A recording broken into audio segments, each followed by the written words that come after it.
Hello everyone, I'm Mewtwo, and welcome back to Honkai Star Rail. Okay, so at some point, like 3 weeks ago, I got stuck in a cutscene, and I was like, crap, I can't play the game anymore because I have to record this, and I finally got some time to actually do this. 12 system hours until Charmony Festival, Astral Express. Penacony's Charmony Festival has entered its countdown phase. Accompanied by Clocky's TikToks, after 12 system hours, this grand celebration will commence with much fanfare. Can I complain about something for just a quick second in the beginning of this? MiHoYo, can you not have proximity-based triggers for main story quests? If I just want to log on and do some dailies or like grind some materials without triggering a story quest, can I please do that? I was just going to Pom Pom to gather some or talk to him about the level up like stuff to get some things, and this happened, and I'm like, well, I record these and I have to stop playing so I can record it, and it's like, I don't know, just no Genshin does the same thing. I hate proximity-based triggers for cutscenes in this game, in those games. Just have it, maybe talk to somebody or give me a prompt saying, if you continue here, you have to do a cutscene. Do you want to continue? Say no or whatever. You know, just don't force it. All right. Anyways, okay, I'm done with my rant. Anyways. I already told you. We can talk things out. I'm sorry, Fluffy. I really have something urgent to attend to, so I had no choice but to resort to asking this favor of you all. It's like kind of like me. You already know what you're doing. I'll also have to remind you of its risks. Hey, partner, what's with the hostility? I thought pulling this thing out was just a way of saying hello. For the last time, state your identity and purpose. My name's Boot Hill, and I'm a Galaxy Ranger. A Galaxy Ranger? You look like you seen a ghost. Did you think we all went extinct? Well, that's the price you pay for being off-grid for too long. The righteous heroes of the hunt would never hijack the Astral Express. I ain't hijacked anything. What, chatting with someone while holding a gun is considered a hijacking? It probably is. Pardon my frankness, but there are plenty of rumors in the cosmos regarding the Galaxy Ranger's current status, and none of them are pretty stories. I have a hard time believing you. Oh, this is hilarious. The tale that this bunch of fools spin is getting out of hand. There's even a bit about the Galaxy Rangers being turned into gibbons by Dr. Primitive, and they're in some valley screwing around on swings. Of course, I know you won't believe me, which is also why, similarly, I have a hard time believing that you're the real Nameless. See the bullets in this gun? 9mm, an eternal classic. I may need the Astral Express's help right now, but if you're an imposter just like that one, then this bullet might just end up in my head. I can't allow myself to be exposed to danger. That's just the way it goes. So, you all have to first prove yourselves. Huh? Where are you going?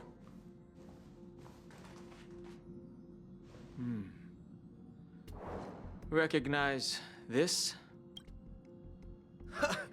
It's a model fudger. The Jade Abacus of Ally and Oath. The CN Joe really gave this to you guys? Model fudger? This is the Jade Abacus gifted to the Express by the Shenzhou Luofu's general, Jing Yuan. Its presence on board serves as the Shenzhou Alliance's official recognition of the Express. Is that enough? Not bad, kiddo. And across these sprawling stars, a gentle squeeze is all it takes to rustle up a whole legion of Cloud Knights. Now, I reckon that'd be one fudging sight to behold. This use of fudging is it's hilarious to me. Now it's your turn. Been ages since the Galaxy Rangers had the spotlight shown on them. And we ain't equipped with such fancy gadgets. But I've been around the block enough to know the way to handle these types of situations is easy as pie. All right, then. Feel free to toss any questions my way. And let's see if my answers can't turn your trust. If your gut tells you otherwise, it still ain't too late to show me the door. And why would I play along? If I truly am a real Galaxy Ranger, you stand to lose nothing. All right, then. Tell me, what kind of organization are the Galaxy Rangers? My friend, this question is a hard one. I don't think I can even consider us an organization to begin with. Everyone's on their own fated path along the hunt, with their own resolute sense of righteousness and not so welcome among such so-called universal values. This reply does not instill trust. It only makes your predicament more precarious. I'm guessing you're gonna ask about some form of shared faith, right? But us Galaxy Rangers don't need that sort of thing. What brings us together is a shared bottom line. Never bully the weak. Never kill the innocent. These oaths aren't some lofty beliefs, but the fundamental bottom line that one must never cross as a person. As Galaxy Rangers, we strictly adhere to the bottom line. When someone crosses them, the hunt's vengeance will surely come knocking. And in this moment, the other crucial meaning of bottom line comes into play. As long as you don't cross it, you're free to do whatever you please. You catch my drift? Second question. Why do you seek trouble with the Astral Express? I already said that I seek no trouble. I must go to Penacony for a matter. But I don't have an invite. And I can't even enter the family's hotel doors. If only I could borrow the Nameless's identity. The entire cosmos knows you're guest of the family. Aren't the Galaxy Rangers also esteemed guests? Oh, you've hit the nail on the head. This is why I'm here. It's fine if I tell you. The Rangers are pursuing an imposter. A son of a nice lady posing as one of us. She's on Penacony right now. My informant is a memo keeper. She's the same as all mimetic organisms, appearing one moment and gone the next. She scares the fudge out of me. Still, she gave me some vital info. That Galaxy Ranger imposter. Who is it? Wrong. Is that the third question? Is it a hard question? It isn't. Just that you might not believe me. Yeah, okay. That person calls herself Acheron. And according to our informant, she could be an emanator of nihility. No, she is. That's impossible. Okay. That's what I said. Don't worry. When I first received the news, I had the exact same reaction as you. IX never gives anyone so much as a first glance, and that's perfectly normal. What reason would they have to bequeath strength unto mortals? Then you must know that emanators can also conceal their own identities, which, for many people, it's better that way. Otherwise, there'd be wanton bloodshed across the cosmos, or even, perhaps, turning their back on the path they're supposed to follow. I had the good fortune of running into an elation emanator. Its appearance was no different than that of those clowns. If it weren't through sheer luck that I got it drunk, I would have never known of its eminent status. Interesting. Even in the purest hunt, you'll find the Xianzhou Alliance under the spotlight and Galaxy Rangers lurking in the shadows. Paths are inevitably concepts created by people and exist in planes beyond our understanding. To reckon that nihility emanators don't exist, well, maybe we just ain't nihilistic enough.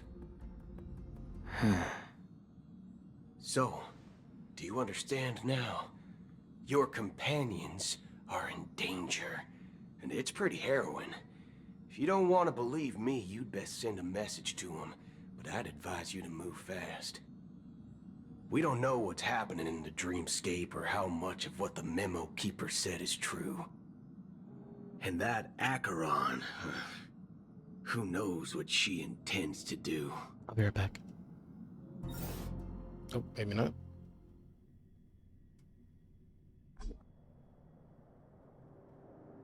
I don't intend to do anything. That's not up to you. Did you know? People who come to the land of dreams for the first time, they'll subconsciously stop to reaffirm that they're still walking on solid ground. And then they will unanimously raise their heads to gaze at the sky. Be it reality or dream, staring at the sky is instinctual for humanity. Since the day that the golden hour was completed, it's always been there, watching over every single night of decadence. But now this night sky has been mercilessly severed, dyed with the mist of nihility. And this whole event happened within the course of a single slash of a blade. A single slash of a blade isn't really accurate. It was actually 2 blades, just that the second one was faster. That's not the point. Many guests who weren't supposed to be invited have gathered at this banquet. Even if the harmony is all-embracing, I have no choice but to show some of them the door. For the sake of Penacony and the peace. The planet of festivities has no place for you, a puppet of nihility. Those who live in the shadows do not bear the right to tread the illuminated stage. Speaking of living in the shadows, there's probably not much difference between us. It's only polite to reveal your true self, at least when speaking to others. Penacony's Dream Master.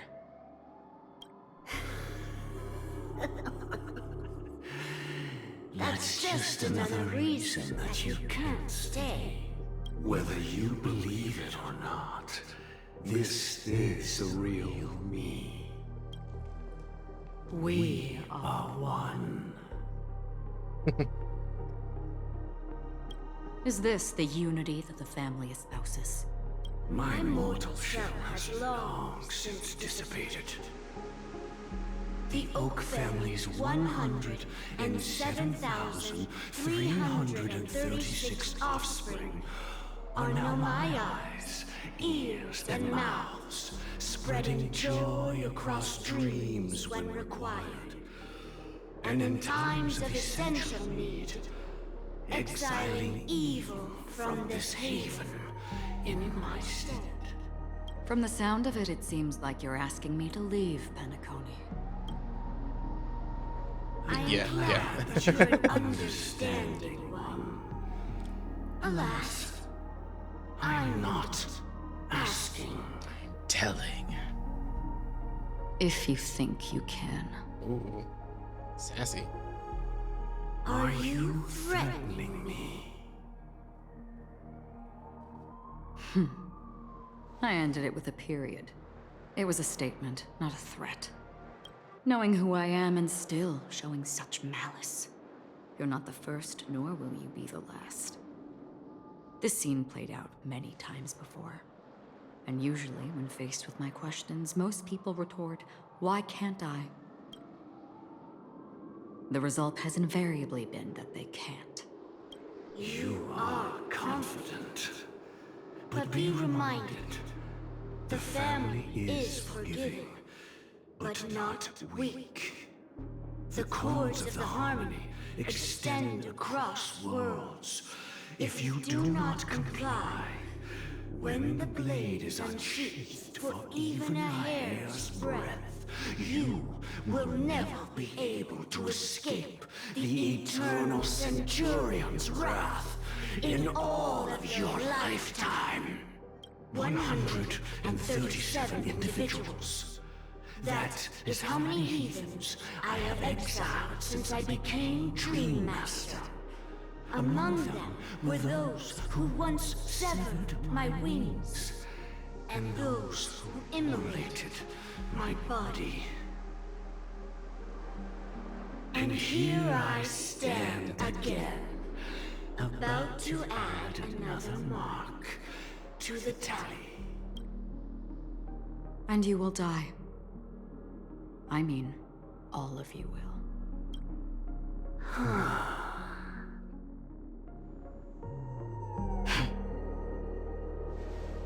But that won't come to pass. I'll do as you ask. I'll leave. A wise choice. I wasn't aware there was a choice. To you, that surely is the only option. Please bear in mind, you and Penacony are of different worlds. Those born on the far bank cannot seek solace across the river. Leave and never return. The radiance of the planet of festivities is overwhelmingly bright, luring in tricksters, wrongdoers, and criminals. But even the harmony itself will never welcome the self-annihilator of nihility. And even more so, when this self-annihilator heralds the destruction of everything. Your strength is obviously a gift of the sleeping and shapeless, immeasurable and fathomless, like a tributary spawned from the abyss that brings death and sin to all. Acheron, a befitting name. Take it from someone on the other side of your so-called river. You know better than I do that Penacony has already deviated from the harmony. Whatever your intentions may be, I foresee only one outcome. Its future holds nothing but nihility. Just like all the worlds that have drowned in their shadow.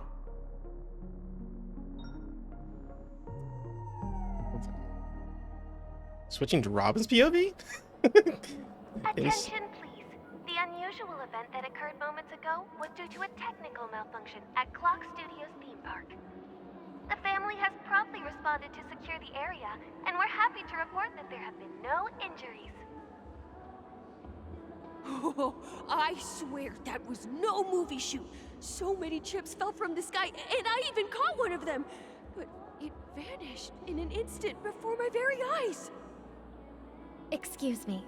Are you talking about the Clock Studios theme park incident? Yeah, what about it? Oh, Miss Robin!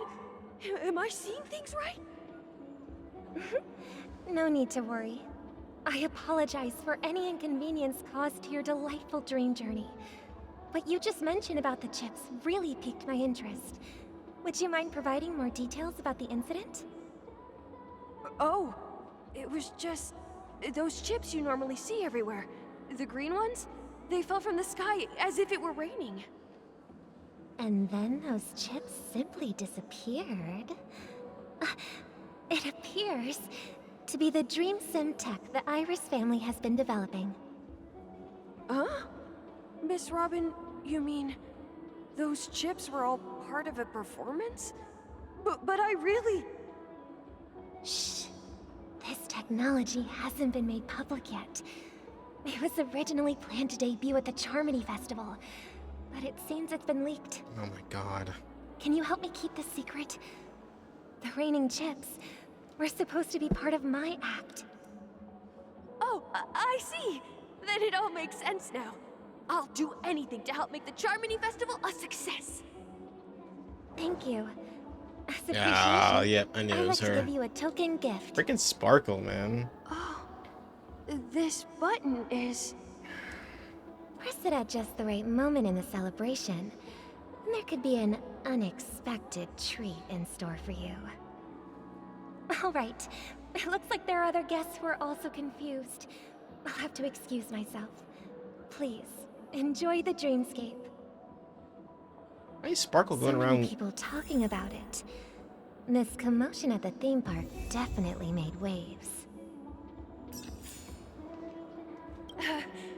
Don't worry, I won't tell anyone. I can't wait for your performance, Miss Robin. Hey, why is she going around like covering This up stamp will affect my joints. for adventuring? Can I What? drive it without a license? Whatever. I can't pretend to know. This story's getting so confusing. The family promised they would protect the guests within the dreamscape, but I witnessed a group of organic life forms making their way to the theme park. And soon after, a rip tore through the sky, and black rain started leaking out of the void. Remember how when we did like the last planet, the Frost Planet, and it was just like, you know, this is clearly the bad guy, and this is, we are like clearly the good guys, and we're clearly fighting the bad guys, and it was like, yeah, but this is like, there's like 16 different factions working against each other in a dreamscape, but also the reality. And there's some people who die, but some people are faking their death. Some people are pretending to be other people. Some people are leading down people different paths. Some people are imposters. Some people are this. It's like, what in the hell is going on? It's so bizarre. Why is Sparkle doing this? I guess I'll find out, but here we go. The family needs to provide a reasonable explanation, or I'll take my loved ones and return to reality. I thought the dreamscape was supposed to be a paradise. If it's not, then there's no point staying here. It appears the good sir has seen many great events. And it's true that an uninvited guest has unexpectedly entered the dreamscape. However, their target is not the ordinary guests, but the ambassadors of the IPC. The family will certainly ensure that the safety of the guests is of the highest importance. Miss Robin, I know the Bloodhound family has already sealed off the theme park and has control over the situation, but it won't resolve the problem. The family can try their best to protect their reputation, but as a guest, I don't wish to gamble with my life. But as you can see, sir, no innocent bystanders were affected in this incident. Perhaps the dreamscape is not as perfect as promised. You But think? there's no place safer than dreams under the family's rule. I believe you know this better than I do. If this incident happened in real life, how many people would be able to walk away from it? I could stay here, but keep in mind, guests come to Penacony to enjoy the dreamscapes. They do not wish to be entangled in a conflict between the family and the IPC, so let's not have any more unnecessary incidents. Of course. With the Charmony Festival about to commence, we will spare no effort in our preparations. Rest assured. To express our apologies, the family has arranged this gift for the guests. Thank you for understanding. I could stay here, but keep in mind, guests come to You're Penacony. repeating. Okay. You've had quite... Hello. May I ask what happened here? Nothing to be worried about. There's been a small rehearsal mishap at Clock Studios theme park. Please stay calm. Hey, are you a fool? I know, You right? don't even recognize Miss Robin? Who do you think you're talking to? I'm sorry. I've just been transferred to the Bloodhound family, and I'm still not too used to working on the streets. I didn't realize it was you. I'm so sorry. Oh my god. Hey, don't sweat it. You guys have a tough job. I know how it is. How's the situation looking? Oh, we've sealed off the theme park. Most guests are used to bizarre phenomena in the dreamscape, and so far, no threats have been detected. We can expect order to be restored soon. Rest assured, Miss Robin will intensify our patrols to ensure that no incidents occur. I trust you guys. But regarding what happened in the theme park, what do you hounds think about it? It's okay. Feel free to speak your mind. Well... Actually, I was there shortly after it happened. Is it true that the IPC's ambassadors came with ill intent? And that Galaxy Ranger who easily cut through the sky? Miss Robin, tell you the truth, everyone's been talking about it. The myriad factions on Penacony have already been causing unease for everyone. Thank you all for your loyalty towards the family. The planet of festivities has indeed run into some trouble. The representative from the IPC, he's trying to regain ownership of Penacony and is prepared for a hostile takeover. Of course, the family did not agree. The result of the failed negotiations is as you see it now. No wonder. So this is the main reason why the IPC staff are banned from entering the dreamscape. Did they apprehend the troublemaker in the end? Oh, he died. That guy died. Mr. Sunday is currently tracking his whereabouts, and I'll have something to show for it soon. However, given the situation, the IPC surely won't let this go easily. Therefore, we are relying on you hounds to maintain the order and stability of the dreamscape. Please be assured, Miss Robin, we take our orders seriously. We won't let those IPC cronies get away with this. Thank you for your hard work. If there are any other members who still feel uneasy, please tell them on my behalf that protecting the dreamscape requires everyone's help. This is a small gift prepared by the Iris family for the guests. There's one for you too. Please, open it at the Charmony Festival for an unexpected surprise. Is it? Do you open it or do you press the button? I don't understand it. Whatever. I can't believe I received a gift from Miss Robin. It feels like I'm dreaming. Wait, I am in a dream. Oh my god, please stop talking. If trouble comes knocking on our door, we're not afraid to go to war. Rest assured, the dreamscape's peace will be protected by the Bloodhound family. Well, sorry to butt into this. I have not looked at anything since I got locked into this. I'm just gonna grab some stuff real quick just so I can It's been a while, you two. Yeah, it has. Been like 3 weeks, I think, something like that. Okay, I can still claim all this stuff. Alright, so we got like events. We got Boot Hill stuff. Oh, apparently I only have a day to do that. Okay, well, I'll make sure I do it. I think this is what I'm doing right now. The fool that always rings twice, so... I want to guess this guy's up for grabs now. BCC stuff. Okay, I think I'm good now. I just want to check that. Let's see, do I have time? Yeah, let me see. Let's see if I can get Boot Hill. Let's see what happens here. I don't know. Maybe I will. Nope. Okay. Yeah, it was worth a shot. And yeah, not enough for that.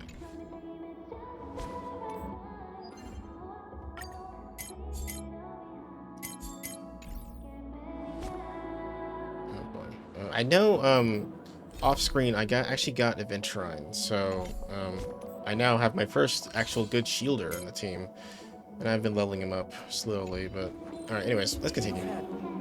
Sorry about that. Just wanted to do a little checkup on stuff. I do have like some things to claim as well. Hold on, just give me a second, guys. I don't know how long this video is gonna be, so I just want to make sure I don't forget to do these things before you know. It's probably super long, just like last time, so. Okay, we should be good to go. All right. You've had quite a bit to drink. Miss Robin? That's the renowned cosmic superstar, Miss Robin! I didn't expect to meet a fan here. I'm honored. Welcome to Penacony, a world filled with wonderful dreams. I can't believe I'm actually meeting the real Robin! Shouldn't you be preparing for the Charmony Festival? Preparation is important, but the ceremony is fundamentally about sharing the Great One's harmony with everyone. If there's a chance to sing with everyone, I will not refuse.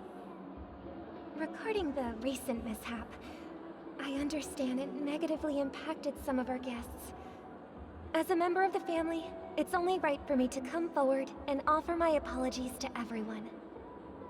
But, are you sure it was actually a mishap?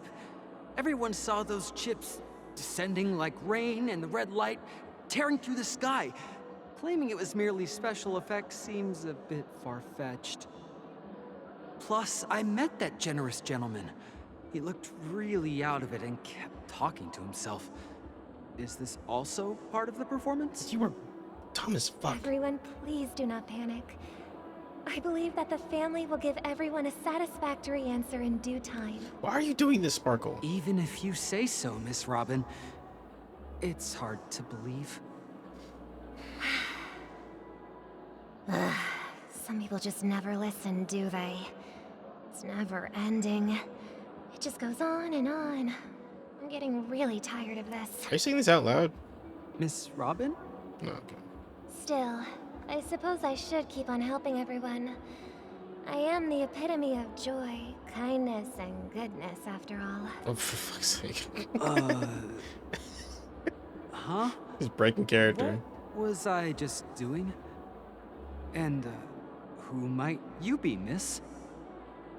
Here, take this, little guest. This gift has been specially prepared for you by the family. Make sure to take good care of it until the opening of the Charmony Festival. Then, when the show reaches its climax, press the button together with the others around you. You never know. Something very exciting might happen. It's actually the skip cutscene button that they never implemented in the We're game. back to where it all began. You entered the golden hour from this place.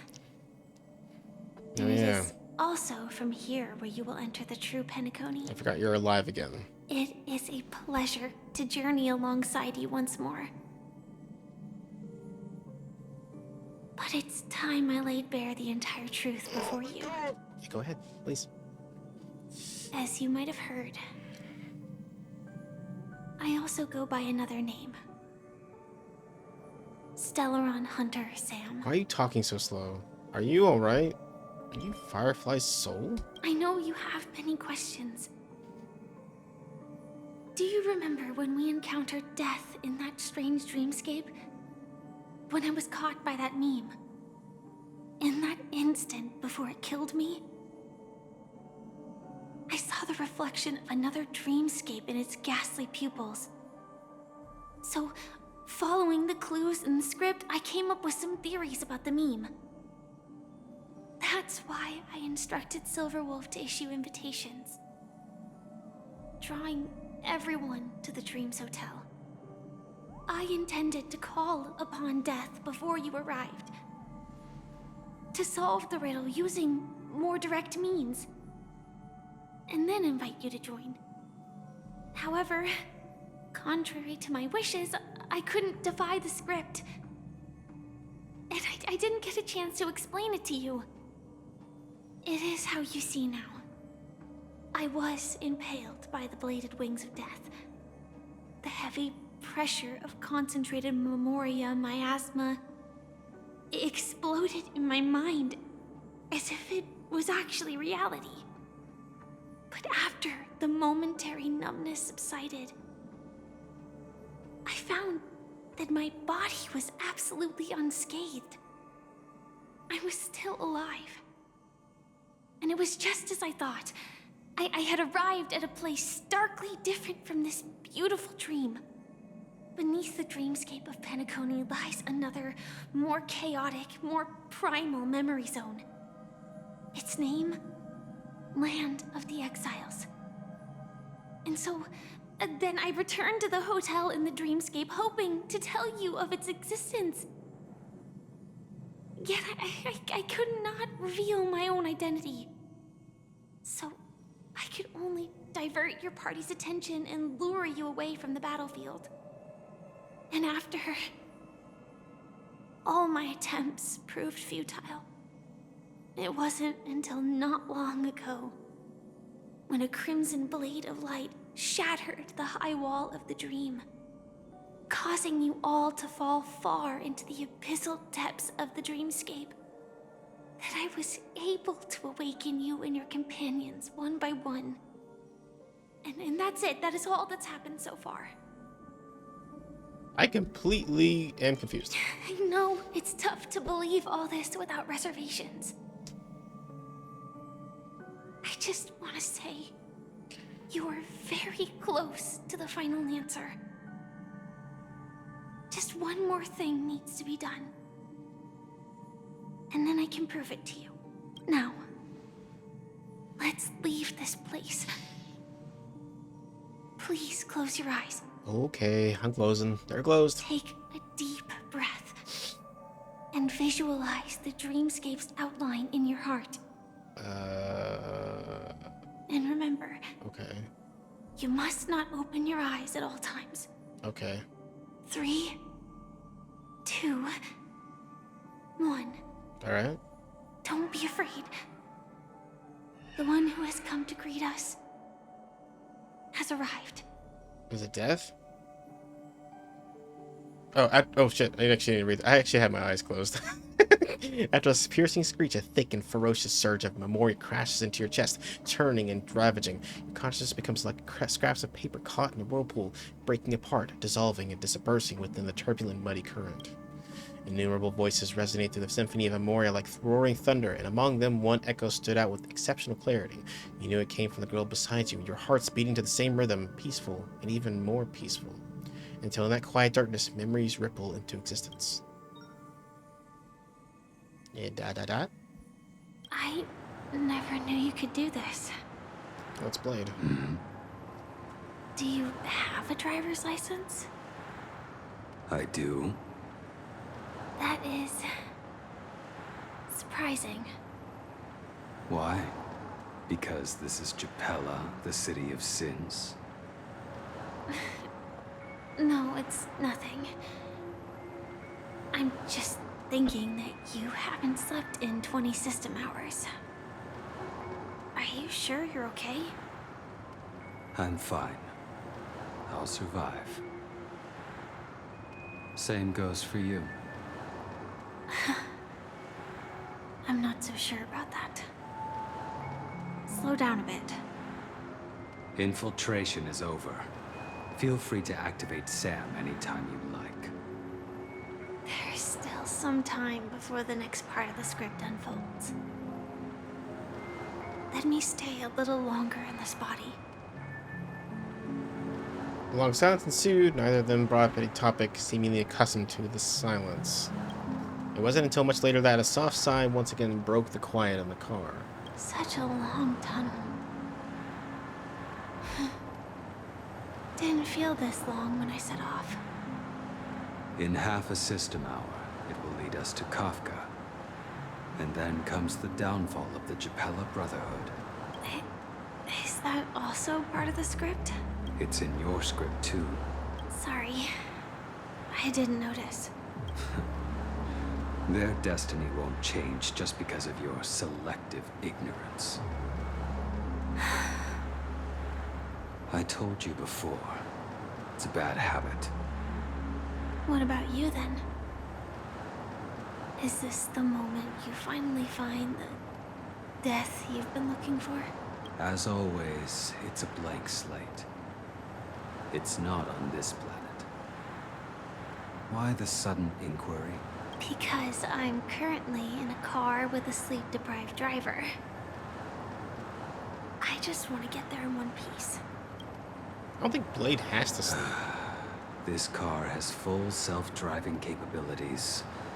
I'll just put my hand on the steering wheel. Will that do? Hey, don't take everything so seriously. Elio would always say there's only one type of destiny. The inescapable type. He can see the future, and we, likewise, are aware of our predetermined end. But before that moment arrives, we can still choose what we do. We all have this right, don't we? After today, Japella's name will disappear from cosmic history, and the Everflame Mansion will take its place. In the not-too-distant future, you'll receive an invitation. This is getting deep, man. That's your next stop. Like, this is like some lore I don't think I need to know. Like, Land of the Dreams. Penacony.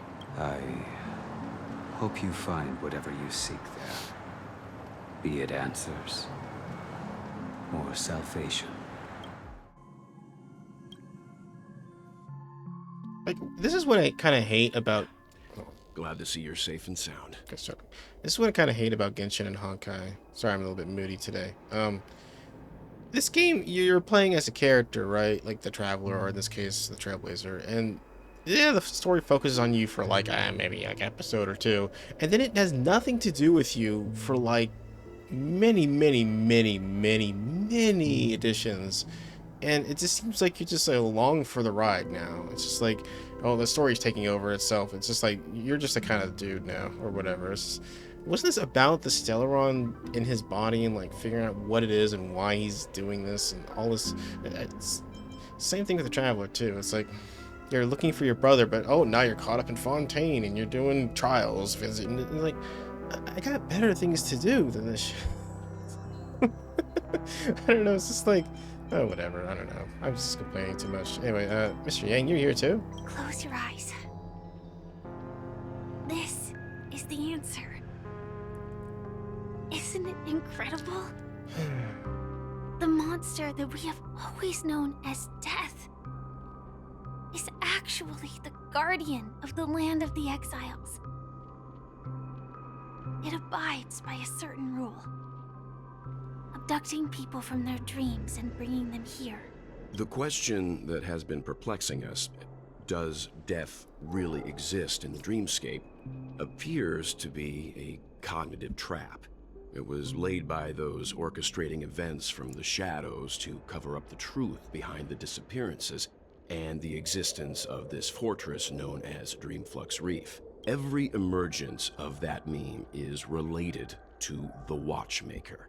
Since Dreamflux Reef is where it brings its captives, it's likely that many of our long-standing questions will be answered in this place. Will they? Will they be answered? The atmosphere here is starkly different from the beautiful dream.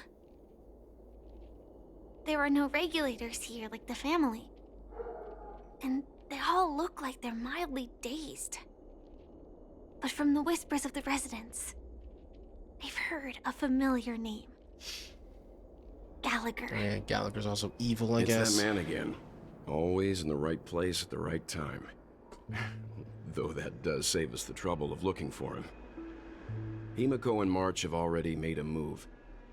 Get ready. We're about to set off. Oh, thank Christ. The real dreamscape, the land of the exiles. Before we go, should we speak to everyone first?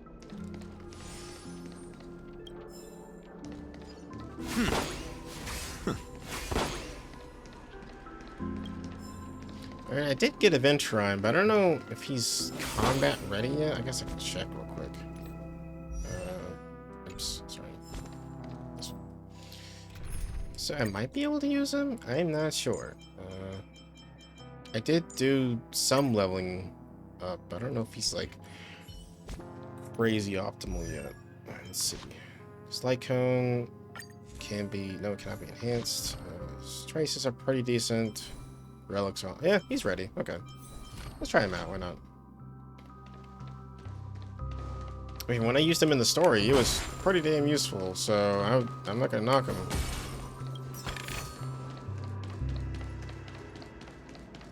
He's actually my first good shielding character, which I haven't had many of those, so.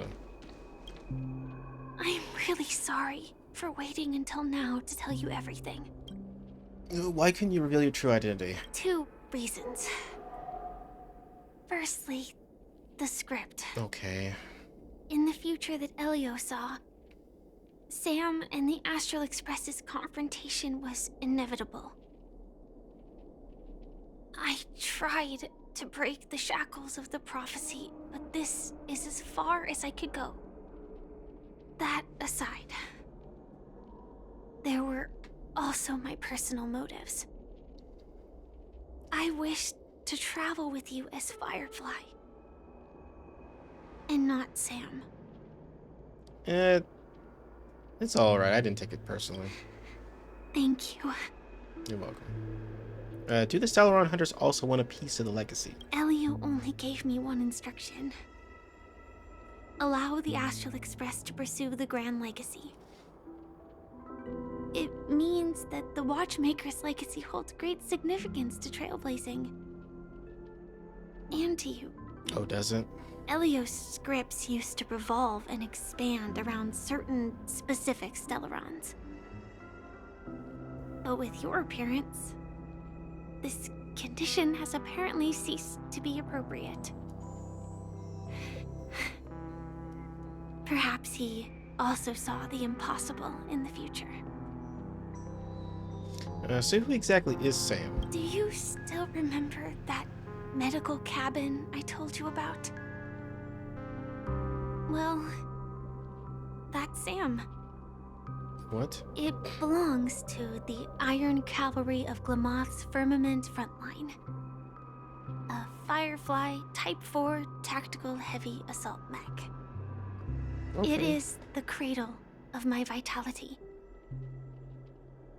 And the meaning of my birth. And for the longest time it was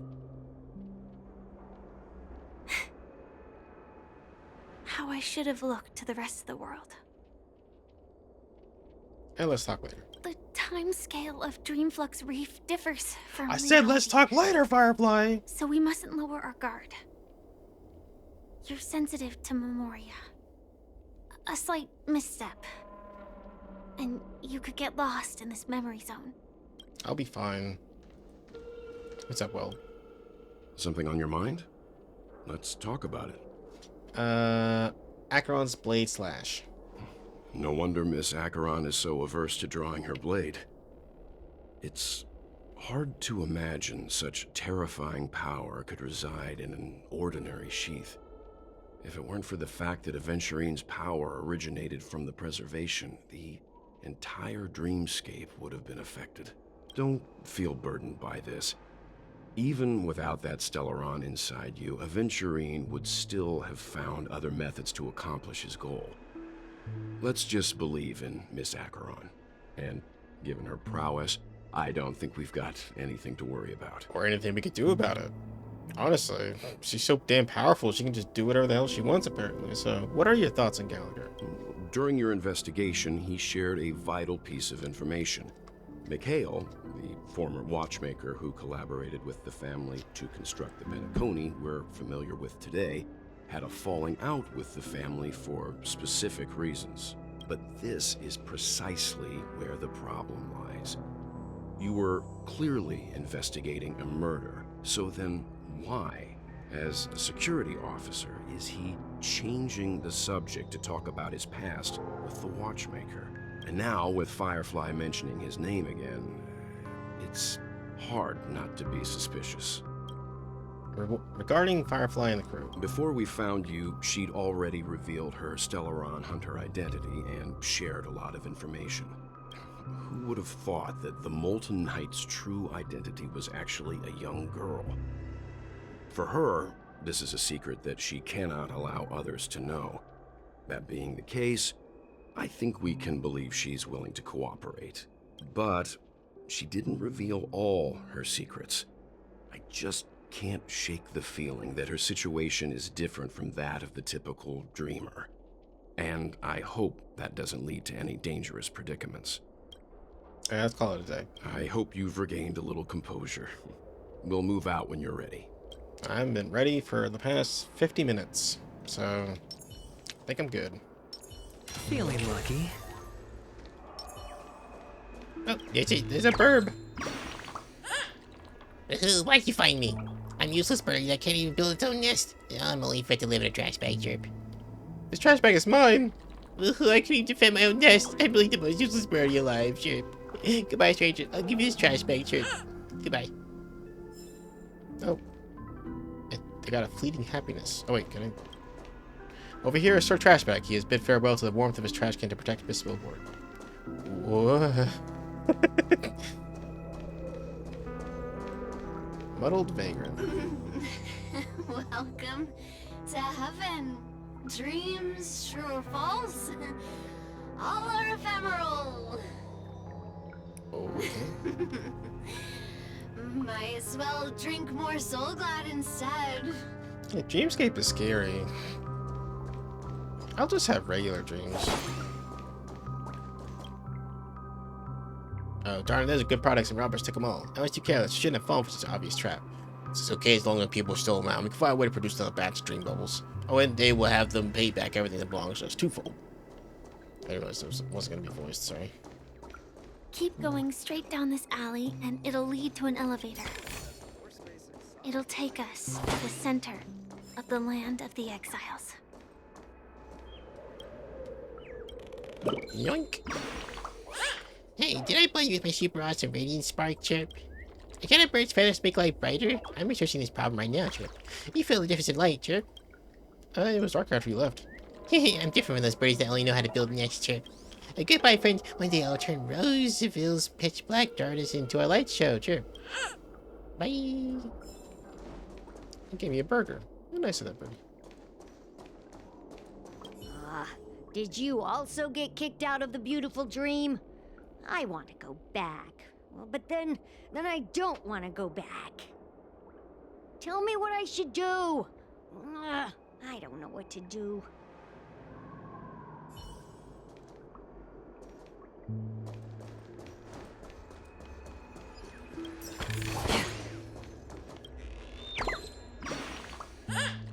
You finally come, young warrior, Chirp. See this map? I've marked the location of a treasure for you, Chirp.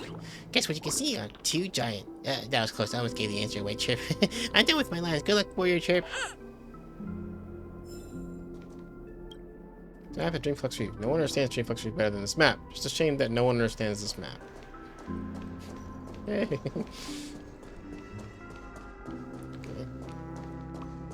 Hey, Happy Vagrant. Hi there, friend from a distant land.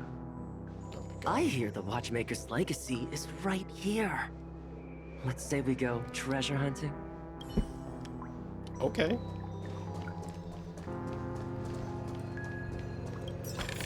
Wait, hold on. Paper on the ground.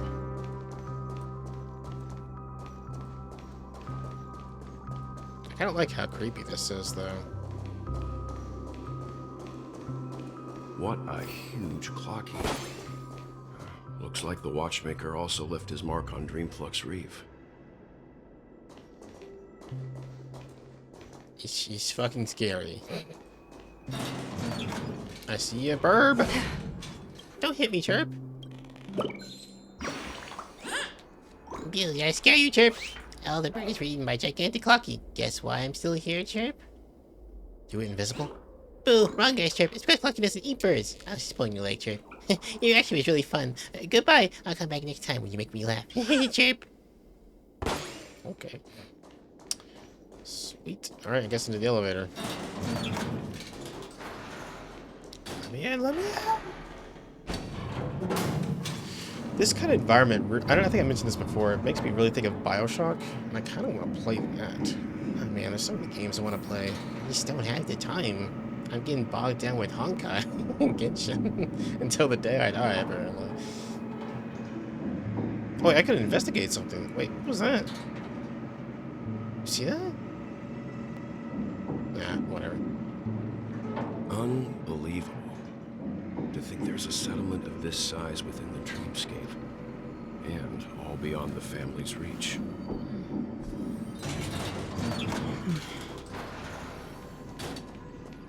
The atmosphere in this fortress is pretty different from that in the beautiful dream. When I first saw it, I was in awe too. The sky here, it's like a reflection of the 12 dreamscapes. What's even more bizarre is that this place is also separated into trade and residential areas. The layout may be simple, but the facilities are very comprehensive. It seems that there are quite a number of people living here. Though both dreamscapes have distinct styles, the architectural designs are quite similar. Works of the same hand, perhaps. Hard not to speculate on the connection. But there's no point in overthinking things. Let's meet up with Himiko and the others first. Take a right turn at the end of this road and you'll reach the trade district. There are more people there. And perhaps someone knows where she is. Not coming with us? The Astral Express likely needs room for some internal deliberation. In the meantime, I'll try and locate Gallagher. You haven't unlocked me as a playable character yet. Let's reconnect later. So bye. Letting her go was the right decision. Further observations are needed before we decide whether to trust her. But first, there's someone I need to talk to. I mean, Misa, or whatever his name is over Let's there, go. Clocky? I'm sure you've already noticed him. Yeah. Yep, I saw him right away. Ooh. A familiar face? Not exactly. I've only met him once. Look, over there. The Reverie Hotel's bellboy. How did he end up here? And right after Miss Acheron severed the beautiful dream. We'd better check, just to be sure. I guess he can't see Clocky, so... Perfect for me. Alright, let's do a little bit of... Oh, thought we agreed on this. When the elevator door opens, you go distract him and I'll knock him out. Oh, it's not that I'm a coward. It's just really not that I should try robbing that person. Why are you so scared of? What are you so scared of? Look, I'll give you a demonstration. Man, they sure look kind of tough. Maybe we should just forget it? Let's do a little bit of exploring. This is a new area. Give it.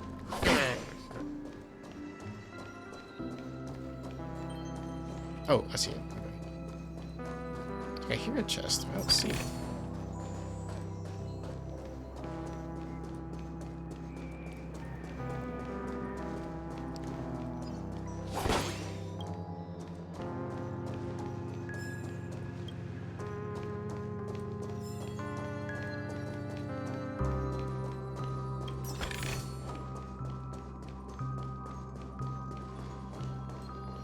Let's see how you handle a stroke of genius like this. Let's just talk to Jesse. My dear guest, welcome. What would you like to eat? It's Dreamfuck ran with everything you could possibly need. If someone says Jesse's bread is the only best, then there's no champion bread in Dreamfuck's meat. Can you describe to me how delicious it is? If you insist, it's not overly gorgeous or innovative, rather it's like the flavor Mom used to bake when you were a child. During the baking process, all we focus is sincerity. All bread and other foodstuffs in our store use pure organic ingredients sourced from the Memory Zone's farms. What? The soil they grow in the devoid of harmful emotions and negative memories, so the spirit fuel it produces has this mild and mellow taste with a lingering sweet aftertaste. You'll soon realize that the benefits of eating this is once you wake up. This is far healthier than the fast food in Dreamville. Check out the menu when you're ready. No rush. Sure, try that.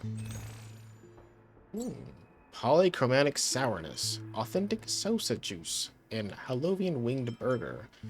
Oof. I'll take one of each, please. Alright.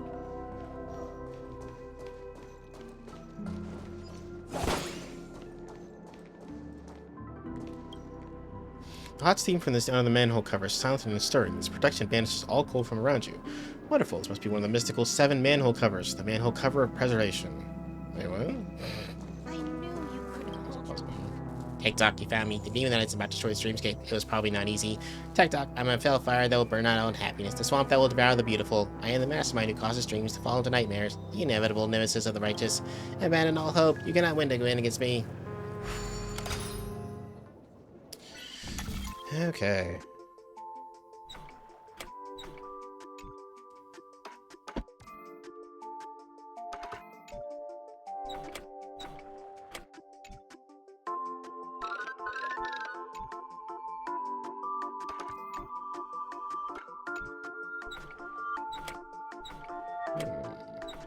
There's a lot of moving parts in this one. Not exactly sure what I'm doing here.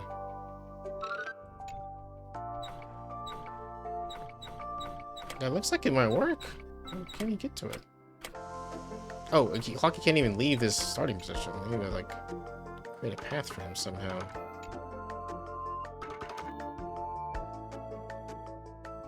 Okay.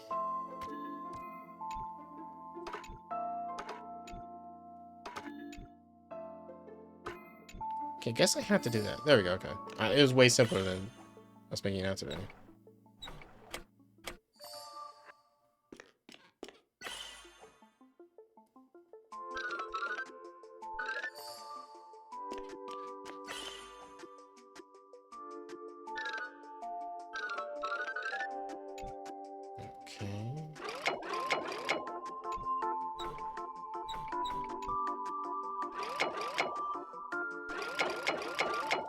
What is your purpose?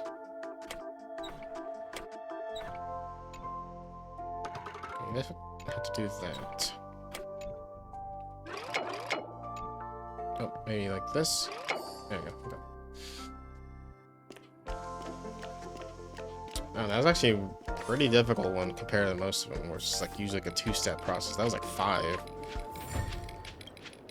TikTok, if only really that powerful, but I cannot bear to pull the trigger. If I were more evil, more powerful, I would be pushed by the family and guests. Boo-hoo. Okay. Burb. Congrats, you're the first one who discovered my work, Chirp. I personally went ahead and added 3 strands of hair to the cat. Beautiful, isn't it, Chirp? It was unnecessary. Oh, still, I'm most pleased with this design. I'm going to be doing every cat in Dreamville initially, Chirp. You must understand my artistic flair. I'm going back to get the opinion of other birdies, Chirp. Okay. There's a shop in the form of a guitar over here, or a violin. I see that's like a cello. Welcome. Oh, don't tell me we've got another new guest visiting today. All these new faces in town. I can't keep track of them all. I hear lots of people are coming over from the dreamscapes because of accidents. You look to be the same. Oh, I'm sorry. It's far too easy to be out on yourself once you get to my age. Let me give you a brief rundown of what we do. We're the only band in all of Dreamflux Fortress. All of our staff here are talking automated instruments just like me. Our main trade is also automated instruments. For just a few alfalfa credits, customers can take home the instrument of the choice and have it play for you at home. Of course, I personally am not for sale. We also have a sale of our own vinyl records here. Come here and flip through some if you ever bored or feeling down the dumps. I mean, after all, our store motto is bring joy to the world through music. Alright, sure. Pick out whatever you like. I'll take the entire lot. And I guess it's interesting. Sure. It's like food items, but they're like soundless satisfaction. Okay. This is a very interesting area. Costume from the man who envelops you. Who are you? Where are you going? What pain is it in their life? What suffering is there in death? This must be one of the mysterious 7 manhole covers. The manhole cover of Nihility. How many? I guess there's 7 of these. Say anything in there?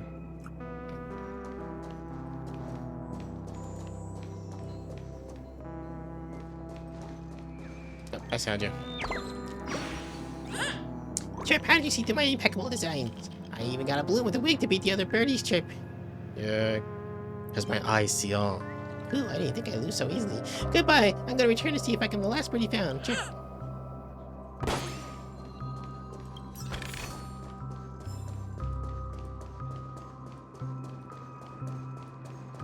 I remember when this place was all hustling and bustling. This hosting for the manhole covered rises gently into slow exhalation, kissing the cheeks of the passersby as it selflessly donates its warmth. Wow, could be this one of the legendary 7 manhole covers, the manhole cover of abundance? Oh, it's time over, Chirp, Chirp. Even feathers will be loosened up by the hot steam, Chirp. But I feel my body going woozy. Ooh, Chirp. Can paper even be soaked in saunas? Origami birds are made from actual paper. Why would we get wet, or would we? Chirp. I'm gonna look for Dr. Blues right now for answers. Chirp.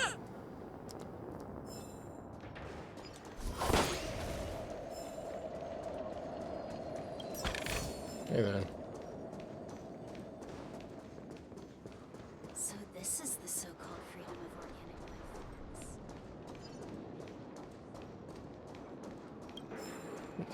the crow.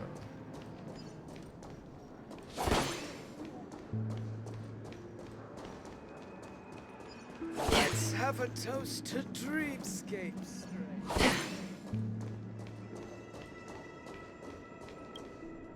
Hot steam under the manhole cover dissipates evenly and effectively, like a program that was written long ago. You can be certain this is one of the 7 manhole covers of the stories. This is the manhole cover of Erudition.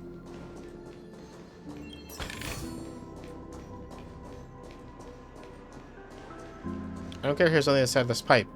Their taste is questionable. What? Is that this thing talking to me?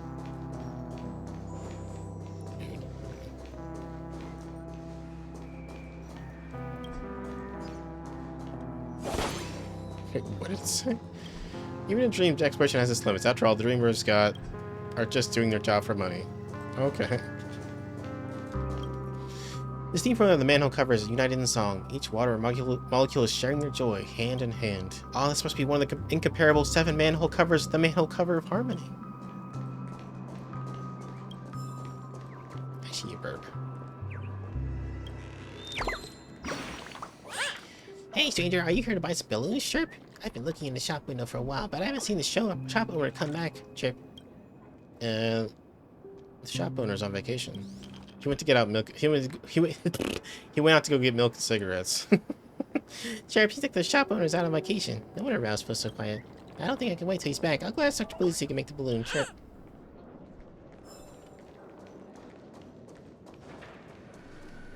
Hello, Kirk. Oh, familiar face. Are you here to take care of my business or for a chat? Who are you? Oh, good question. I am a very profound one. To Penacony, I am a stateless stowaway. To my home planet, I am Love E3 mass production model 3451. Due to lessons at the Dream Flux Reef, I am Kirk. As for you, you can see me in my toy merchant who has a penchant for using knickknacks to jolt the dopamine circuits of inorganic creatures and to tickle the thrills of the nucleus incumbents of aquatic life. Oh, you like toys? I still have to see what the toy is. Oh, these exquisitely designed toys won't let you down. There are plenty of more entertaining ways to elicit joy more efficiently in the universe. Software, virtual reality, chemical substances, even so, more so in Penacony, where there are myriad methods of entertainment and dreamscape. Why even bother with insignificant toy? But to some inorganic beings, toys are fun devices that are more mesmerizing than games with artificial rules and virtual sensory simulation and electronic brains. Not every Intellitron has the structural intricacy of planet scrotum citizens. Many of us were once toys to go to organic life forms. In our eyes, tinkering with toys is also playing with the framework that has the same origin as us. You sound a little disgusting. Really? I thought I was using vernacular opposite to organic beings, and because I don't fully understand your customs, my apologies. I love this place, and this dreamscape to be organic or inorganic life form. Everyone's emotions can be expressed freely. I also hope that my own products can elevate such forms of expression. Come take a look at my business when you get a chance. My toys are not your common fare. I guarantee your satisfaction. Okay, check them out. Look away, customer. Look at them any way you want. A scare box. Okay. Insolvable cube. Delusion blocks. Hollow bird toy. These are fucking terrifying. What the hell? I sell only the scariest toys. What? Alright. Yeah, let's take our red here and go down the stairs. Up the stairs. Is that where we're going? Sorry, I lost myself already. Yes. I remember when this place was... I see you. Am I not invincible? Am I, Chirp? Why can't I pull you? Oh, I see. Oh. Right. Me and the bluebirds stare at each other, but it's like he's going to speak in time soon. Who are you? Man, you're a bumpkin. You've never seen Clocky before. Obviously, I'm an origami bird. You can call me Dr. Blues. Never mind, since you're here, take this mission before leaving. Let's see, according to the plot, I should be playing the kind of origami bird in this chapter, and you're the kind-hearted guest who helps me find my companions. But playing a bird is tiring, so I'm refusing this role. I'm busy enough fixing up Rouseville. Anyway, I'll give you your just rewards as long as you get enough birds back. You got that? You should get going if you have. Okay. Oh, I see you. Everything seems to be quietly falling into place, ordered by fate. You pass by here, you linger for a while, and you lose yourself in the luminescent moonlit ocean that songs have transformed into. In a daze, you feel all your troubles melt away. Your soul's breath undulates with each hum of the song under this cold, artificial light. You almost fall asleep. Inside the dreamer's dream, you spy a towering dome in the twilight, a zephyr fluttering through the great wilderness, the vastness of the night sky as it spans the wastelands. The song finishes, then the melody rings out again after a brief interlude, just like the never-ending string of interconnected dreams. Okay, I just meant to yank a bird, but... Chirp, what are you doing? I was so engrossed. Even though this show can't compare to Miss Note's performance, it's not bad at all, Chirp. It's time for you to get on stage. It's my turn? Time passes so quickly, Chirp. Goodbye. Before we part, let me perform you for a legendary show, a live bird transformation. Chirp!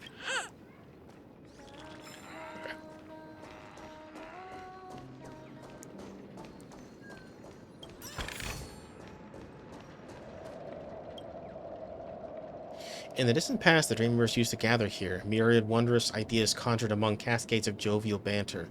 The most outstanding people died for it, the most brilliant of souls were born because of it.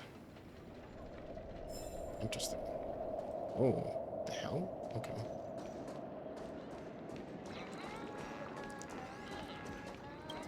Oh. Hot steam from another manhole cover bursts upwards like lightning as if it's chasing something, before dissipating straight up into the heavens. Indeed, this is one of the great 7 manhole covers, the manhole cover of the hunt.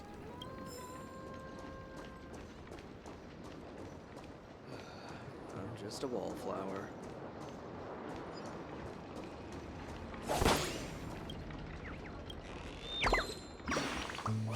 Well, a new guest. You need to get tickets from me if you're getting the next stop, Chirp. Let's see, ticketing device. Where's my ticketing device? Chirp. It looks broken, Chirp. I've already been there a couple times. I'm truly incompetent, Birdie, Chirp. By a second thought, wasting Birdie's youth on this place simply isn't worth it, Chirp. I remember Mr. Signpost had a ticket. You best ask them, or a guy in bird punching out. Time to slip back into the great tree and take a nap. Okay. I'm just a wallflower. A dilapidated sign with an obscure coin slot. Concealed areas up ahead. Please line up to wait for your ride. Note, this stop only accepts Aiden tokens. You squint your eyes and notice this line of fine print below the coin slot. Refusing to relent, you shove some ordinary coins into it. They are split out right away. Looks like this one's a picky eater. We're just supposed to heart-wrenchingly sacrifice your tokens. Okay, sure. As your tokens roll into the sign's belly with a rattling, entire stop also starts to emit clanking sounds. Something sounds like it's got connected, and the ride to the next stop is already ready and waiting. Let's continue exploring the area up ahead. Oh, does it allow me to just like fast travel to certain parts of the... Whee! Interesting. Okay. I don't know where I am anymore. I see a bird though. Hold roughly. Pull with all your strength. The hell? Don't eat me. I'm made of paper. You'll get a tummy if you eat me, Chirp. Don't just stare at me. Say something, Chirp. I'm gonna eat you. Oh, Chirp. Bird not yummy. Bird only want to come out and play, Chirp. Professor Owl, I should have listened to you. The outside world is too scary, Chirp. I'm gonna go back to Dr. Blue's place. I wouldn't around here anymore, Chirp. Bye. The aged movie poster has some classic Penaconian characteristics in terms of its art style. We're just not quite sure the red graffiti and the bullet holes are part of the art style, too.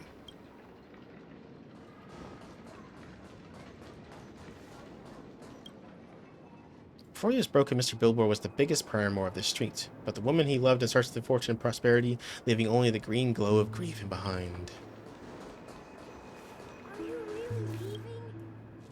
TikTok fool, stop looking around. I'm talking about you. From the cuddled demeanor of yours, you must be from the top side. Have you not faced the truth after staying here for so long? I've seen the family plunder the tickers to rewards, and it's time to sleep. The dream is cold, merciless machine we were, where we, you, and I were mere fuel for it. TikTok, war, we need war. We must stop them, defeat them, and tear them to shreds, no matter the cost. Okay. Flippy floppy. Shadook. I think that's what I want to do.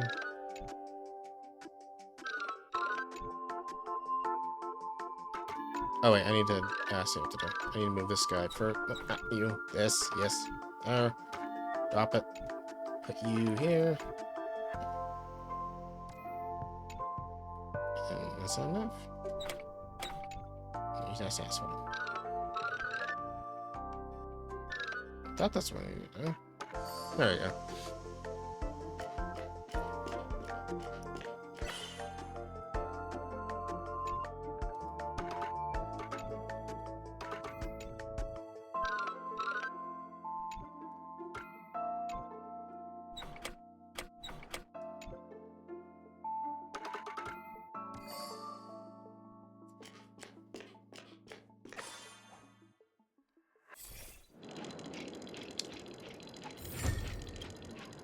TikTok, gosh, war is really frightening. How could I have such extreme thoughts? War will sacrifice so many lives. What if I turn into scrap metal because of war?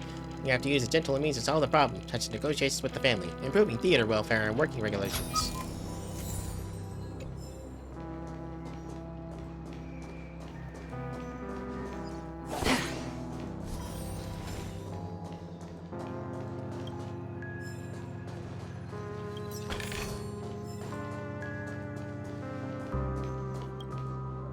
Shopkeeper overheard some faint voices acting to change the channel so they could watch Clocky and her origami bird adventures. Of course, the grumpy shopkeeper wouldn't allow this. He was trying to make a sale. What were these kids doing here, causing him so much trouble? So the children sat in front of the store window and watched all 6 parts of Clocky until they became adults. Oh, okay.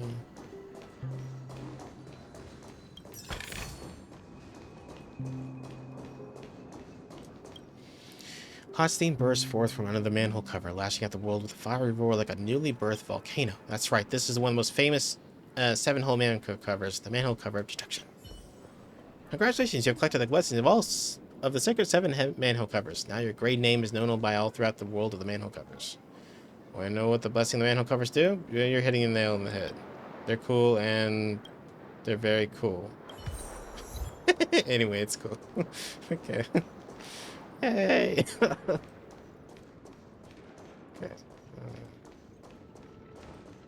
Have I been in this area before? It just looks familiar for some reason. I'm actually really close to the objective. Oh, wait, let's go back to that. This is... Ugh! What the fuck? No. Wrong place. I can go to the rooftop, because it is the only way to access that area, so...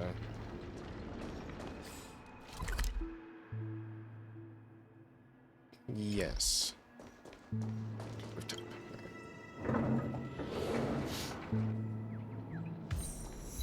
Permanent boarding pass. Got a puzzle. Take that, I got over it. It's all fake, my friend. This is all farce. The dream is false, you are false, and I am false. TikTok, we're just all part of the artificial dream. Even my troubles are manufactured. Lay everything down and descend into that bottomless black hole with me. The truth lies in annihilation.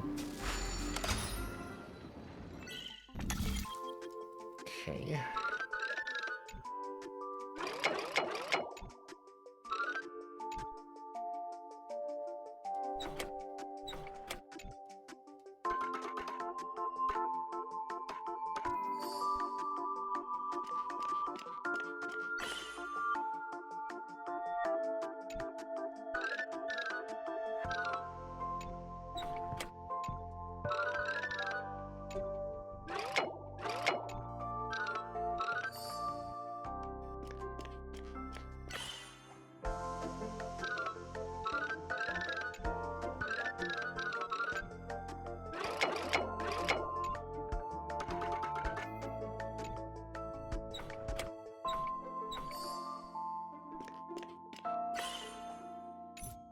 Oh, sorry. Hold on.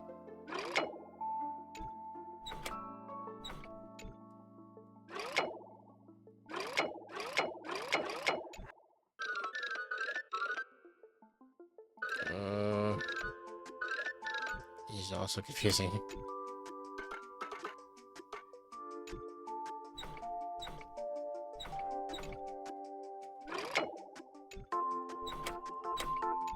I'm just messing with it and hopefully it works some point. There we go. It's like such a confusing little cluster of things.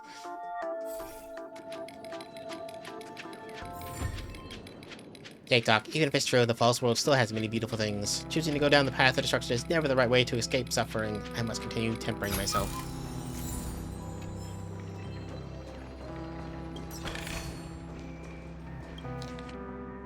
Planet Festivities, Nameless Hero. Collectible cards of Planet Festivities series are designed and released by Dreamstar Entertainment of the Alpha Publishing House. All rights reserved and thus production will be prosecuted. Once a band of adventurers forged path to the Swords of Flames war, leaving behind a grand trailblaze. The erudite ones construct a sailing ship with their pen and paper, venturing into the enigmatic sea and succumbing to the abyss of the unknown. Fearless rangers illuminate their path while the flames of gunfire, and together with the moths rushing to flames, met their demise in boundless empty sky. Nameless heroes become forgotten tombstones while their courageous legends endure. Countless anonymous names are lost in the fleeting river of time, yet some voices are destined to echo through the desert of time and never fade away. Interesting. Kind of reminds me of Wild Guns. A little bit. I guess there's like collectible cards I can get. Okay, I heard birds. Yeah, there they are. Drink.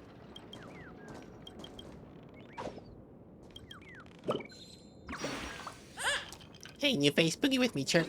Look at the light behind me. Immerse yourself in this pulsing tempo and follow the beat and boogie, Chirp. Is the wiring faulty with this light?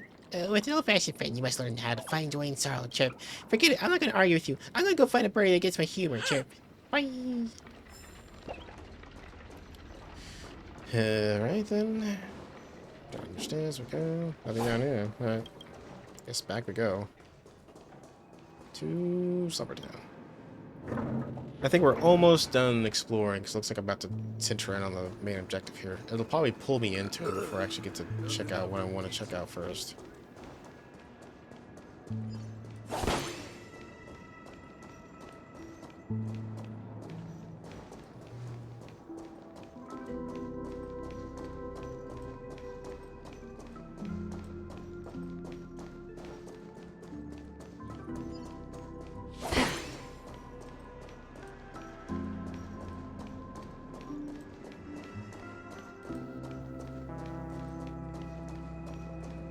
Okay, this is where we started before. Okay.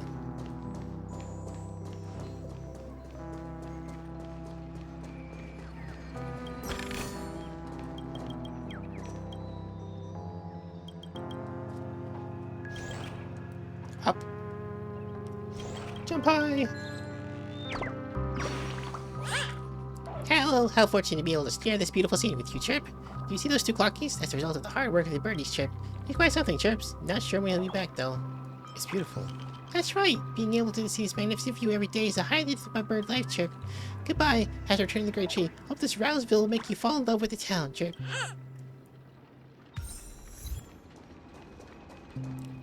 Oh, did I get them all? I see I've collected enough origami birds. Time to claim your reward. Thank you for contribution to Dreamfield. That's what this script says. Find me outside the hotel VIP lounge in front of the giant clock. Oh, there we go. Alright. Sure.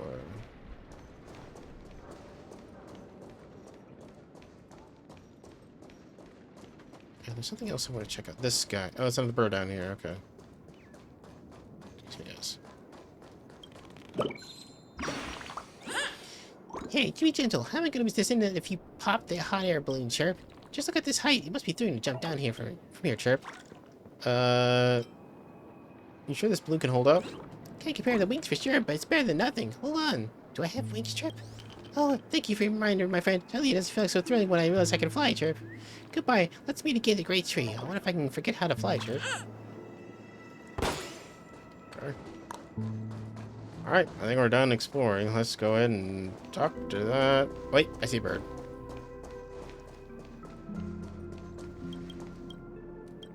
Yoink. Hilly, you finally found me, Chirp. If I had come any later, this billboard would have fallen and made me land on my head, Chirp. How dumb could a birdie be to get stuck here during hide and seek, Chirp? Thank you, kind soul. Do be careful and don't get hit by a falling object, Chirp. You got it. Let's see. Yep. Anything there? I don't see anything else. So, is the map fully filled out? It looks like it. There's like an area down here, it looks like, but I don't know how to get down there. So, not to worry about it. Alright, let's go. That might be the floor, like the elevator. You're the guest from before. We meet again! And a new friend. Forgot to introduce myself. I'm the hotel's bellboy, Misha. Hello, Misha. I'm Welt. We met in a dream. Oh. And who might this be? It's Clocky, you idiots. Tick-tock! Old friend and new friend! Mr. Yang, you can see him? Mr. Yang, you're still young at heart. Your, memory zone, mean? Nope. Clocky is a good friend of mine. We all live here. How did you two get here? This dreamscape isn't supposed to be open to the public. I wonder if it has something to do with Sleepy. So, this is your home? Yep. After my work in the beautiful dream ends, I'll go back home. Commuting used to be more convenient, but ever since travel became cumbersome, Sleepy started ferrying people back and forth between the two dreamscapes. This Sleepy. Can you describe what it looks like? Sleepy is a memory zone meme. Looks fierce and has many eyes. But it's actually really well behaved. Gallagher's been taking care of it.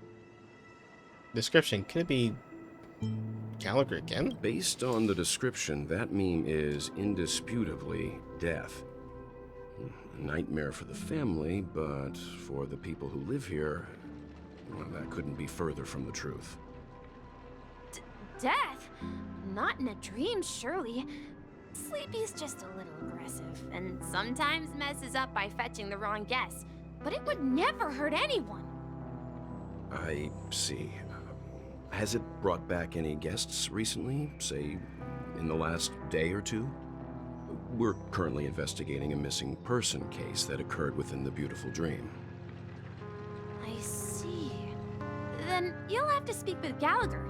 But he's currently busy hosting a visitor from the Oak family and specifically asked not to be disturbed.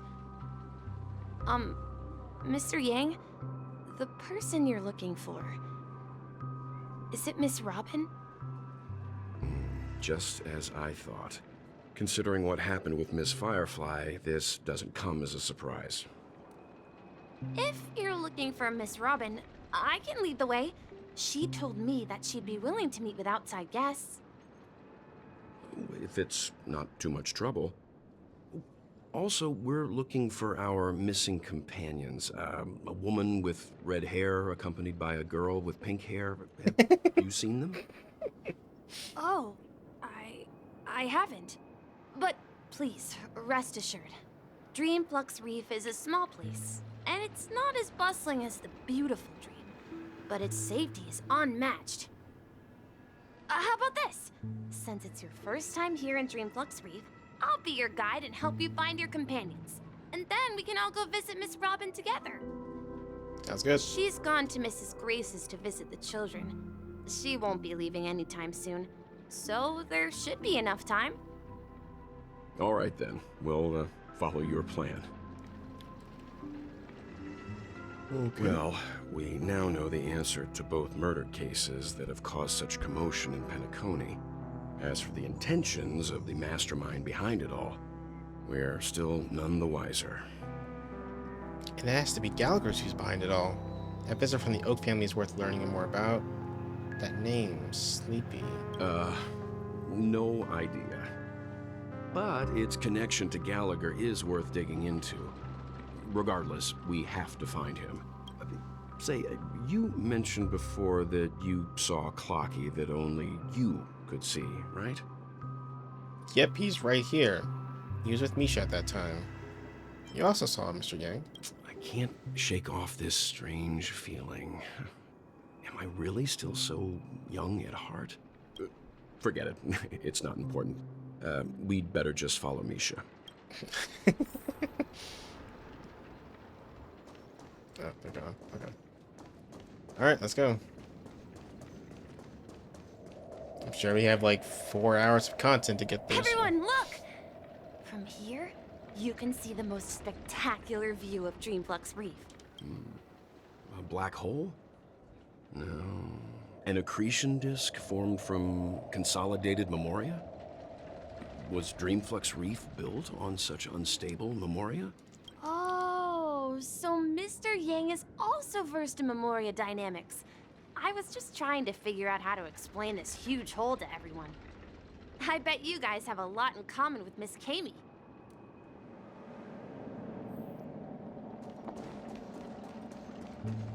Oh, yeah, I guess I can get my reward. That's what this is. Well, looks like you already found half the birds. It's a gift from the Orgine birds. Take it, and don't let me keep you. Oh. Okay. That's all it was. Look! There she is!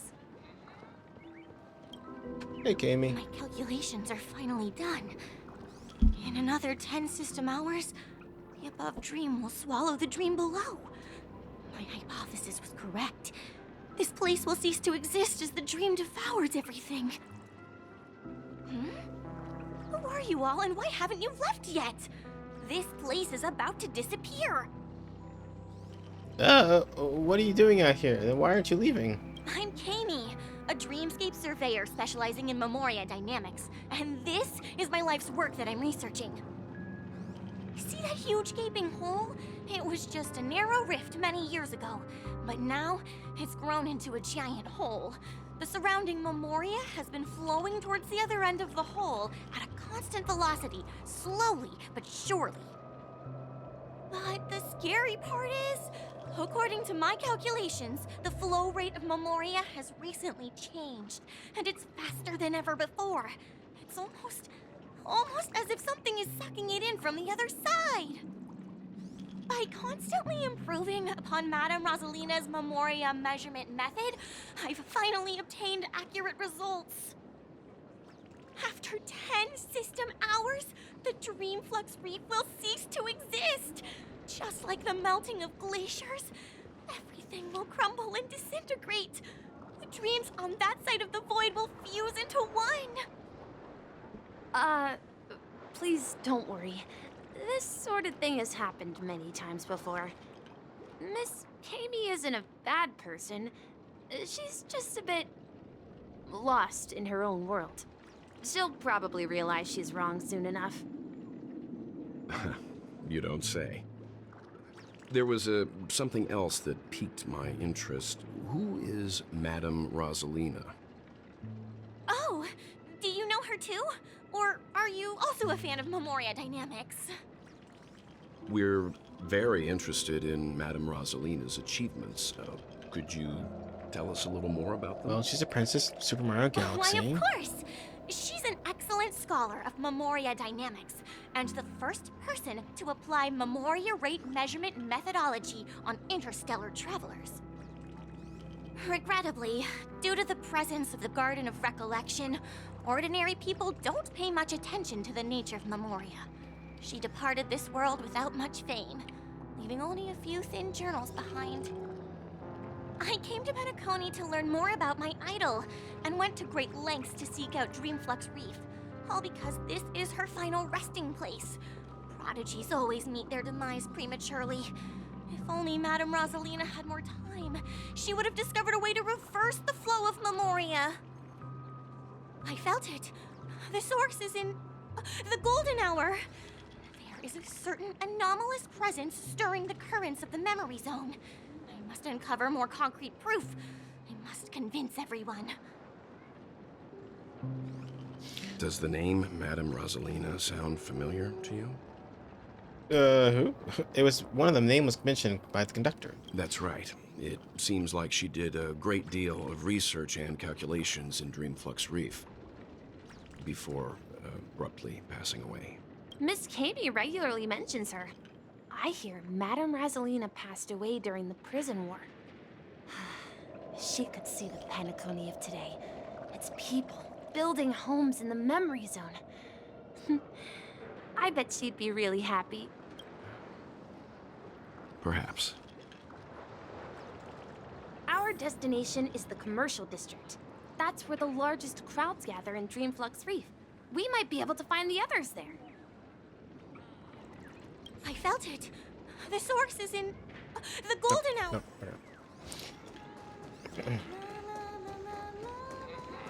Oh, hello. It's... Let me go. March. Please, come to your senses. I'm begging you. I was like literally one step away. Don't come near me! Oh my. I'm human and so are you. Can you get a grip? Mr. Yang and Mr. Trailblazer, I've been waiting for you. Oh my god, it's a ghost! Quickly, come help. I bumped into a member of the family on the way here. was so scared and I just wanted to calm him down. But...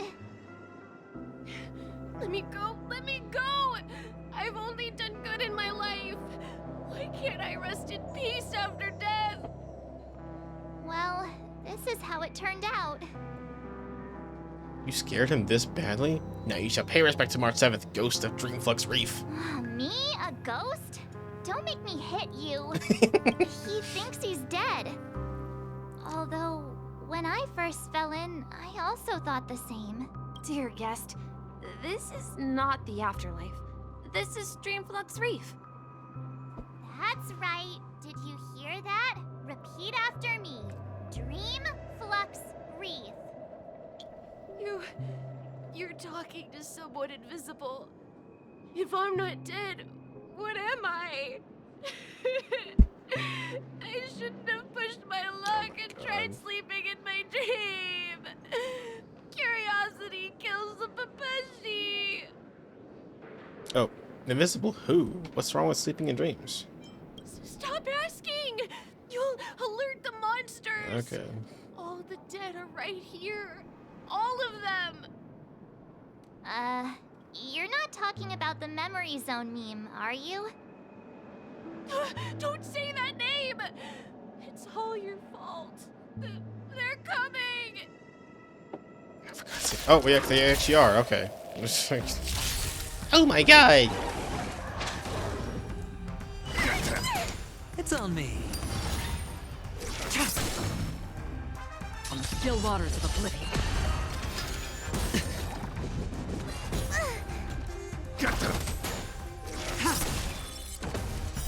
Blade of moonlight. No, it isn't. Now, for 40 more minutes of out. dialogue. His intense negative emotions attracted the nearby memory zone memes. I see. But why aren't the other people around here scared? He looks dead. Unlike in the Sweet Dream, people here don't see memory zone memes as dangerous monsters. And even if they pose a threat, people can easily escape by forcing a wake-up call. But we can't just leave this man here. Can we take him somewhere safe? It's a man? I guess so. We can ask Jesse for help. I've gotten to know many locals while waiting for you guys. Everyone here is living a self-sufficient life. I don't know how to describe it, but this place feels like the real dreamscape.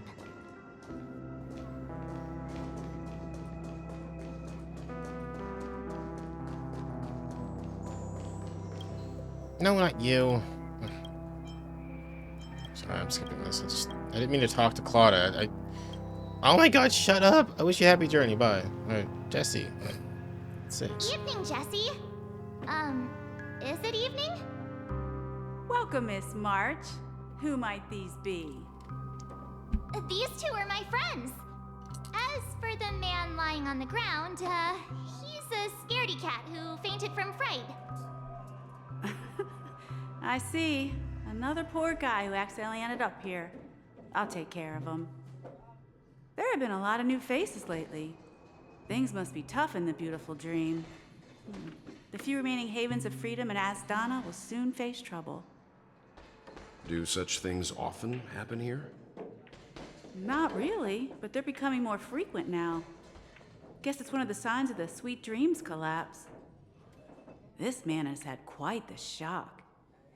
Could you help me find a Halovian lady, March? Her songs can heal mental wounds. A Halovian lady? That must be Robin. She's also here in Dreamflux Reef. Huh? Robin? But I thought she... Yeah, you know... Oh, right. If Firefly is here safe and sound, then it means Robin must be okay too. Misha's about to take us to her to find out what happened. But before that, let's meet up with Himiko. You were with her earlier, right? We met some stowaways in the residential area. Most of them came from neighboring star systems. I heard that places like Dreamflux Reef are scattered throughout the memory zone of Asdana, like islands in the ocean. They existed before the family arrived. I also heard that when Dreamflux Reef took shape, it was the center of all dreamscapes in Penacony. If that's true, it's no wonder there are so many similarities between this place and the Sweet Dream. Himeko must be gathering information. Let's hurry up and get going. Okay. I knew you couldn't hold your liquor.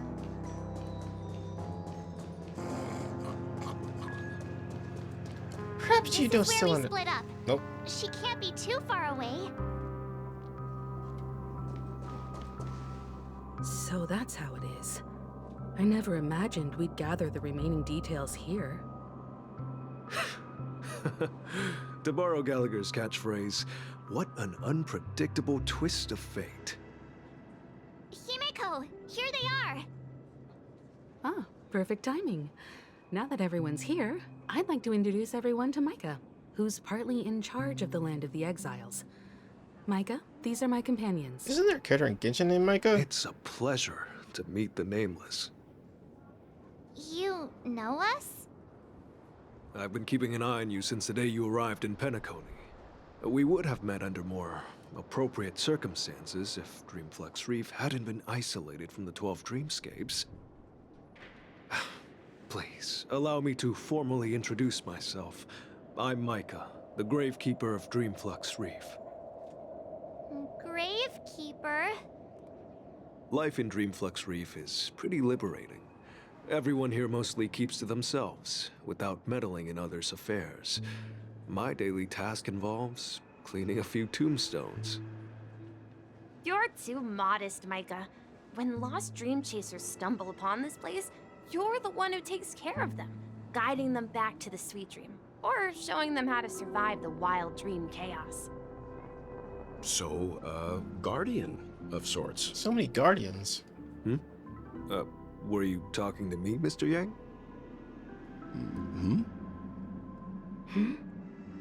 What's going on? On that note, Mr. Mika, which tombstones are you referring to? We didn't come across any graveyard when we arrived. They're actually just symbolic stones. But since you're curious, Mr. Yang, I'll take you there. I have a feeling you might find something of interest there. But before that, you have an important guest joining you. Robin? An important guest? Who could it be? Put it together in your head. This way, please. The roads here in Dreamflux Reef are a bit run down, so watch your step. I remember when this place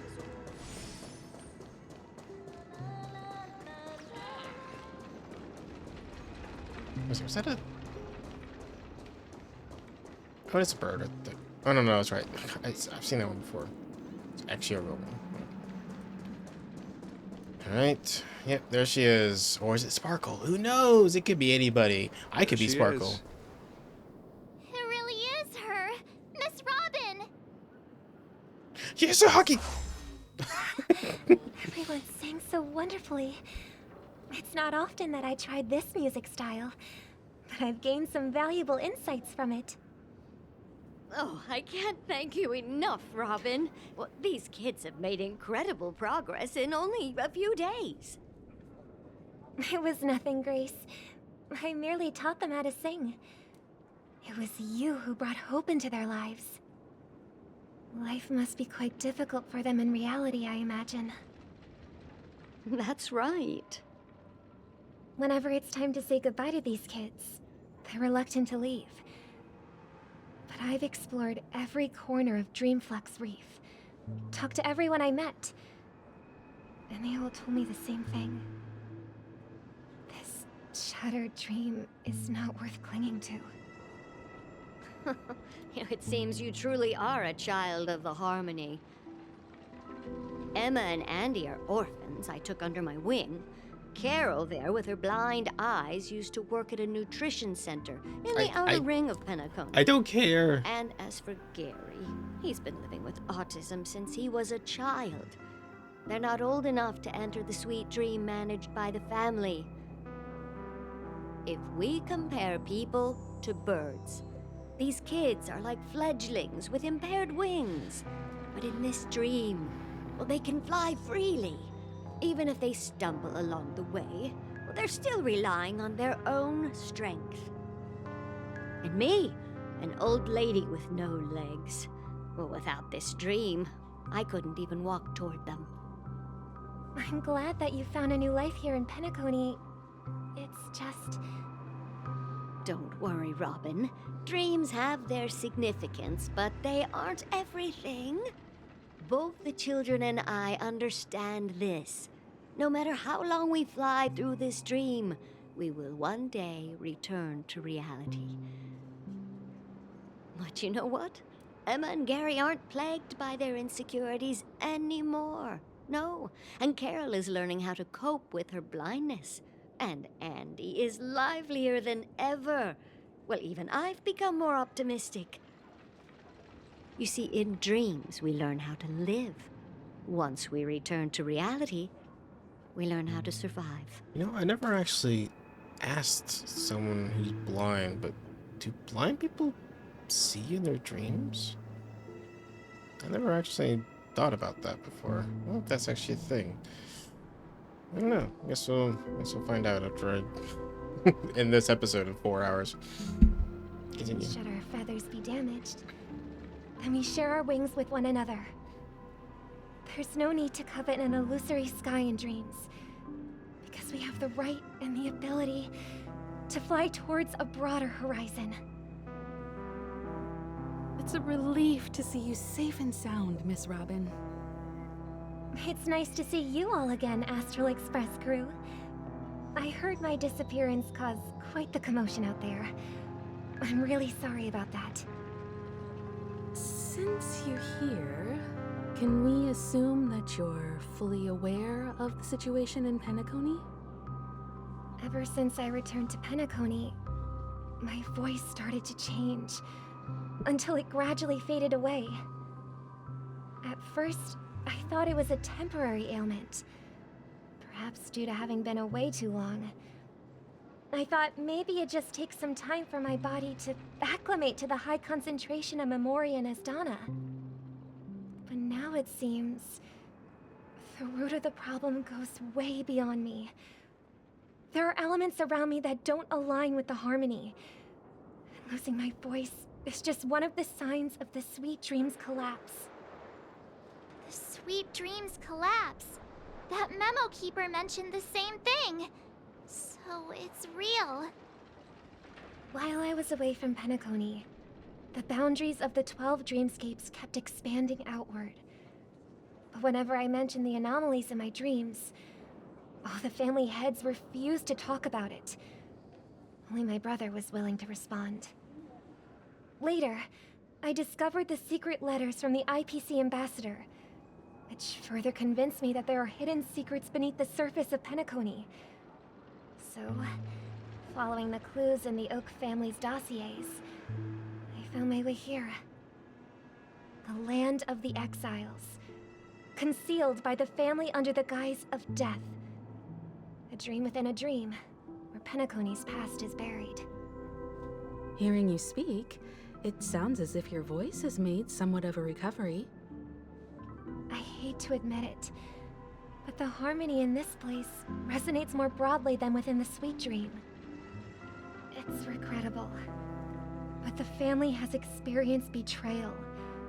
The traitor, or traitors, abandoned their original principles and, using the name of harmony, exploited people's weaknesses to turn Penacony into the planet of festivities, trapping everyone in the illusion of the Sweet Dream.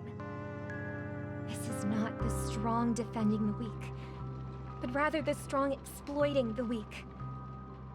A world without equality won't ever be favored by the harmony. And naturally, those voices blessed by them have lost the ability to sing.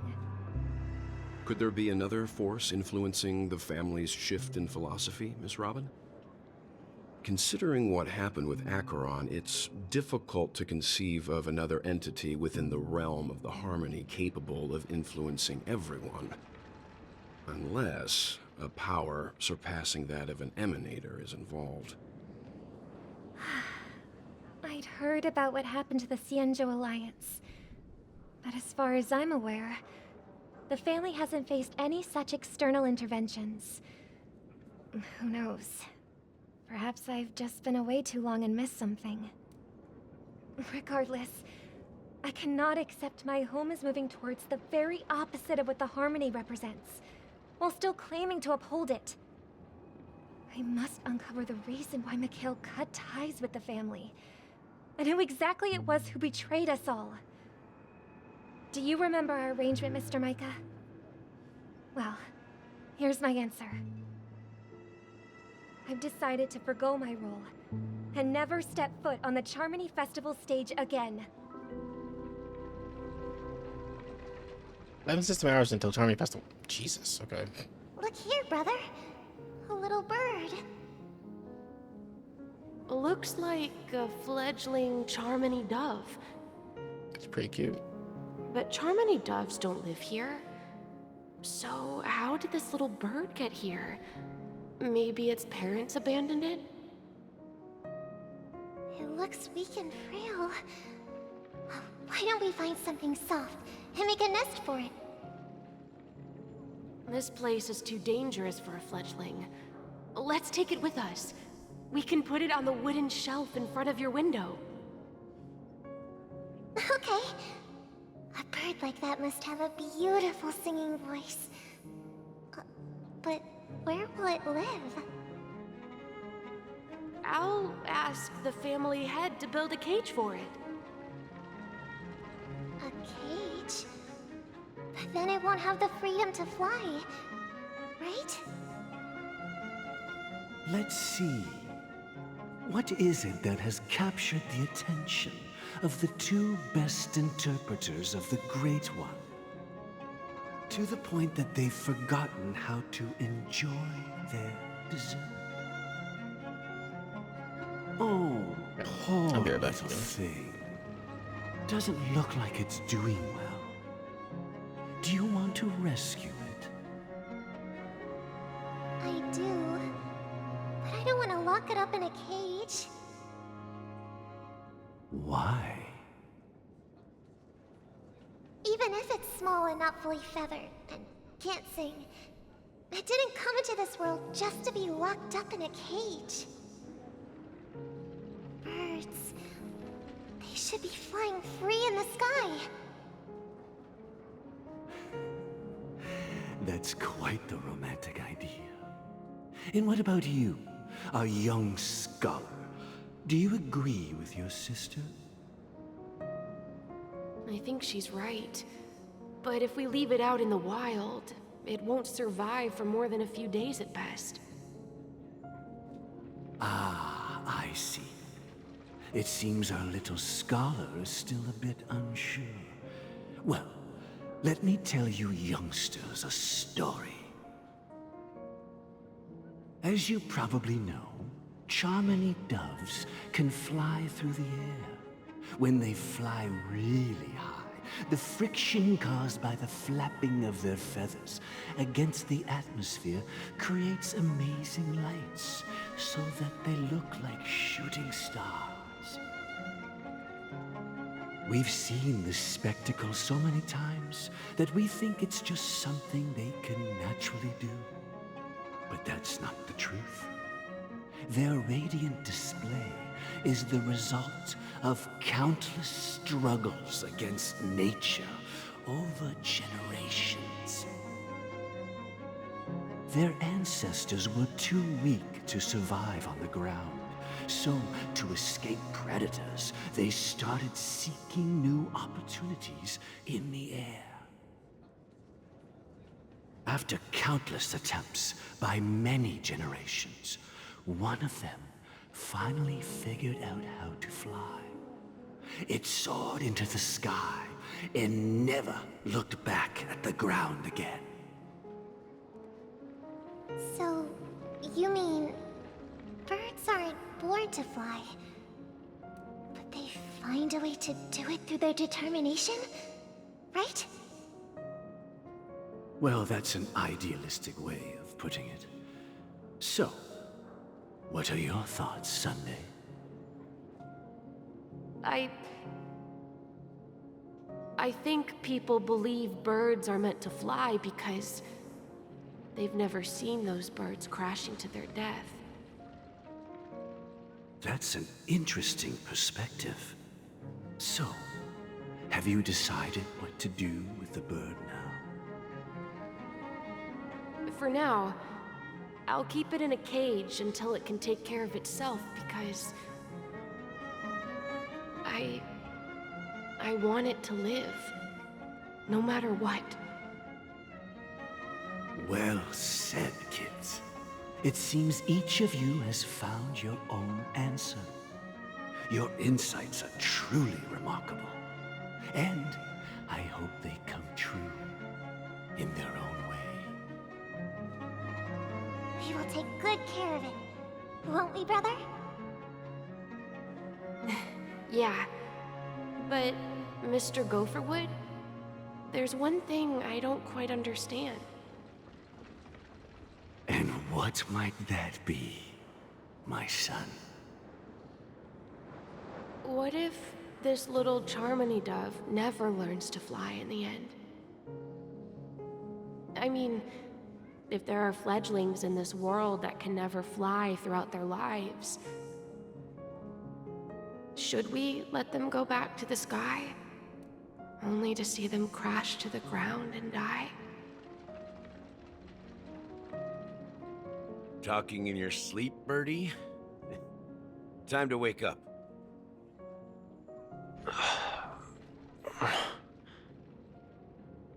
Huh? Need a hand? I'm still alive? Yeah. Happy about that? Where is Robin? Tell me.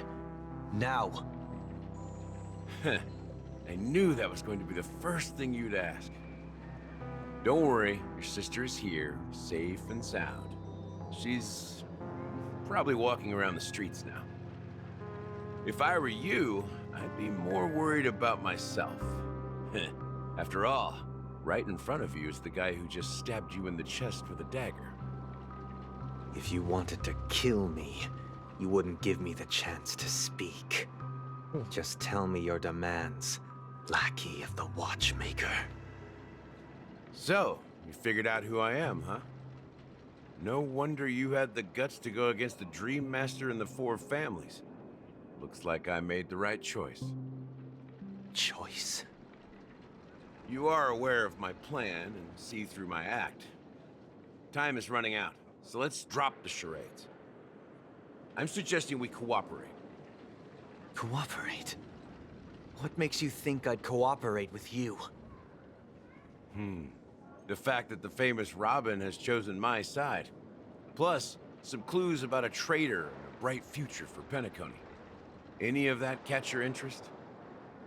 I find it hard to believe a man who's full of deception. Fine. You don't have to trust me. What you should trust is the sense of justice inside of you. Show me Robin first. All right, as you wish. Here she is. Huh? What's your trick this time? What? Just kidding. I mean, this lady will lead us to Robin, right? And the crew, too. There are too many people who you owe an explanation. That'd be great. Please follow me, Honorable Oak Family Head. Now, all the actors are on the stage.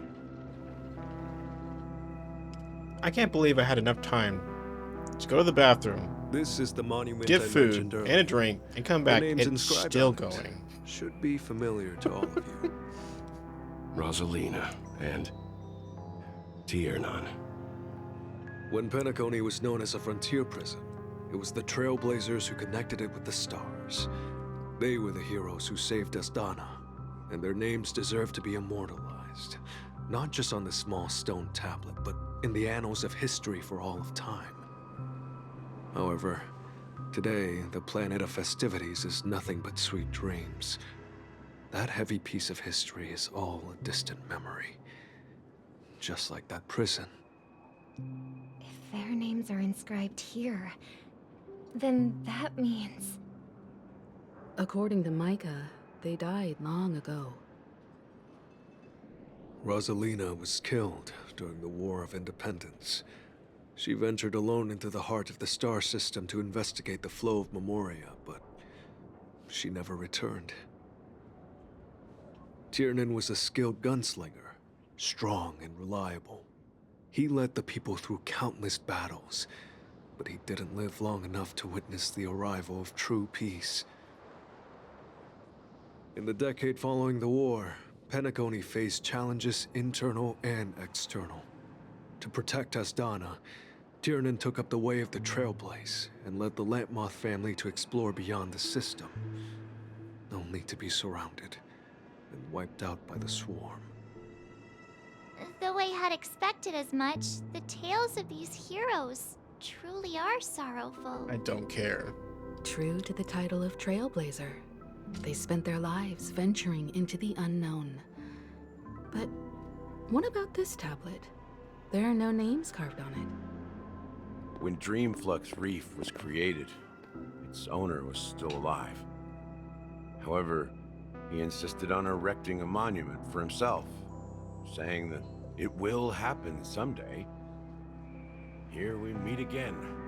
Everyone from the Astral Express. Robin.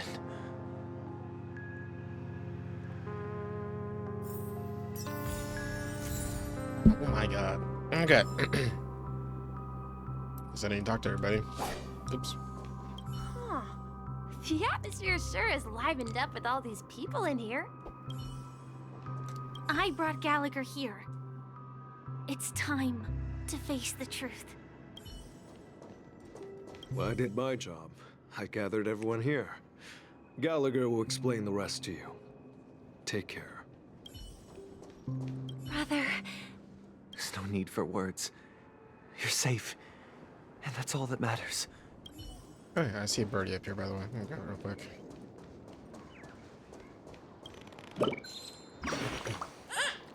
Oh, Chirp, you know this granny friend? She's just staring ahead, laughing one moment and whipping the next. Scary, Chirp. Oh, wait, okay. She's probably thinking of someone. If you mention someone, why don't you talk to that person face to face, Chirp? Humans are so hard to understand. It would be great if everyone was happy every day, Chirp. Goodbye. I return the great tea. I wish you had granny happiness too. Chirp, chirp. He double chirped me. Holy crap. Where did everyone else go? I guess Welt and Himiko and everyone else just jumped off the cliff or something. I promised to give the siblings some privacy, so let's talk about our business first. What do you say? That sounds sensible enough. Since you went through the trouble of gathering the family head, the crew, and the Stellaron hunters, I'm guessing you have something important to say, Mr. Gallagher? Oh? Is it that obvious? The look on your face is practically screaming, I'm the one behind all this. You're right, Mr. Yang. It is indeed time to come clean on everything. The siblings already know what they need to, and they've made their choice. But you, Nameless, arrived a bit late. So it's only fair that I answer your questions. Okay. Before we begin, let me reintroduce myself. I'm the founder of Dreamflux Reef, the deputy of the Watchmaker, and the one who sent out that invitation. As Gallagher, the history fictionologist, I humbly extend my greetings to you all. History fictionologist? So what, everything you told us was made up? Well, don't worry. Almost everything I shared was true. Well, except for the part about the family accepting me back. I double-checked with Micah, and everything he said about the family, the Watchmaker, and Mikhail is true. Thank you for your understanding. Now let's get down to business. I'm sure you're all wondering why I went through the trouble of setting up this battle for the legacy, inviting different factions, and stirring up a ruckus all over Penacony. Well, It all boils down to something very familiar to all of you. The Stellaron. The Stellaron? But how is that possible? Penacony is a free-flowing interstellar hub. There are no signs of contamination whatsoever. You're totally correct. So, care to take a guess at what that means? It's in the dream. Someone is manipulating the Stellaron? Or has it been completely sealed? How keen. Well, what should I say? I expected nothing less from the person here who is the most familiar with Stellarons. The sweet dream doesn't come out of thin air. If you think of the memory zone as the sea, creating the land of the dreams is like filling that wild ocean with earth to make an island. To achieve this feat, without the help of an emanator of remembrance or enigmata, the only way is to use a Stellaron. And that's not something you can achieve with a simple wish. It requires vast quantities of knowledge, time, and manpower. I'm sure you get what I'm hinting at. In Azdana, the planet of festivities itself is a Stellaron disaster.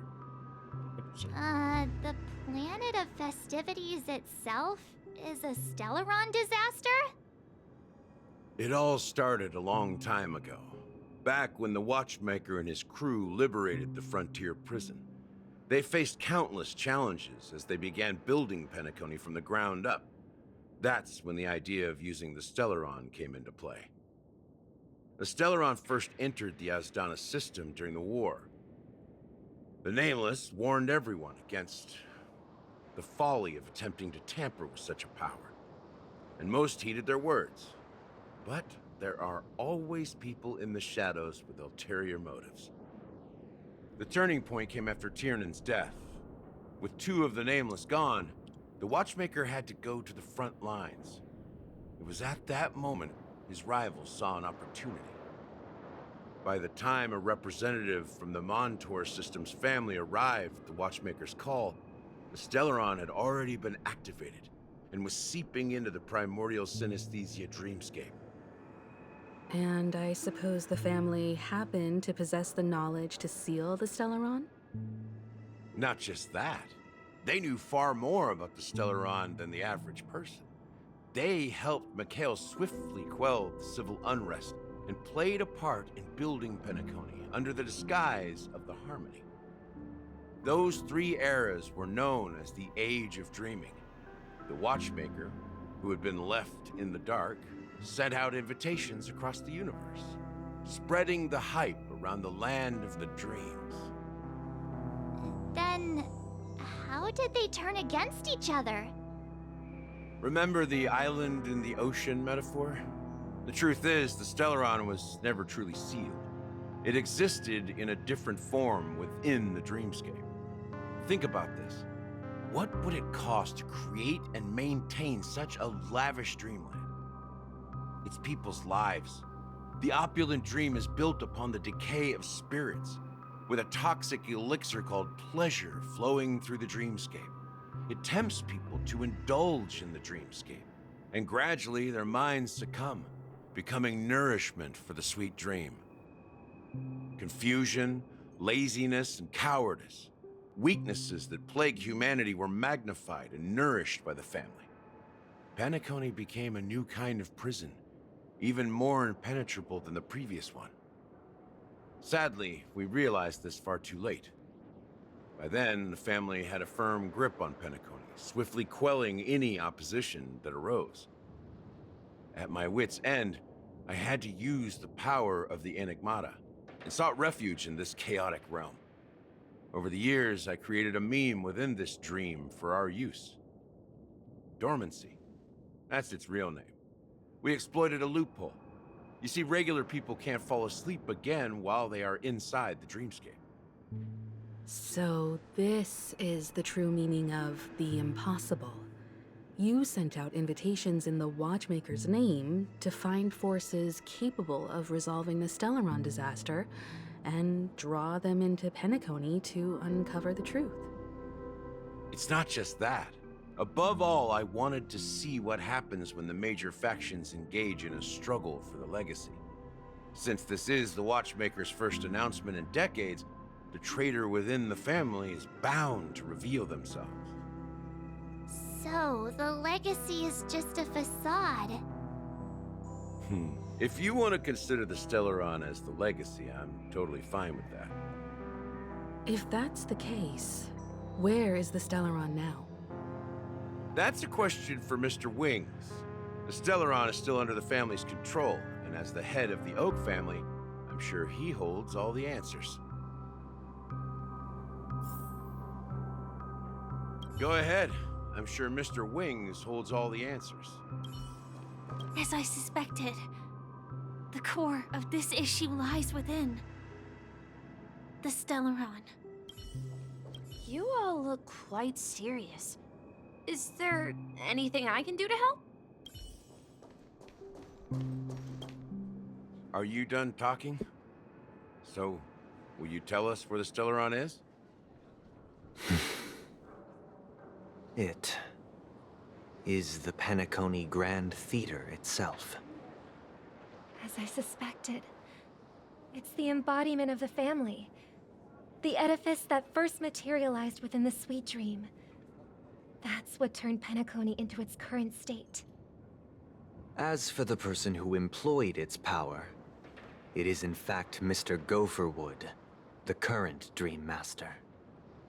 Well, that was easier than I thought. Did you conduct your own investigation already? Correct. When I was trying to track down the person who murdered my sister, apart from you, Gopherwood was my second suspect. Confronting me first turned out to be a smart move on your part. I didn't have other options. The Dream Master has been elusive, and even the heads of the families can hardly get an audience with him. Moreover, Mr. Gopherwood has been kind to my sister and me. And I didn't want it all to end like this. What do you mean by that? To be honest, my brother and I are also victims of the cancer of all worlds. We grew up as orphans, and were adopted by the family when they came to help. Mr. Gopherwood recognized our potential and brought us to Penacony. But I can't just stand by and watch Mr. Gopherwood become an enemy of the Harmony. I won't use my voice to support an evil cause. I won't step on that stage and sing, no matter who the traitor is, or what orders they give me. I won't let the Charmony Festival become an event that destroys Harmony itself, or the paradise in our dreams.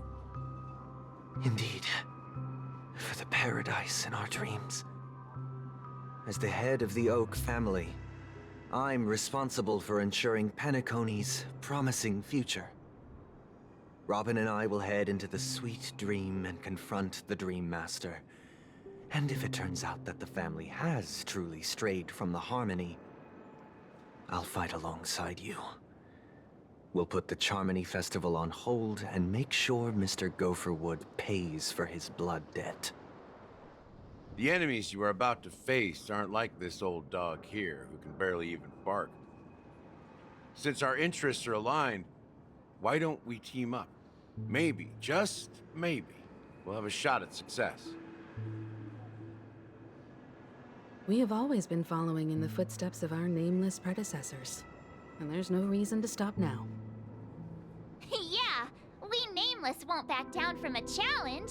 Isn't that right, Mr. Trailblazer? Oh, I actually did say something.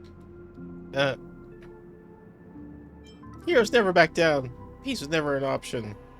Exactly. It's time for the crew to save the world once more. Rest assured, sitting on the sidelines isn't in our nature. Mr. Sunday, Miss Robin, I'm willing to accompany you on behalf of the Astral Express. Having a third party present should help with negotiations. And could make all the difference if things get ugly. It always does. So let's go ahead and do it. Thank you, Mr. Yang. Just cut out the whole bullshit. Just Thank kill you them all. all very much. We'll start with you, Birdman. The Charmony Festival Spartan is kick about him to over the start, edge. and time is against us. Sunday's definitely the traitor. We must hasten. 100%. Everyone, let's gather over here. We still need to make some preparations. Still, I think we have everything we need to know. I may have been quick to step up to the plate, but confronting the Dream Master could be a very dangerous affair. Huh? Even you're saying that, Mr. Yang? How powerful is that Dream Master? He's the leader of the families of Penacony, and he has the entire power of the Harmony behind him. Not to mention the Stellaron in his possession. We must proceed with great caution. Maybe you can just stay behind this time, Mr. Yang? But my black holes. No, that won't do. Even if we count Robin as an ally, something felt off about Mr. Sunday just now. Although, I can't quite put my finger on it. I have to make sure he won't turn against us when things start to get dicey. You're still carrying the keepsake the IPC envoy gave you, right? May I borrow it for a moment? Sure. Huh. I knew it.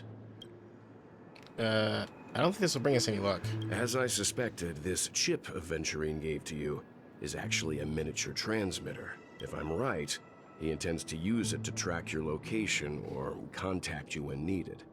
As it so happens, this may actually be of some use in the current situation. Aventurine? Is he still alive? And what does he have to do with our mission to confront the Dream Master? Remember what I said earlier? Working with the IPC is a way to keep the family in check. If negotiations go south and the family show their true colors by going after the Stellaron, I'll use this transmitter to send a message to the IPC.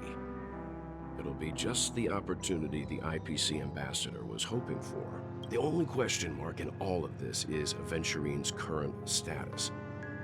But the IPC is always listening, especially senior strategic investment department heads like him. Getting the message across shouldn't be a problem. Good luck to you, Welt. Well, you take care too. If anything goes wrong, don't worry about me. Just make sure to seal the Stellaron. Spoken like a true hero. Even if the Dream Master is innocent, the family's corruption runs deep. I won't make the same mistake Mikhail did. Let's wish him the best of luck. Don't you have something else to tell us, Gallagher? Why would you say so? Before we departed, the conductor asked us to inquire about the 3 nameless in Penacony. We've already collected intel about Razelina and Tiernan, so the only one left is Legwork, if I'm not mistaken. We've already met him somewhere, haven't we? It's not enough to say meet, but the answer is pretty obvious. After all, I've hinted at it in quite an evident way. I've been watching over you ever since I received the reply from the Astral Express. And I've seen the great effort you all put into linking different realms together across the cosmos. And now, after getting this far all in one piece, you have truly proven yourselves. Miss Himiko, were you the one who repaired the Express and got it sailing through the cosmos again? Yes. And you two, young Nameless, you have very interesting life stories and extraordinary skills. Of course, my reputation precedes me. Believe in the galactic baseballer supremacy. What? Hey, you can't just make up titles like that. You're full of energy. Please send my regards to the conductor, Pom Pom. Please let them know that their friend had fond memories from his time aboard the Express, which he reminisced on every time he had a good drink. As for the last Nameless, he embarked, disembarked, and embarked again, traveling in a great circle, ending up back where he started. On his deathbed, he told me to find the Astral Express and deliver an invitation to the future Nameless. He left behind a special gift, a true legacy. Something that belongs only to the successors of the Trailblaze. Come with me. Now is the time to reveal it. Okay. Sure thing. back here again. Sometimes I feel like you're still alive, old friend. Like you've still got so much to say and do. I've kept my promise. Brought the future trailblazers you've waited so long for. I don't know why you were so obsessed with that train. But I remember your last words. Don't let us down, old man.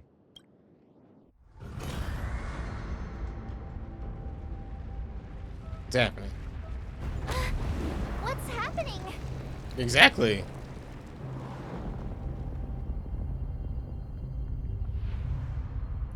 Turns out the Flux is actually a giant mechanical robot we're gonna fight the family with. Oh, it's the theater.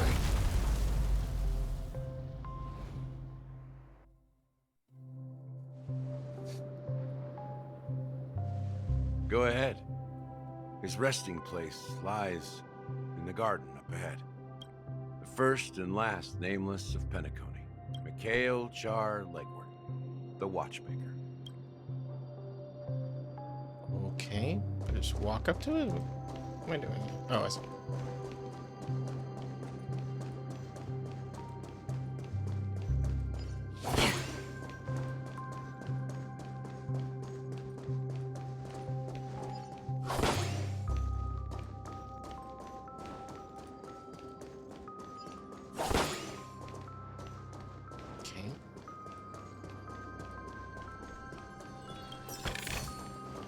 So many of these like little balloons. These balloons around.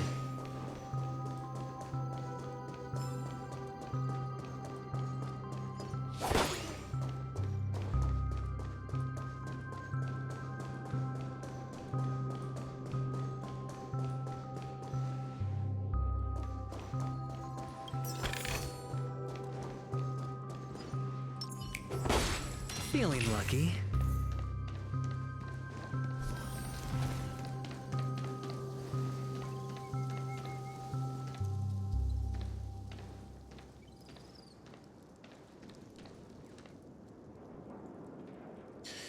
Beneath the surface of Memory Zone, in a garden closest to the full moon on the water, an elderly man rests on a recliner, enveloped in utter silence. The watchmaker, Mikhail Char Legwork, has passed into the endless timeless dream where no sound could ever awaken him. Sure enough, the Watchmaker is the third nameless. Even I could guess that one. The legacy he left behind was a dream bubble. I believe inside that bubble, there's something that holds meaning only for the nameless. After all, when I checked its contents, I found nothing inside. Maybe some Trailblaze runes? Even more mysterious than me. Well, let's have a look. As the words cease, Himiko nods ever so slightly in your direction. You take a deep breath, steady your mind, and turn your gaze towards the watchmaker. Touch the dream bubble in Mikhail's hand. You press your hands against the dream bubble, and the thick, viscous memorial converges under strain, then stretches outward from your fingertips, as if weaving a delicate web. It gently cradles your palm.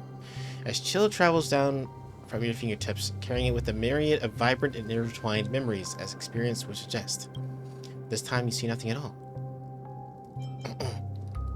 Try to focus and capture memories. Dreamable is clearly extraordinary. Perhaps their approach was wrong, you think. Holding your breath, closing your eyes, with one knee in the ground, you press your head and forehead against the thin film coated in memorial. Yet before you, there remains an abyss of darkness. No crimson sun descending upon snow-capped mountains. No gentle laughter. No twinkling stars. No echoes or swords clashing. And most of all, no traces of Trailblaze. There's nothing and nothing is there. Indubitably, this is but an empty dream bubble. Wait, what's going on? Seriously? There's nothing inside this dream bubble? How disappointing. How could a dream bubble be empty? Just as I suspected. That old man always had this strange belief in the nameless and the Trailblaze. And I never understood where he got that confidence from. Especially since he never managed to get in touch with the Express while he was alive. I could never figure out what was going on in that old man's head. But this empty dream bubble is so typical of him. He was always full of weird fantasies An incomprehensible romanticism. That mischievous old man. Well, I didn't expect him to leave anything concrete behind anyway. Don't think that's the case, Gallagher. I'm sure Mikhail has left us the most precious thing of all. Bird! Don't start getting all philosophical on me, all right? Just as Mikhail believes in the nameless of the future, we unconditionally believe in the nameless of the past. How could they leave with regrets for the future when they were ready to dedicate their lives to the land they loved? There must be something contained in this dream bubble. It's just we haven't figured it out yet. You also have faith in the Watchmaker, don't you, Gallagher? Well, I'm a follower of the Enigmata. My philosophy forbids me to have faith in anything. That's why I understand what faith means in the path of Trailblaze. And I also want to know what he left behind. I'll leave it to you guys then. Can I borrow your pet? I need to make a trip back to Golden Hour and check something at the Dreamscape sales store. It's for Mikhail, and for the future of Penacony. Okay. Oh, switching to Boot Heel's POV. Welcome oh my to the God. Robbery Hotel. How may I help you? Okay, is it? It's going like literally by hours. Is this gonna be like a 10-hour video? 12-hour video? Greetings. We're the Nameless from the Astral Express, and we'd like to check in. The Astral Express? But I thought... Yes, my companion's already checked in. My name is Dan Hung, and I believe my personal information is recorded in your system. I see, but your companion said you wouldn't be coming due to a change of plans. Now the plans have changed again. And you are... Me? I'm Pom Pom, a new nameless who's also with the Astral Express. Okay, so terrible. He's my fellow trailblazer. We responded to the family's invitation before he boarded the express, so he wasn't registered in your system. Is it possible to accommodate him as well? Oh, I see. Another one of the Nameless had a similar situation. Seems like a lot of people are joining the Trailblaze these days. You don't know how right you are. Since there's a precedent, it shouldn't be a problem. Just give me a second to contact your companions. I'm sorry, dear guests, but it seems I'm unable to reach the other members of the Astral Express. What do you mean by unable to reach them? My apologies. This is the first time I've encountered a situation like this. However, the system indicates that those guests are still in the dreamscape. How about this? Give me their room number, and we'll go check on them ourselves. I'm afraid that's not possible. I need to verify both of your identities before I can share any guest information. How about you just wake up someone? Let's say, Welt? I'm sorry, but there are strict rules regarding forced awakening. It cannot be done without the proper clearance. So nothing works, huh? What's your solution then? Are you saying we sleep here? At the reception? Please be patient. We need to contact your companions in order to confirm your identities. And now it seems you need to confirm our identities before you can contact our companions. It's a catch-22. It seems so. Fudge. Fuck. Look, nothing personal, but if you can't handle this, go find someone else who can, okay? Please calm down, dear guests. I do recall that Mr. Sunday, the Oak family head, personally handled this issue earlier. Oh, please wait a moment while I contact him. I don't think she's trying to give us a hard time. She really just doesn't know what to do. I have a bad feeling about this. You tried to contact them on the Express earlier, but they didn't respond. Something doesn't seem right. I need to leave for a moment. You can stay here with the receptionist. Pom-pom. Sure thing. Just don't keep me waiting forever. Don Hung seems pretty worried about his companions. I should give him some space. Stressing out about it won't help anything. Bang, bang, bop, boom. Started murdering. Alright. Alright. Hello, Sabrina. The Charmony Festival is about to start. I'm so excited! Hey! You guys here for the Charmony Festival too? Well, I didn't come all the way here specially for the festival. Honestly, I don't really even know what it's about. But I heard it's a lot of fun! Well, back in my homeworld, Anaria, we have festivals like that all the time. My dad threw me a birthday party one time that was just as extravagant as the Charmony Festival. Oh, come on! The Charmony Festival is a once-in-an-Amber-era event. How can a birthday party compare? Well, you never know, right? Maybe on her world, birthdays only happen once in Amber Era. Anyway, let's forget about that. Have you heard about the, unsettling things happening in the dreamscape? Unsettling things? What could possibly Oh go my wrong? It better not ruin the Charmony Festival! I've been looking forward to it! Relax. With a big event like this, there's bound to be lots of gossip and rumors. Don't worry. If anything does happen, the family will be on top of it. Oh, that's a relief. I didn't come all this way to see the festival go down the drain. Well, looks like I won't get any fudging clues out of these two. They're clueless. Surely there'll be a lot of celebrities at the Charmony Festival. It's a great opportunity to make some valuable connections. Don't enter the dream with such a utilitarian agenda!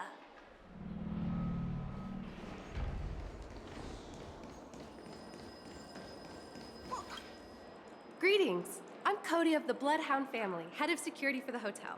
How may I assist you? Hello. So, there's something I wanted to ask about. I've been hearing some unsettling rumors about certain incidents that might affect the Charmony Festival. Do you think there's anything to be worried about? I've traveled all the way from the Hayaii Federation, and I don't want my trip to be ruined. What do you mean? Wait. You haven't heard? I'm not sure where you heard those rumors, but they're completely baseless. I can assure you, as a representative of the Bloodhound family, that everything is going smoothly for the Charmony Festival. At present, all of the families are focused on making sure the festival starts on time. Even the Dream Master himself has arrived. So don't worry, your trip won't be in vain. Ah. That's a relief to hear. She doesn't appear to be acting. So, it seems that even the hotel staff are out of the loop. Well, it's only one thing to... Already? Oh, damn it. Hasn't she returned yet? Nope. I'm starting to wonder. Sending her to contact Sunday was a good idea. Neither the staff nor the guests seem to know anything about what's happening in the dreamscape, and wherever we go, all we see is people enjoying themselves. Definitely not a good sign. I agree. Another unusual thing is that the Oak family is supposed to be in charge of organizing the council and managing everything inside and outside the dreamscape. However, I walked around the hotel but didn't meet a single member of the Oak family on such an important day. Well, I'll be forked. If I remember correctly, the head of the Oak family is that Sunday guy, right? 1 second, guys. We shouldn't linger here too long. Let's go back to the Express for now. Not so fast. Have you ever robbed the IPC, bro? If you run away now, everyone will be chasing after you. Are you suggesting we sit here and do nothing? I wouldn't say do nothing. But let's stay put for now. Even if the family has ulterior motives, they couldn't have anticipated us showing up here. We're the surprise factor for them. They don't want to attract unwanted attention from certain outsiders, so they won't do anything reckless. See? The IPC lackeys are keeping a close eye on this hotel. If I were a family member, I'd find an official excuse and keep the surprise factors here. If we just wait here, that would be like walking into their trap. Of course, we don't need to walk into their trap. I gave a backup plan to the memo keeper. If it turns out we won't be allowed to enter the dreamscape, she'll order a drink for me in the VIP lounge at the hotel. In reality... a secret signal. That's right. Oh, a concrete object can indeed help the memo keeper establish a connection with you. But Boot Hill, if you have more backup plans in the future, I hope you'll let me know in advance. I'm sorry, but it's one of my quirks. I have too many unreliable friends. And if I reveal that I have backup plans, things can go awry. And that would leave all backup plans completely useless. How do we get into the VIP lounge? This is where my street smarts come into play.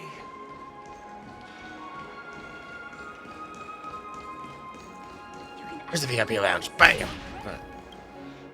Dennis. You're the lobby manager, right? Yes, I am. How may I assist you? We're the Nameless from the Astral Express.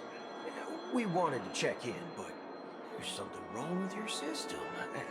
The lady at the front desk said she would contact the manager, but now she's nowhere to be found. Now, we've been waiting here forever, without any food or water. What the fork, man? Is this how the family treats its guests? Is this your idea of street smarts? Starting an altercation? It's called standing up for your rights. I apologize for the inconvenience. Please wait while we try to contact Mr. Sunday. I'll arrange 2 premium seats in the VIP lounge so you can rest there while you wait. See? Just like that. Just don't call yourself Nameless next time. Wow, this bar's something else. Certainly worthy of the planet of festivities. 1 peach soul glass. Oops, sorry. I actually did press the wrong button that time. So sudden. Hey, I have an order for a bottle of Hasdana's White Oak. Can you help us find it? Hasdana's White Oak. I think there might be a misunderstanding. We don't serve that here. Oh, no way. Are you sure you're not mistaken? If someone had reserved such a beverage, I would definitely remember it. It sells for hundreds of thousands of credits per bottle, after all. I couldn't afford to cover for such an item if it were broken or lost. That's strange. Well, could it be that the memo keeper couldn't afford it? Then what should we do now? Oh, no need to rush. Let's grab some drinks first. Maybe I arrived too early and he hasn't come yet. Now, let's see what kind of juice malts you all have here. Well, give me a glass of Heenum Valley, 40 years. I'll have it neat. No ice. Wow, that's the most expensive one on the list. You have a taste for the finer things. It's on the house, anyway. Nice. What can I get for you? Anything you recommend is fine. Then I would recommend today's special, Glass Village. It's classic Soul Glad mixed with Laboon juice. It's refreshing and suits your cool demeanor. Just 1 minute. flavor. Dynamite barbecue with rocket fuel. Ooh, it really hits the spot. Truly, the finest sherry cask-aged malt juice in the cosmos. Dynamite barbecue with rocket fuel. Is that really something that humans enjoy? Hey, this guy doesn't know anything at all. As long as you are satisfied, dear guests, please enjoy. Let's give the memo keeper another half-system hour. If she doesn't show up, we'll need to come up with a new plan. In the meantime, let's take stock of the situation. What do you think? That's all we do in this The game. situation is unclear. Something must have happened on the planet of festivities, but the public is unaware of it. Someone in a position of power within the family must be covering it up. It's unusual for the followers of the Harmony to invite other factions, let alone the IPC and the Masked Fools. If what you said about the Emanator of the Nihility is true, the situation in Penacony is a little complicated, to say the least. You think? Alright, so this is what I don't like, is that we already know this information. We know what's going on now, like 100%, but yet these two don't. So now we have to go through their eyes and relearn this whole story through their perspective. We could skip this. We know what's happening. Let's just move on. Actually, there's something else I'm concerned about. Regarding Acheron. As you know, the faction that follows the path of the hunt are some of the most dangerous folks in the cosmos to mess with. I mean, who in the right mind would impersonate the Xianzhou Alliance or the Galaxy Rangers? It's like asking for a death wish.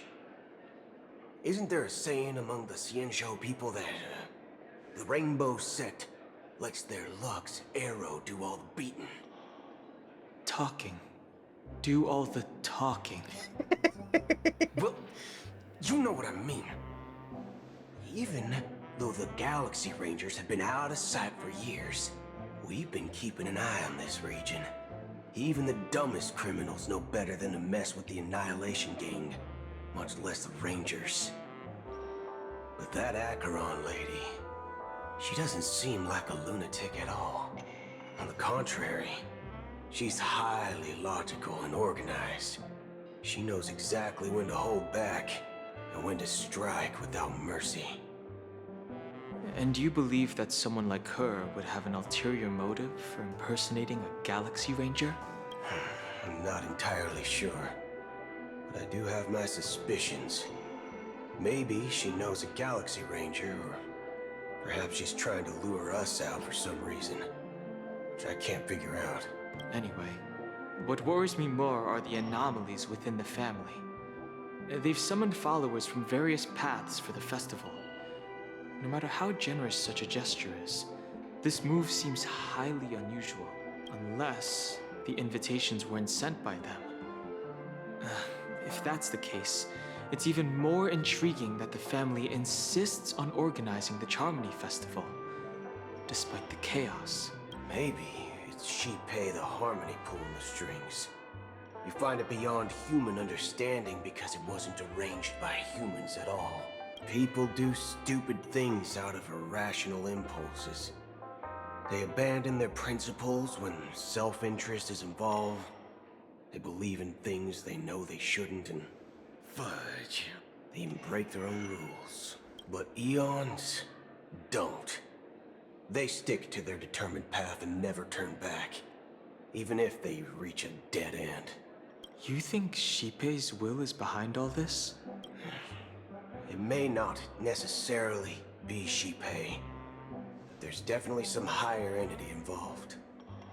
I know it may sound pessimistic, but if human free will were reliable, why would we even need Galaxy Rangers?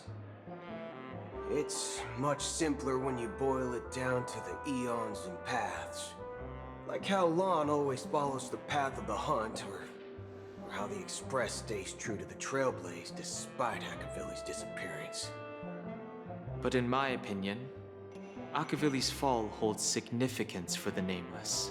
Oh, So you're saying the Nameless now have to take responsibility for their own choices because their absolutely right leader is gone? Exactly. I believe the purpose of the journey isn't just about following a path that's always considered absolutely right. It's more about doing your best to choose the right path for yourself among countless possibilities, even with limited insight and judgment.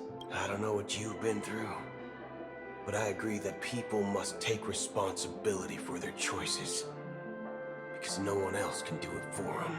That's why the Galaxy Rangers need to uncover the imposter and figure out her true intentions. Just in case.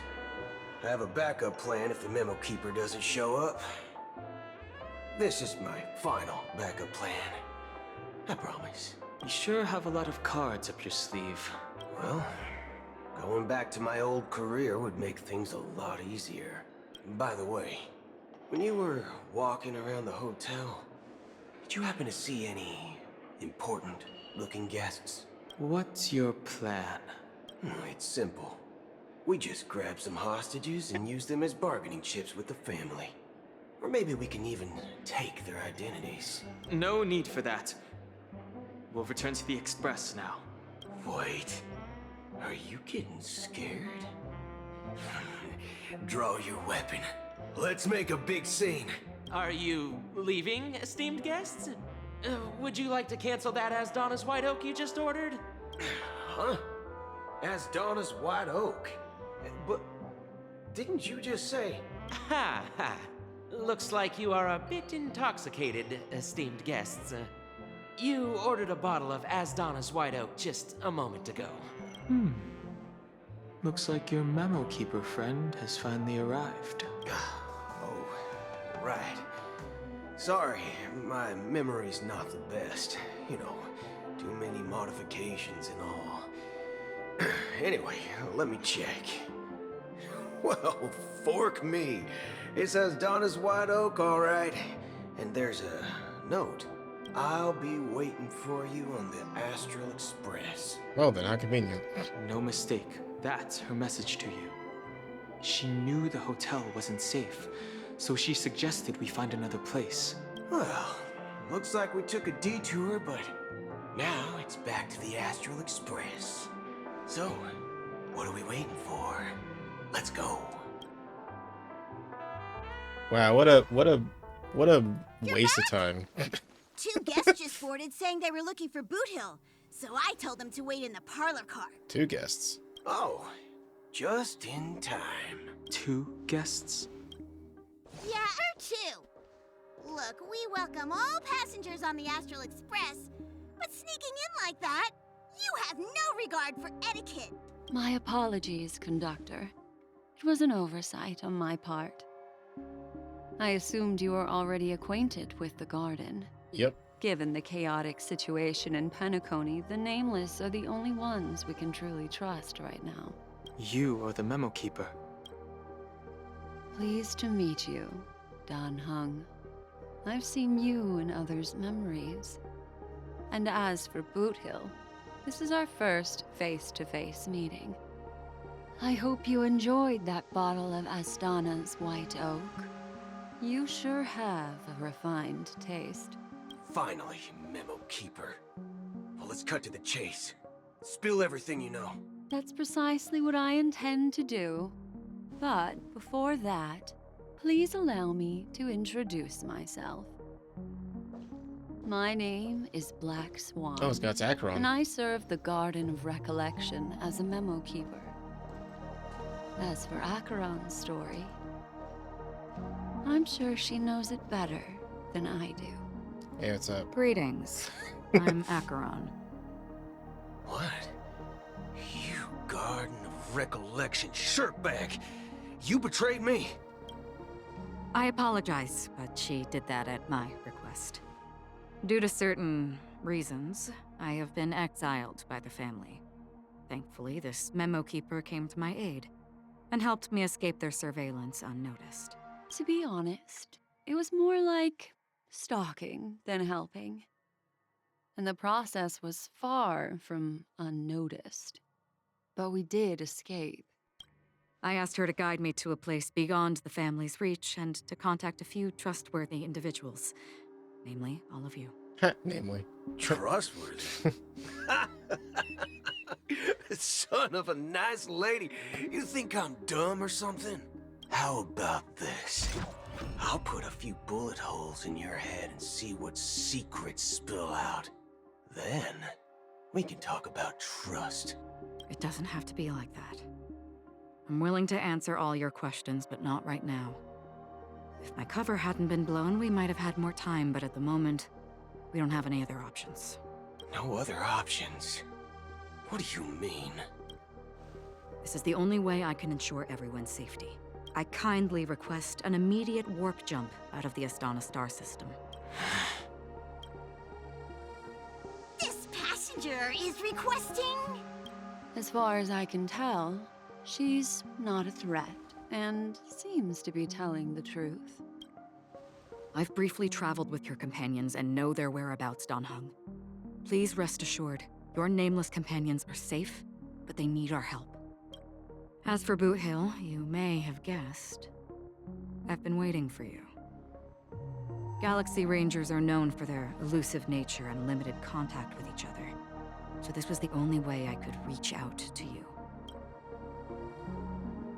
Only by doing this can I find a true Galaxy Ranger and fulfill a long-standing promise.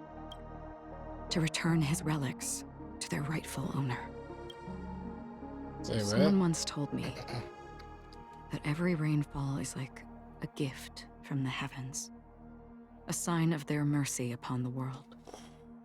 Raindrops are said to be the tears of the gods, shed in response to the sorrows of the world. Their constant pouring is a reminder that the gods haven't abandoned us yet. So, how long has this rain been going on for? I used to believe, just like you, that it would eventually stop. Years and decades passed. And in the end, such hope faded away before the rain did. Looks like the god you mentioned doesn't exist after all. Shit. Nope.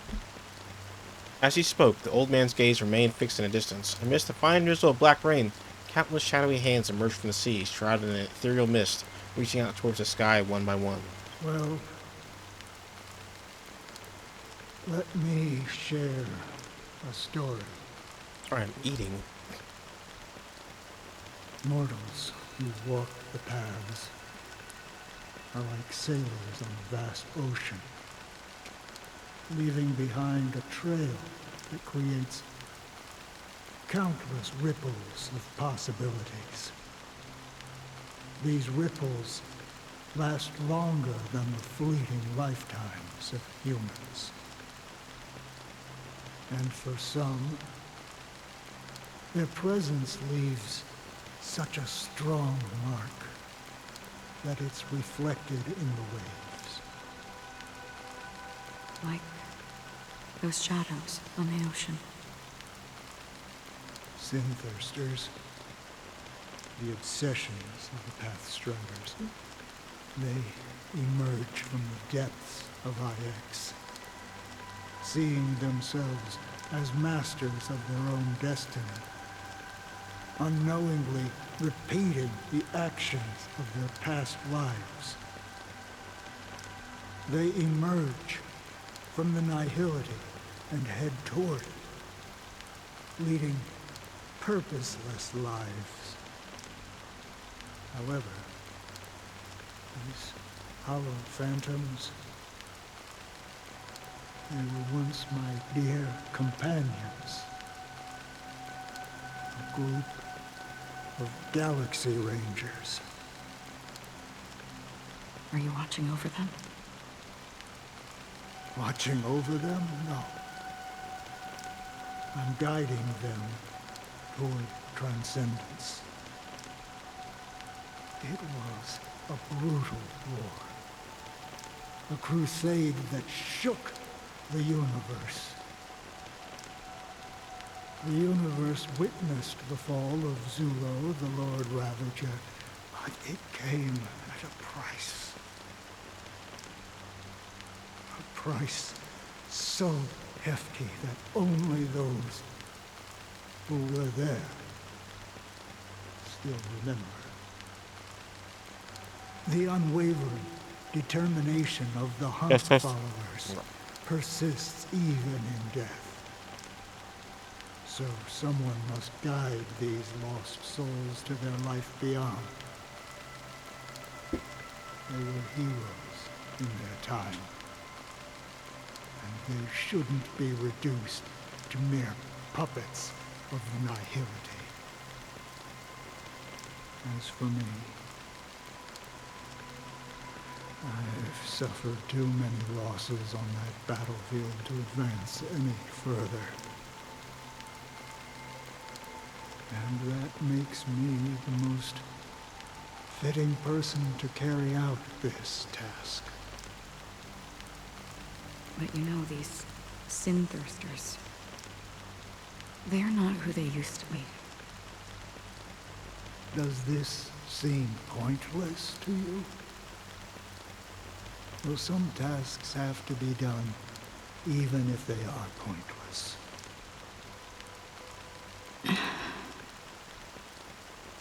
I can help you. For what? For the meaning of the nihility. That's what I've been seeking. I see. After all, this realm is off limits to ordinary souls, right? Thank you, stranger. I wish that you find what you seek. Before we part ways, I have one more question. It is true that their actions and even their entire lives may seem pointless from our perspective. But if, and it's just an if this is what the departed ones expected, should we try to change it? A good question. And a profound one. I don't know the answer. What I do know is that one day I too will pass away. And when I bid farewell to this world, someone will stand at my grave and place a bouquet of flowers on it.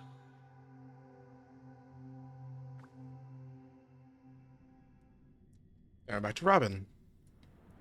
9 system. Oh my god, it really is going down by one I every. appeared as a child.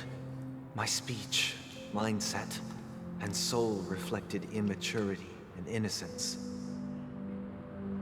As I grew into adulthood, I left behind my childlike side.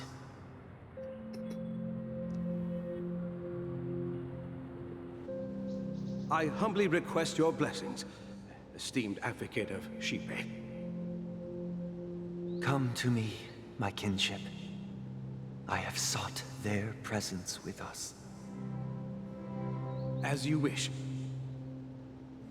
I have faithfully served the Alfalfa family for nearly a decade, promoting the path of the harmony to the best of my ability.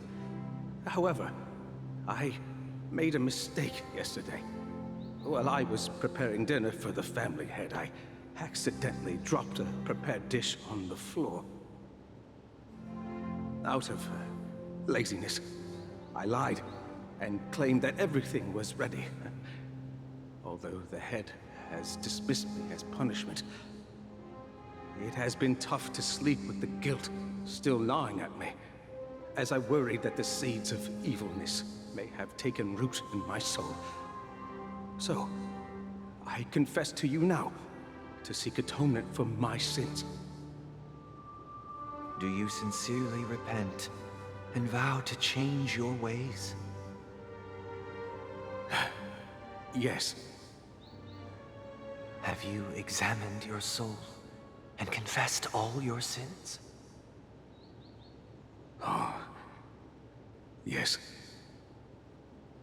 Are you willing to accept the process of atonement? Yes. Very well.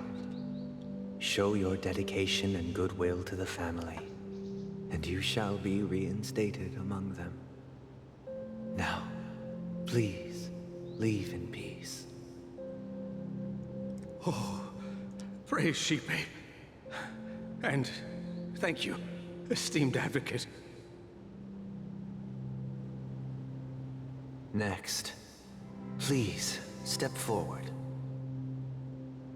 I wholeheartedly confess to you. Please, pardon my sins. Oh my god, how many guys we go through with this? Rest assured, I have implored their presence to be with us. As long as you are sincere, absolution will be granted. Oh, great.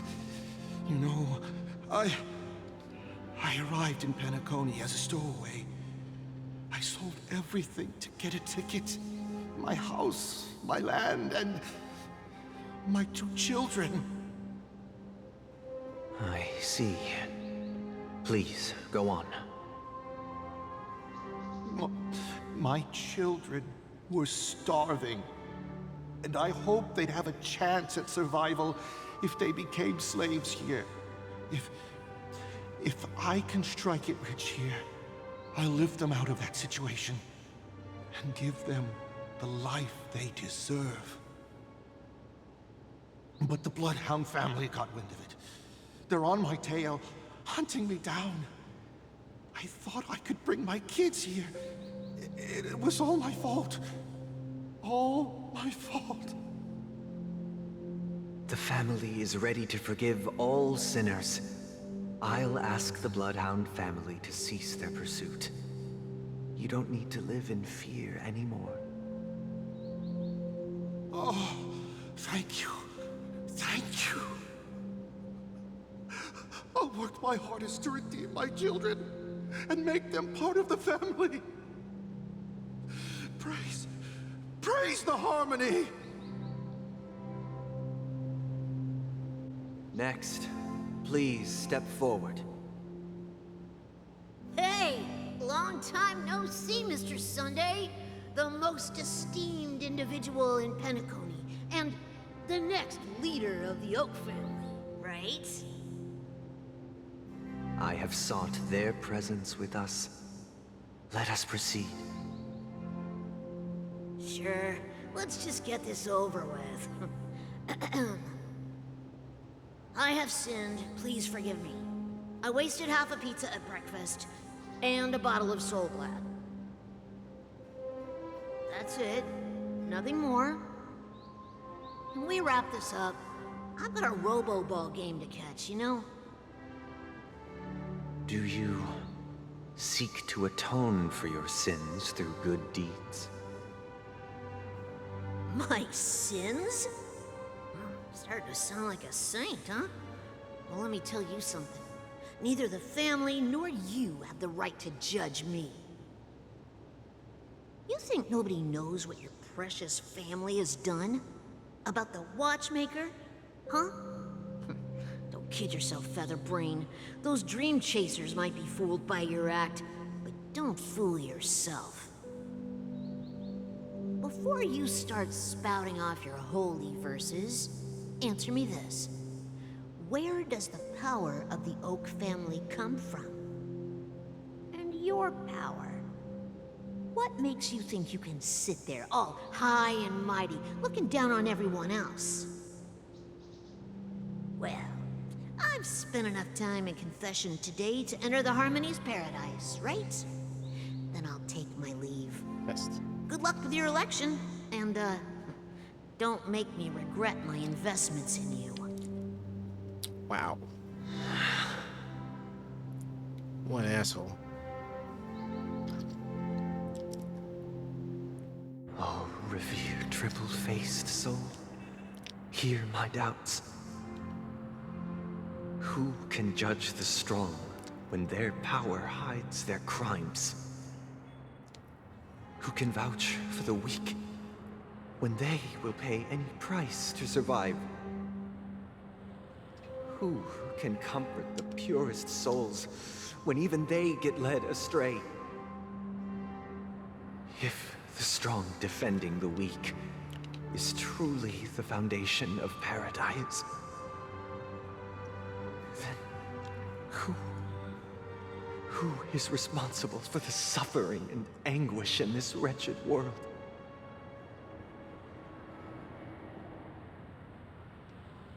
Brother? Brother? Brother, are you all right? I'm fine. I've been working long hours, and I just made a trip to Dreamflux Reef and back. So, I'm a bit out of sorts. But it'll all be over before we know it. You've been working non-stop on the Charmony Festival, Mr. Sunday, and no one could have predicted this incident. Even if the Stellaron does pose a grave threat, I still feel sorry for all the trouble we've caused you. No need to worry about troubling anyone. The Charmony Festival was meant to spread joy and harmony across the cosmos. But now that we know the truth, I'm afraid we'll have to cancel it. It has always been our wish to make everyone happy, so... we'll do our best to explain everything to the Dream Master. I'm sure he'll understand. Even if the negotiation does not go smoothly, I'll refuse to go on stage. Without the Chord Master, the Harmonious Choir would not arrive, and the Charmony Festival would be just a grand performance, and nothing more. I'm relieved to see your determination. You know, since arriving in Penacony, we haven't had any contact with this Dream Master himself. I'd heard of the heads of the 5 major lineages, but the Dream Master is a mystery to me. The Dream Master rarely grants an audience, even for us. But, given the urgency of the situation, he's agreed to meet us in person. Perhaps you'll be the first guest to meet the Dream Master in years, Mr. Yang. Let's hope we can reach a consensus that satisfies everyone. Indeed. Let us hope so. It's about time. We'll have to get ready for the meeting. I apologize for any inconvenience caused by the urgency. We've been getting ready for the past 2 hours. Don't worry. I'll be waiting here. Yeah, okay. It's Mr. Sunday. Thank you for everything you've done. I'll be waiting here.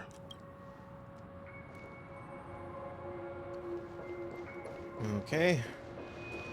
Oh, why am I assisting people? Let's just continue. Mr. Sunday. Hey there! Okay, see the moon in the sky? It's about the size of the cap on my Soul Glad bottle. If I just reached out my hand, I could grab the moon, couldn't I? The moon? You mean the Grand Theater? Yeah. Look at me. I've been away from home for too long. I must be missing that moon. But it's no big deal. The Grand Theater here looks much better than the moon back home. It's just magnificent. They told me not to sell everything I had just to come to Penacony. How short-sighted. Selling everything you had? Why would you go to such lengths? Why? Can't you see? Life back home is miserable. It's not really living at all. It's better to be here at Penacony. No pain, no worries about tomorrow, just sweet dreams. You can do whatever you want. That's what I call living. Yeah, now this is the life. Is this truly living? Huh? What did you say, young lady? I didn't quite catch that. Oh, it's nothing, sir. You see, the traffic on Glocks Avenue can be dangerous. How about I ask a Bloodhound family member to escort you to Ideen Park over there, so you can continue enjoying your sweet dream? Oh, yeah, that's a great idea. Wow. No wonder you were the leader of this sweet dream. You're totally a lifesaver. See you around, Mr. Sunday. And it was nice chatting with you. Okay. What's up, sister? This is the land of the dreams. But why do they live like this? The man we ran into, he doesn't seem happy at all. Even though sweet dreams are nice, they're just illusions. But for him, they're the only way to survive, even if it means giving up on reality. That's not really living at all. I suppose you have a point. But, in my opinion, that's how most people live their lives. Why do you say that? You think that man is not actually living, but that's not quite accurate. Even without Penacony, people create their own illusions called self-value. People believe they have a predetermined value to fulfill. Gaining value means gaining power, and those deemed worthless are seen as the weak. However, value doesn't come out of thin air, and there's a limit to it. To accumulate value, people have to take from others. So, the weak get exploited and oppressed. Are you suggesting that this is not how things should be? Exactly. But, ironically, people don't think there's anything wrong with it, because they uphold the illusory notion of self-value. And even the weak believe in it, the survival of the fittest. That's where all the tragedies in the world come from. People come to the sweet dream in Penacony to escape from that reality and find solace. No tragedies exist here, only happiness, although in its nascent form. Isn't that the same paradise we yearn for in our dreams? Perhaps that man is just an exception. Let's not jump to conclusions. We should experience the dreamscape ourselves. Just as I did at Dreamflux Reef. Yes, seeing is believing. I'll accompany you. The Dream Master hasn't shown up yet, so we have some time for a stroll. Alright. We'll just take 20 steps over here and talk to this lady, who I'm sure is having a great time. Glad to meet you again, Robin. How are the preparations for the Charmony Festival coming along? We're all so excited about it. It's going smoothly. Thanks for making the trip to join the festival. You're too kind, Robin. It's a pleasure to have guests from all over the universe celebrating day and night. I can't stand being lonely or bored, so this jubilant dreamscape is perfect for me. But if this went on forever, would it get boring too? Nah, not at all. Who would get tired of having so much fun? Every day, you get to wear fancy clothes, explore all sorts of dream bubbles, indulge in delicious food without gaining weight, and you never get old or sick.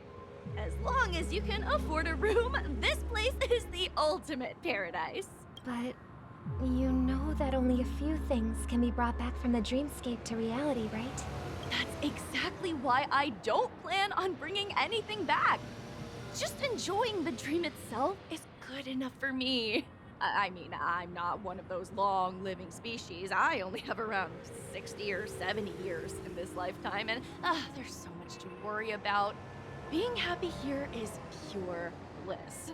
Only in this sweet dream can I truly feel like I'm in control of my life and fate. Who would want to go back to reality after experiencing this bliss? I see. I genuinely wish you all the happiness in the world. And I wish you a fantastic performance, Robin! I'm off to the Blue Hour for the ball. See you later.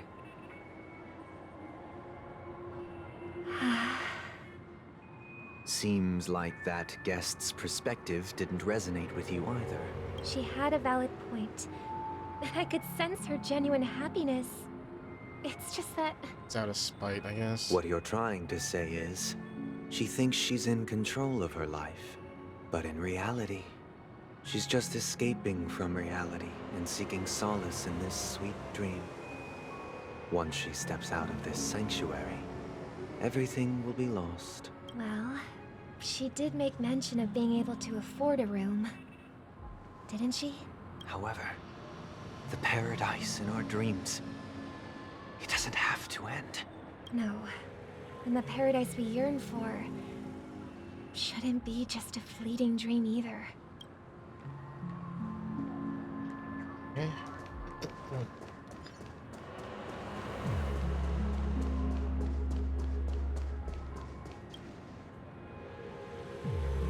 The scenery in this dreamscape is truly breathtaking, isn't it? Oh, Robin. Can't believe I'm meeting you in person here. What an honor. You're right. Even though time stands still in this dreamscape, it always feels fresh. I find something new every time. A philosophical mind. I hope I'm not intruding. Oh, not at all, no. With little time left, I yearn for meaningful conversations, especially with someone as esteemed as you. Do you mind if we chat? It's my pleasure. No need to be formal. Just speak your mind. You said, with little time left. Please, forgive me for being blunt. But is that why you came to Penacony? Yeah. I was part of a war, and while escaping from the Sarkosian mothership, I got exposed to some radioactive materials. And then, all my comrades died, and my hometown was wiped out by neutron bombardments. I couldn't bear to live with everything I knew gone. That's when I heard about a possible solution here, so I came. How heart-wrenching. I hope the family has been able to help you. They have, and I'm truly grateful for that. They provided me with a comfortable room, the most advanced life support devices in the cosmos, and a stellar team of caregivers. My physical body is now in the dream pool, sustained by life support. The me you see here is whole, rational, and no different from any other person. But I can't say the same for the me in the hotel room. My true appearance. Well, I hope you never have to witness it, Robin. So, you'll be living forever in this dreamscape, right? Just being able to live at all is good enough for me. Whether it's in this dreamscape or not, well, I don't really have much say in the matter. My world has been torn apart, and my life could end any second. So, even if this whole place is an illusion, it's still my paradise. And I'll treasure every moment I spend here. How I envy those everlasting things. That old man's story. It's so tragic.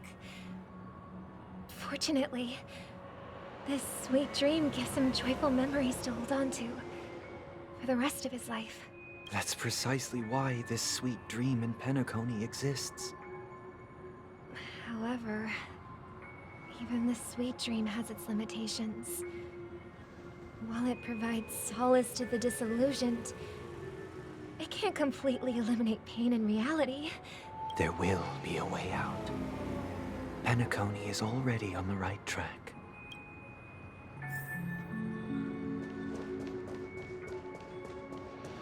Oh, I'm about to meet myself. Hey, Sparkle. How's... Look what we have here. A lovely young lady. Wait, is that me?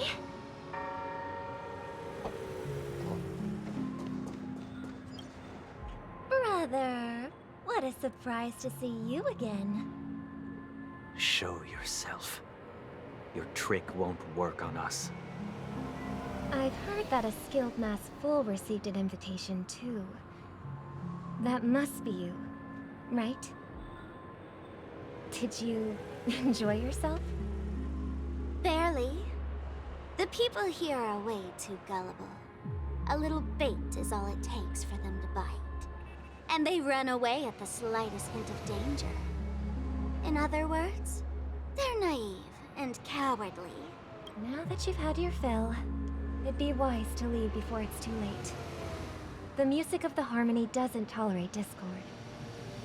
What? Now that you have the real Robin, I'm useless? Oh, how disheartening.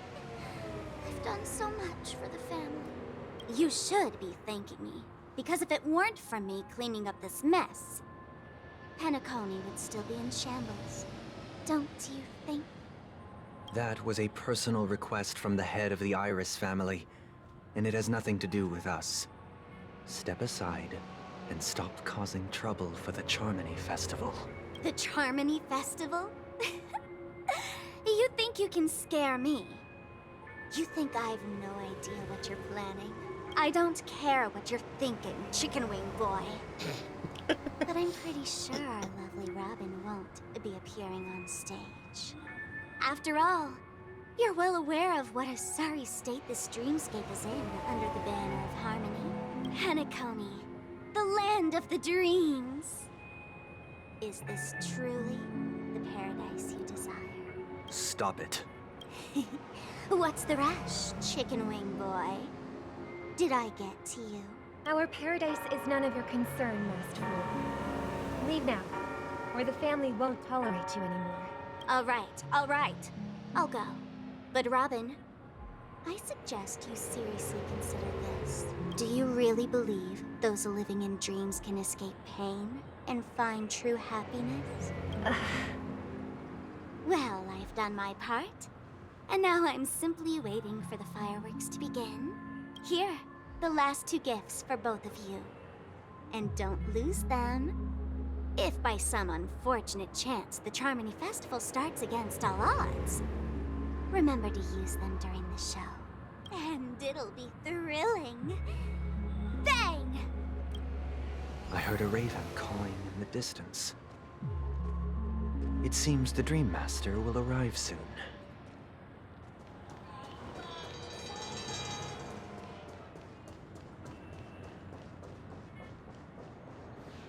Let's wait here for the Dream Master to arrive. Okay. By the way, brother, I heard you no longer have a sweet tooth. Back when we were kids, you used to steal my desserts. Seems like a lot has changed during my absence.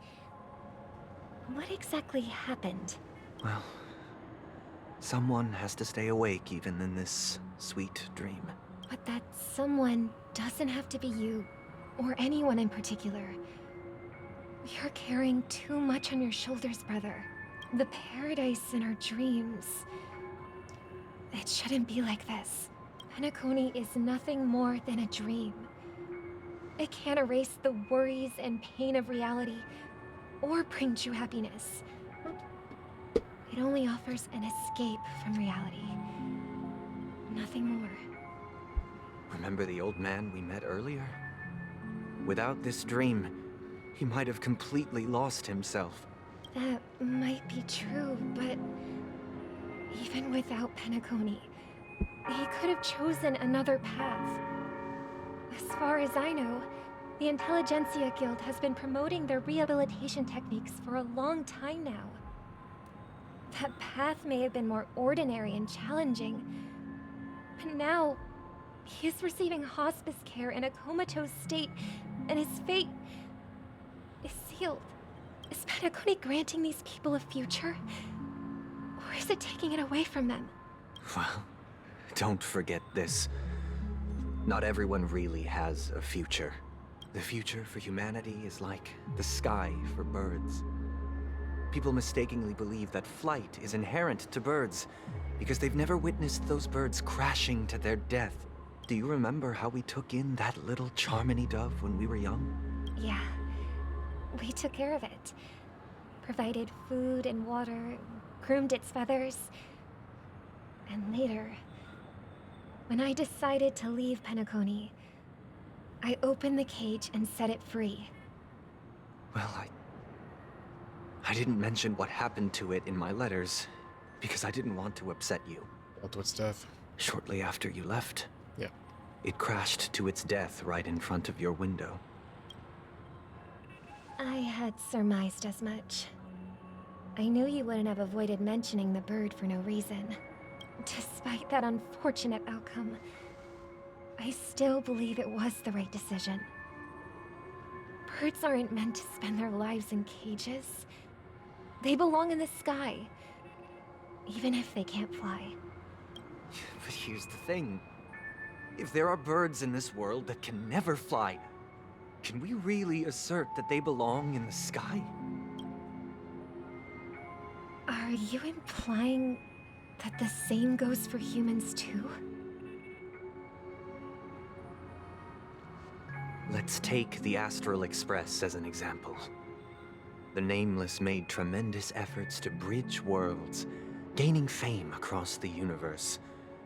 However, only a few extraordinary individuals can endure such a perilous journey.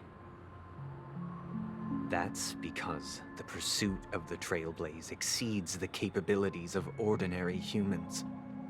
Otherwise, why would this path be filled with broken rails, an abandoned express, and even a fallen Eon? That's just sophistry. If that were true, then only the powerful would have the right to determine the future. Unfortunately, that's exactly what happens. Another name for the future is self-value.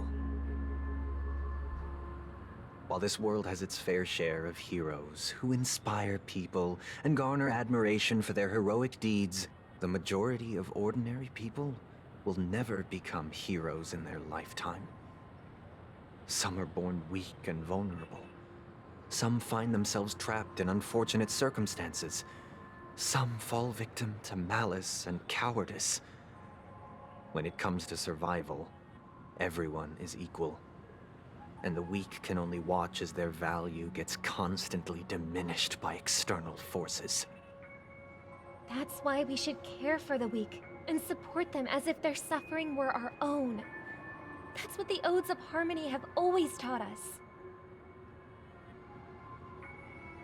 While the Harmony holds noble aspirations, the strong will always be strong, and the weak will always be weak. Even in this carefree dream. Human nature contains greatness, but it also harbors inherent weaknesses that can't be eradicated. In the end, if people can't even secure their own survival, they won't care about the illusory future of equality. As long as the law of survival of the fittest prevails, there will always be fledglings crashing to their death. But if people don't live for the future, do they merely exist for survival? If even you, my brother, don't believe that the Harmony will save the weak, then which Eon can make our dreams come true? It's it one. People often forget that when the first bird took flight, the entire world envisioned a future where no more fledglings would ever crash to their death. Are you reading, sister? What are you reading? Goodness. Mr. Gopherwood gave me a picture book. It's about the story of the harmonic strings. If I could become a chord master, I'd like to summon Dominicus, the harmonious choir. I want to sing with everyone and spread our wishes so that all can feel happiness and joy. I see. Then, I would summon the harmonious choir too. Don't you have a wish of your own, brother? Of course I do. It's just that it includes your wish and everyone else's. I long for a true paradise where everyone can find peace. Then, let's build a stage there and invite everyone to our performance so that both our wishes come true through the power of the harmonious choir. It's a deal then. Yeah, it's a deal. But how can I become a chord master?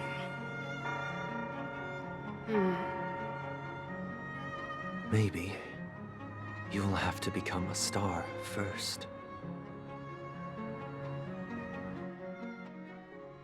Back to Trailblazers POV, where we're entering. Oh my god, you're gotta back be sooner than I thought. Any results? This is so obscene. Yes. And now, it's up to us to forge ahead. Since he's already carried out his last wish, my final mission is complete. But pardon me if I sound curt. It's good to have determination. The path Mikhail left for you is not an easy one to tread. Why else would he have chosen to sleep in solitude, staking everything on some nameless in the future? But you have the numbers, and in numbers comes strength. So that might just delay your inevitable a little more.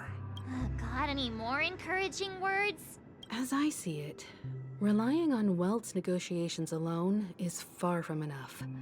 Regardless of whether the other party will be compliant, negotiating simply allows us to meet them as equals and won't grant us an upper hand.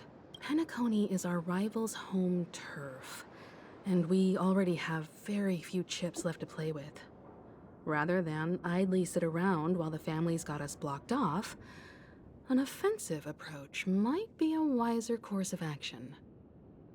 We're more familiar with the Stellaron's properties than most, and since it's the key to stabilizing the sweet dream, it's vital to the family's interests. By attacking their core interests, they're bound to retaliate hastily. And as the saying goes, haste makes waste. That's right. As long as we pose a threat to the Stellaron, either with words or otherwise, we have a chance at gaining the upper hand. But the problem is, on the eve of the Charmony Festival opening, how exactly are we going to get close to the theater? Family security will be airtight, and if we brute force it, even if we succeed, it's too risky. So, no one's gonna say anything? Then I'll raise my hand. I know the answer to this question. Looks like we have one more ace up our sleeves. Time for the master stroke. Genuine. Why are you speaking like the general of the Law Fu? So, I heard that before the Charmony Festival begins, there'll be a pageant to kick off the festival. It's called the Soul Glad TM Festivity Auditions. She said TM. Or something. And it's going to be held in the moment of scorched sand. As long as we clinch the top spot, we'll be able to attain the title of Festive Superstar and be able to personally bask in the graces of Miss Robin. Not that that's important. What's crucial is that we can enter the Grand Theater before the audience arrives. So, how do we go about participating in these festivity auditions?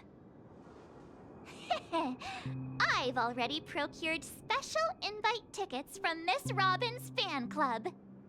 To tell you the truth, I had been preparing to join the auditions all along. But now it looks like even if I scrape through, I probably still won't have the chance to shake Miss Robin's hand. So they're still running this thing, huh?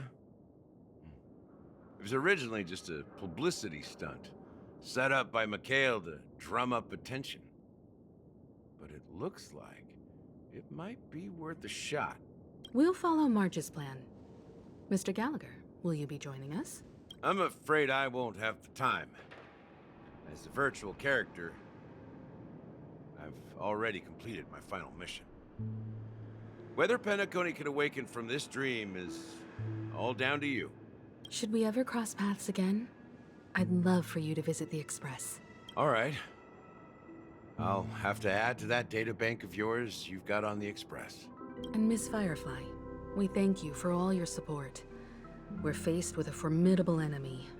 As long as the Astral Express and Stellaron Hunter's objectives are aligned, we're willing to cooperate with you. We've already come this far together. I'd like to join you for the rest of your journey on Penacony. I'm pleased that we can finally fight shoulder to shoulder. I couldn't ask for a better ending. This is also the spirit of the Trailblaze. Now, everyone, let's prepare to move out. Hey, oh my god. Let me do something. Ladies and gentlemen, welcome to Scorched Sand Hall. This is where challengers thrive and dream chasers shine, all under the watchful eye of the entire universe. If you have ambition, dream, and the drive, dear friend, the next superstar of Penacony's Charmony Festival could be you. Oh, wow, they've really outdone themselves. Oh, I'm starting to get excited. Behold, here come 4 friends with spirits high and full of steel. Were you aspiring to be the superstars of the festival? Is he talking about us? I don't see anybody else here. Yes, you. There's no doubt about it. I see you have all the potential of a superstar in you. Excuse me, you 4. What are you hoping to get out of all this? As the last group of contestants, how confident are you in overcoming all of the challenges? Would you be open to a brief exclusive interview with us? It'll be quick. It's just so weird. Your journey is long and fraught with peril, yet under a sky blanketed by banners, you vie for the crown. The sword and rose! Protect the beauty! The magnificent and majestic! A knight's head is hard as steel. Brotherland's focus is stubborn as a heel. We don't all have to be winners, but if we don't have fun, we'd all be sinners.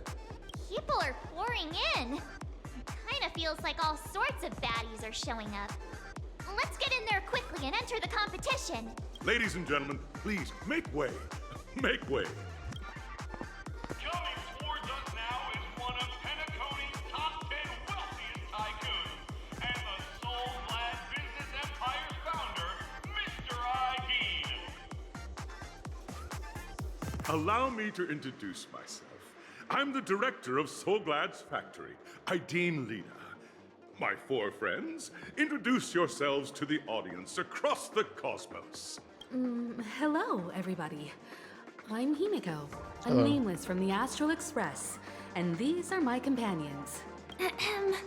Don't you guys need to hide your identities? Nope. Can't hide it anyways. Penacony is plastered with our posters. And because the Astral Express is so well known, the family won't dare to make any rash moves.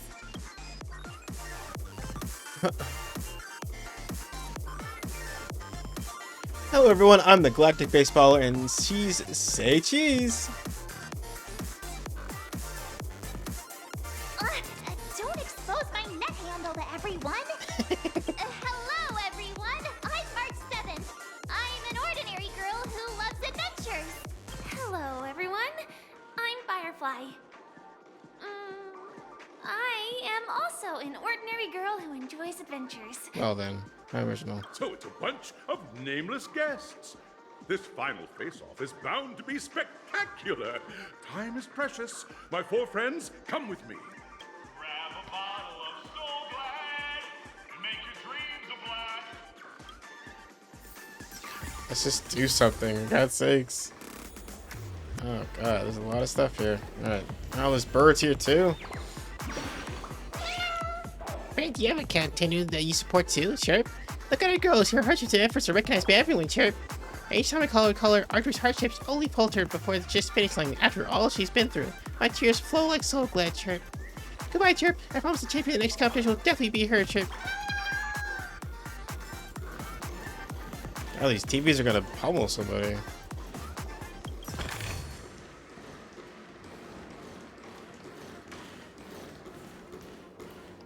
I'm not really here for too much nonsense. Thank you.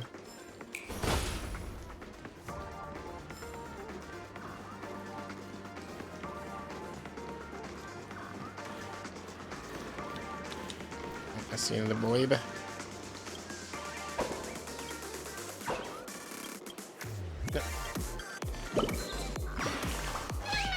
Sorry, was I bothering you, Chirp Chirp? It's really noisy here, so even if you're hiding here to sing, no other birds can hear you, Chirp. But it's already too loud. I can't even hear myself singing, Chirp. It's pretty awful. You can hear it? Oh, I'm so embarrassed, Chirp. Don't look at me. I just want to find a hole to hide in, Chirp.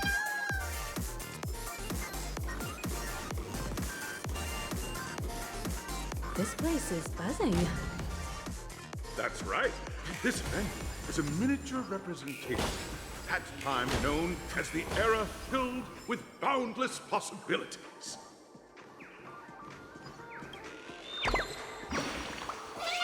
Hello, welcome to the Origami Bird Flying Race. May you attain the best results, Chirp. Let's take a look at your wings. Oh, you must be here to spectate the races, Chirp. But if you're not participating, you mustn't slack off on your training, or you'll be pushed around by Boss Stone, Chirp. Oh, there's another birdie that needs more guides over there. See you later, my wingless friend, Chirp.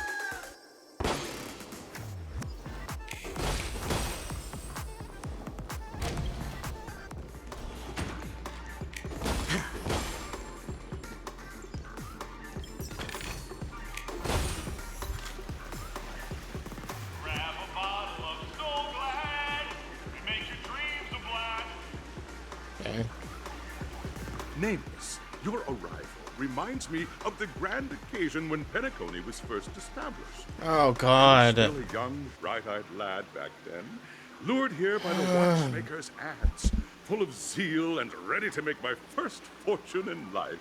I don't Once, care. during a particularly grueling day, I passed out and was resuscitated by a drink from Mr. Sousa. That sweet taste has since been etched in my mind, and that was what drove me to create the Soul Glad that we all know and love today.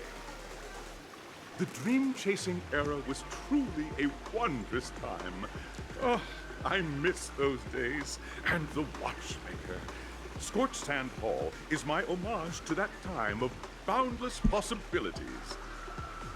I wholeheartedly hope you make it to the finish and emerge as the next superstars of Penacony.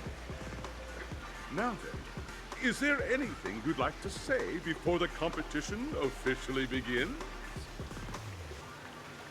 Exactly. Can't we get the ball rolling already? I ain't got all day, capiche? For fuck's sake. There's that swift and decisive trailblazing spirit. How about you, Miss Martin? Hello, everyone! Next up, get ready for the Mega March 7th adventure, where I'm going to break the speedrun world record! Trailblazing into the uncharted and challenging the limits. That's Miss March 7th for you. How about Miss Firefly? I hope that by the end of this journey, everyone will have achieved the outcome that they hoped for. Ah, a wonderful wish! Miss Himiko, what are you expecting from your team? Safety first, everyone. Simple words, but full of... That was the best one. Thank you, Himiko. Waiting for you are 3 stages, each connected to that era. The first 2 stages offer 2 distinct paths to choose from, with unique challenges on each route. And in the last stage, you will face off against a champion who has defended the title to this very day. A beloved contender whose noble virtues are unrivaled. Uh-oh. Those are the rules.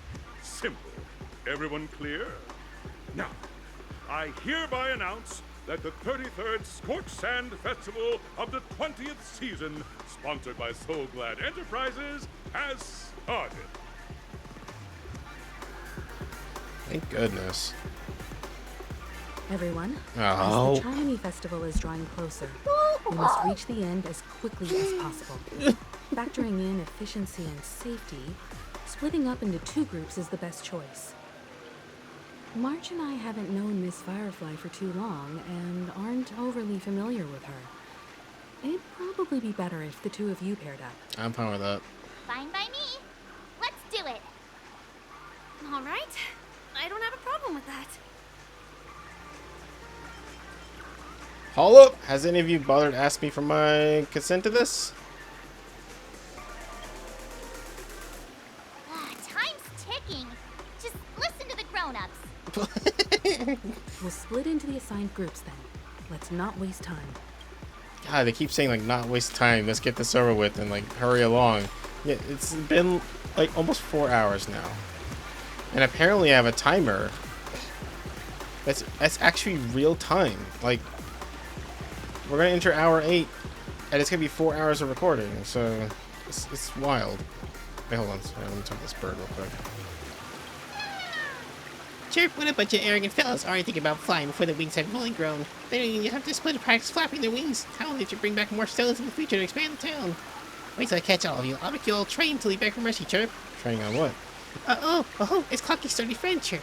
Is it a baseballer or ball batter? Not that it matters, Chirp. The Burley Soda racetrack should learn from you. Don't go hiding just because things get tough, Chirp. Soda racetrack? It's the high-octane grounds where everyone in Dreamville has flying races, Chirp. Only an awesome bird like me can claim the throne atop the great tree. Forget about young Master Gold or even Clocky or Brother Hound who could not outfly me, Chirp. They let you win, didn't they? Real hardcore birds are never concerned with the details. These days, newly hatched birds are getting more capricious. I tell them to practice flapping the wings 1,000 more times, but they run away as soon as I turn my head, incessantly chirping about wanting to watch the races, Chirp. Oh, my hardy friend, I've suddenly had a great idea. How about you help me catch them, Chirp? They'll surely hide from me if I get too close, but they're not afraid of you, Chirp. If you can do it, I'll present you with a taste of the fastest flying bird of Dreamville, Chirp. Go and return these spineless fools to the great tree. I will drill their lessons into them in the precious dead, Chirp. Alright.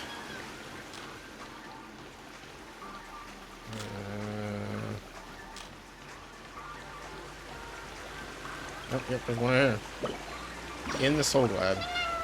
Sir, what are you looking at? Never seen a bird drinking water, Chirp? Clocky can beat up Boss Stone once he's down from So Glad. The speedster can also go quicker with So Glad.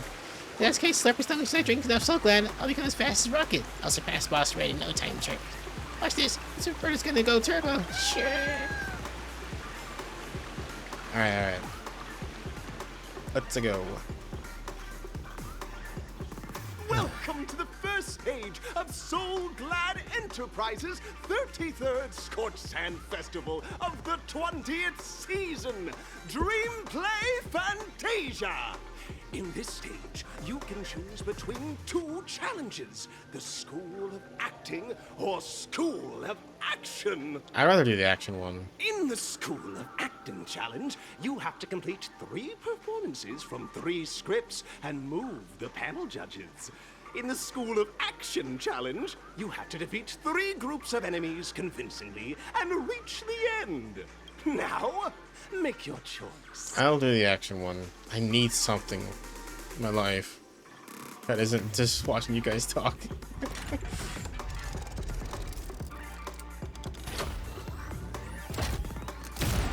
Woo! Okay, that's pretty freaking cool.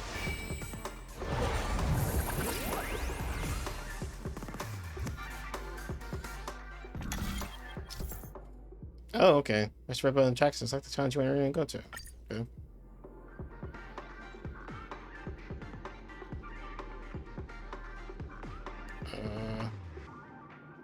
Okay, which one's which? Oh, yeah, that's that one.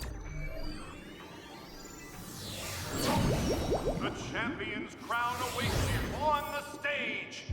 Welcome to the Arena of Action Stars. Please make your way to the stage and vanquish those malevolent scoundrels with your dazzling fighting techniques. The title of Penacony's next big action star awaits you. Competitors, allow me to introduce the rules of this challenge to you. There are a total of 3 stages up ahead, each with their own challenges. The enemies you will contend against are antagonists from the film Once Upon a Time in Dreams. Defeat them swiftly and decisively to set a new record. It's worth mentioning that the fastest time for this stage was achieved by a contestant with fiery red hair. Oh my Astoundingly, God. he overcame all enemies across the 3 stages in only 5 minutes. Argenti here? Time is of the essence. Let's make this quick. When did he get here? We haven't seen a speck of him anywhere. Feeling lucky.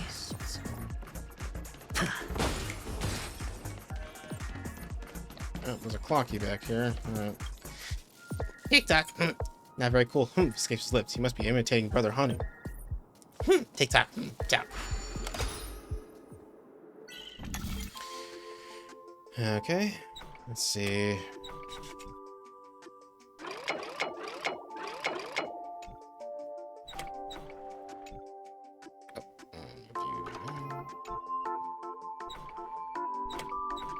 No?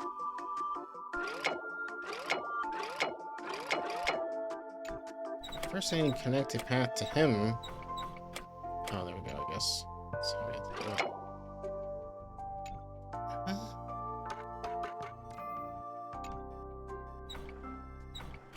What the hell? Okay, I'm already. Oh, I didn't see this block here.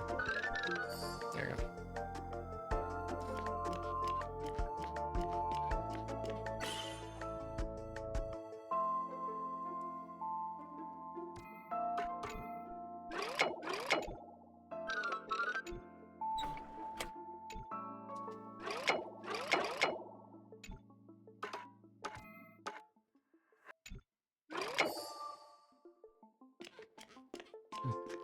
Yeah. So if this actually is 12 hours long, which is what it feels like it's gonna be, I'm actually going to just stop at 6 hours and we'll just do 2 parts for this because I can't handle that. Oh, sorry. Honestly, it's been decided since our birth. Absolute tragedy. I wonder if it's the same for humans. Because that is insane. I could beat like several games in that amount of time. And this is just one chapter of this game. So contestants, you are about to confront the monsters of the primordial dreamscape. it's just a dream troop. During this period, Penacony was nothing but a barren Why is everything a wasteland. history lesson? Just The fucking fight the dreamscape was thing. fraught with strife and disorder, with memory zone memes running rampant. As dream chasers who've come to Penacony, defeating them is your first step towards success. All the Soul Glad is ours! Don't even think about plundering the Soul Glad from us! Okay. Oh, I expected. In lunar flame. Try harder. It's on me. Blade of moonlight. On the still waters of oblivion.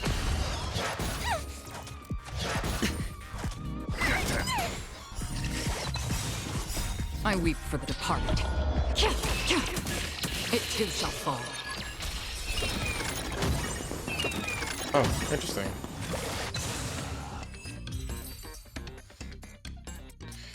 Soul Glad! My Soul Glad!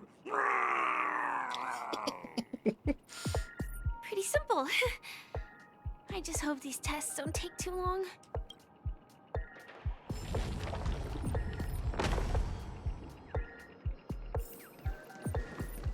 Wait. Yep, I heard you.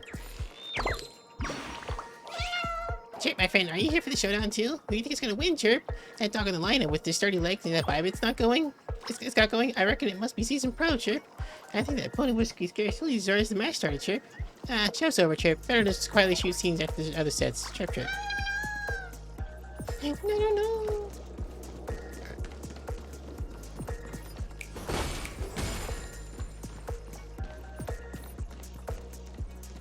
Congratulations on becoming the first group of dream chasers!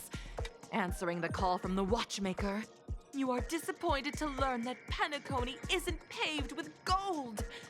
Resigned to your current plight, you start from the hierarchical dredges, biding your time for a chance at success. Just as you're about to give up, a downpour sparks a business idea. You enter the umbrella business!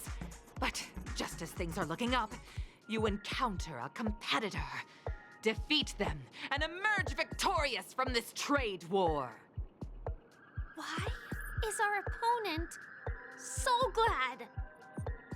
Because this is Soulglad Enterprises' 33rd festivity auditions of the 20th season! Isn't this just product placement?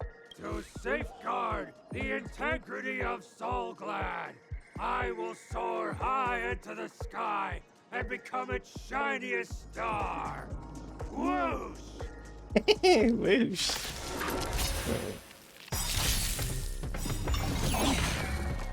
Bust. Or maybe I'll take it all. All in. Fiends or devils, I'll crush them all!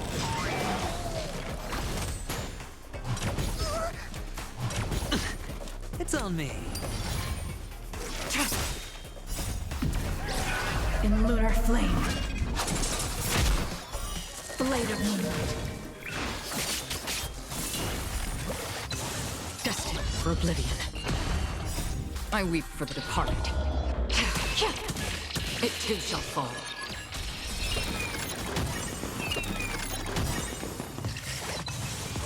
Bust. Or maybe I'll take it all. Watch your head. No dirty tricks, buddy. Get them! Spend freely. On the still waters of oblivion. All in. Fiends or devils, I'll crush them all! In lunar flame. Give me strength! Bust. Or maybe I'll take it all. Blade of moonlight. There. The world kisses me with pain, and I provide with Soulglad in return. Whoosh!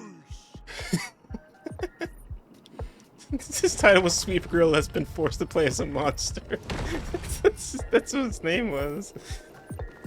It's really weird. That was one. Chirp, Chirp, who woke me? I'm long retired. I don't do match predictions anymore, Chirp.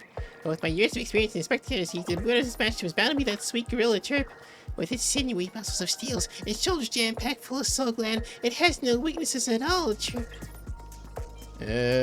Looks like it's got a weak shield? Fire, physical, imaginary? What in the world are you spurting about, Chirp? I don't understand. I can only foresee it's how it's going to thrash the next. Where's that giant sweet gorilla, Chirp, Chirp? By the name of Dreamfell, I'm going to get a refund from the organizer, Chirp.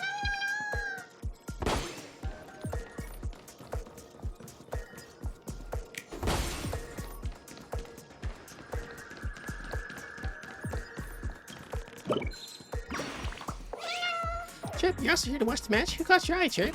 Hold on, you're that one. Clock is good friend, the famous baseballer, Chirp. If you're around, you're a shoo-in for the champion, Chirp. The dinosaur can grandstand all he wants. It's still gonna be beaten to a pulp against the baseballer, Chirp. Goodbye. I'm returning the great tree. This match was done deal, Chirp.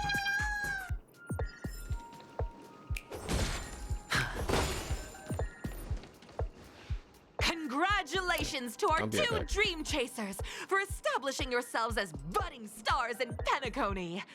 However, now you face a competitor selling at low prices, pushing you to the brink of bankruptcy. No matter how lengthy the battle, you always persevere. Topple this powerful opponent, and the tides will turn, paving a way to success. None will take my Soulglad away from me. I will use the transmutation arcanum to turn into a dinosaur!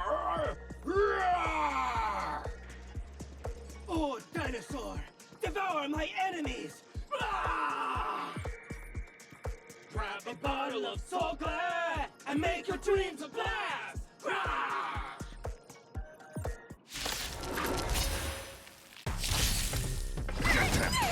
It's on me. On the still waters of oblivion. Familiar.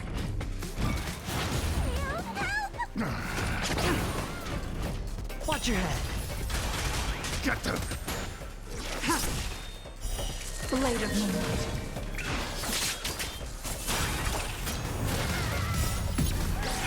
In lunar flame.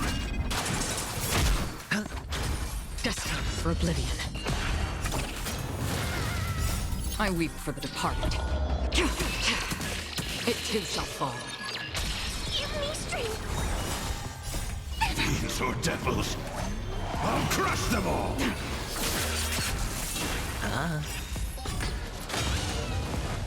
Bust. Or maybe I'll take it all. All in. Still waters of oblivion.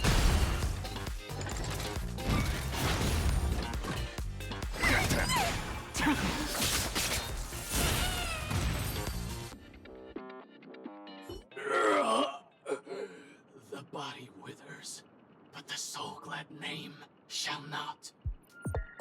Ah! You truly are a beast, more than I can ever be. That should do it! Okay. Let's go. Mr. Yang is waiting for us. Isn't this fight way off from the actual storyline? Transforming into a dinosaur isn't imaginative enough for you? This is the sort of magic only seen on Penacony.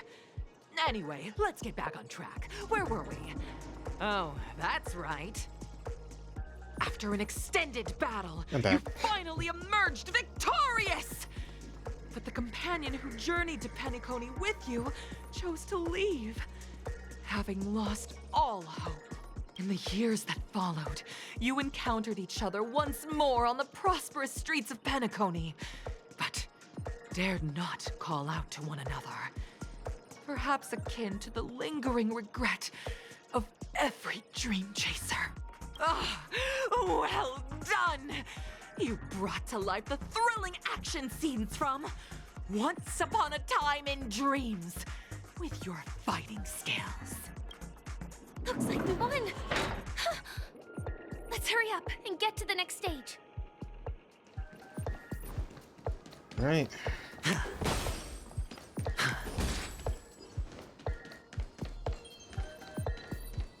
Okay.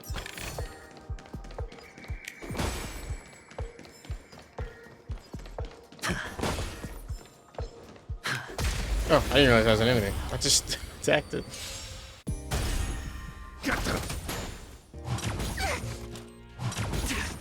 It's on me. In lunar flame. Blade of moonlight. Destined for oblivion. Again.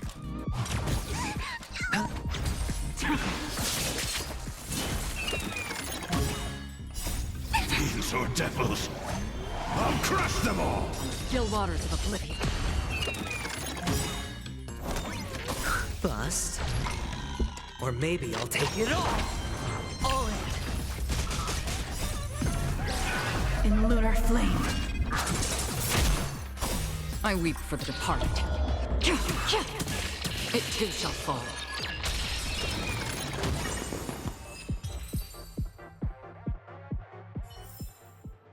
As if victory were ever in doubt. Hey, where there's just a random enemy there. I don't know.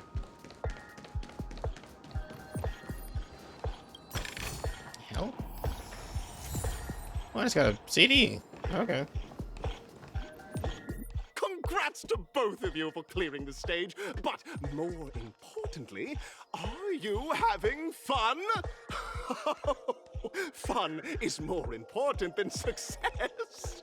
Look at the time! You finished much faster than that red-haired contestant did. That red-haired contestant? Who is that exactly? You'll find out eventually, but only if you clear the next test first.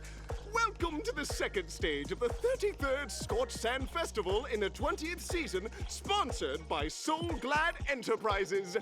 Gunfire time! You have the option to choose gunfire and undergo Brother Hanu's trial, or time, where you'll face Clucky's trial. Now, make your choice! I'll do gunfire, I guess. Sounds more actiony.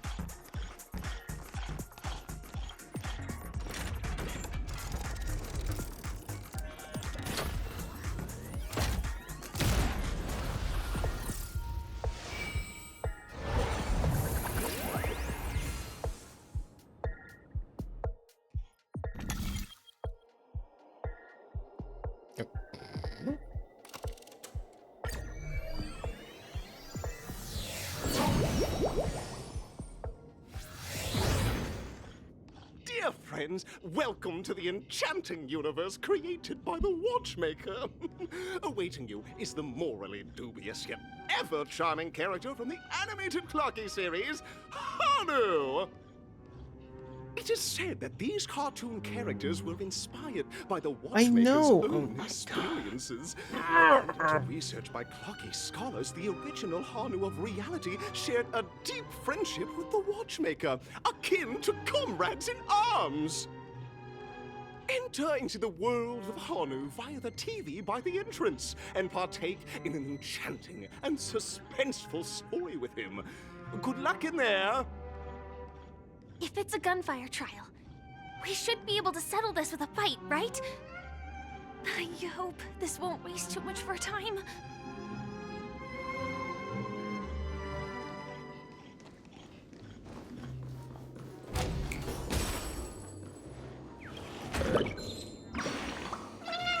I tried my best to hide myself and you still found me, Chirp. When everyone hid in the balloon, I was the only one who chose the unique hiding spot, Chirp. I even got upside down to conceal my hair, Chirp. I've seen this a million times.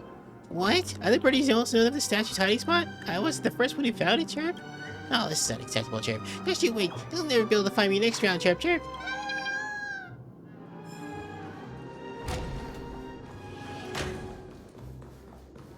Ready? 1, 2...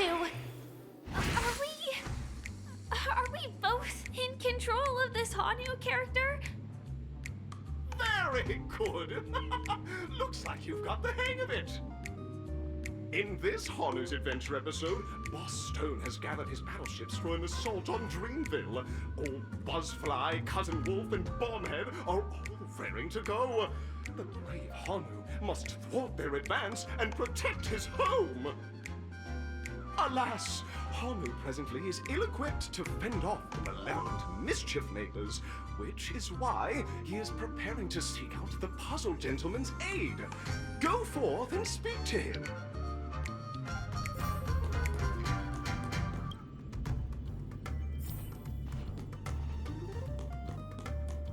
Oh, brave Hanu, you look like you could really use some help. Long time no see, Hanu. You look pretty stressed out. How about an intense and thrilling game of Dream Jigsaw to blow off some steam? Yeah. God, this is the first time I've ever seen you crouch down. You really want to say this to Dreamer or Gentleman, but given your character design, you can only respond with a cool Actually, plot dictates that you directly provide aid to us. You really want to say this to the Dreamer? Okay, this is okay. That a cool. It might just be the coolest in history. Oh my! Are you telling me that Boss Stone has rallied the villains to seize Dreamville? What a dreadful twist of fate! Listen closely, Hanu. I'm aware you're in need of a suitable weapon. And I also know there's one just upstairs. But you know what? You'll have to play an exhilarating round of Dream Jigsaw first. No Jigsaw, no moving forward. You that are really cool sounding. Okay, cool. But only someone as cool you can produce such a cool perfection. Now scurry along, Hanu, but tread carefully. Two ne'er-do-wells are also eyeing those jigsaw pieces. Either outsmart them with the quick knockout, or ensure they don't catch you in the act. I can't wait to see you finish the dream jigsaw. Best of luck, Hanu. Let's stay alert and make sure those monsters don't spot us. You got it.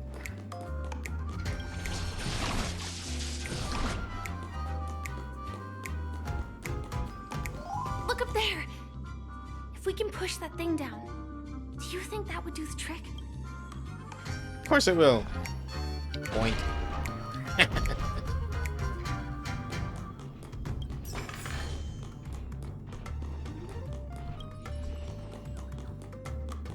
What the hell? Are you serious?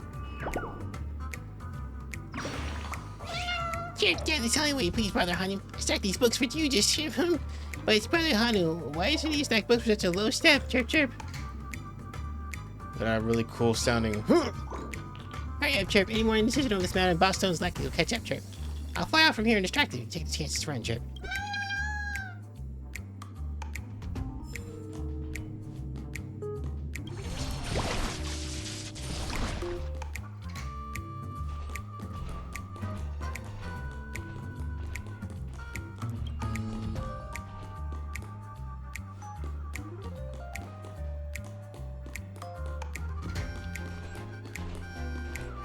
Let's get time to go.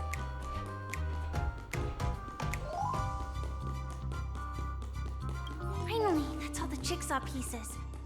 Let's hurry back.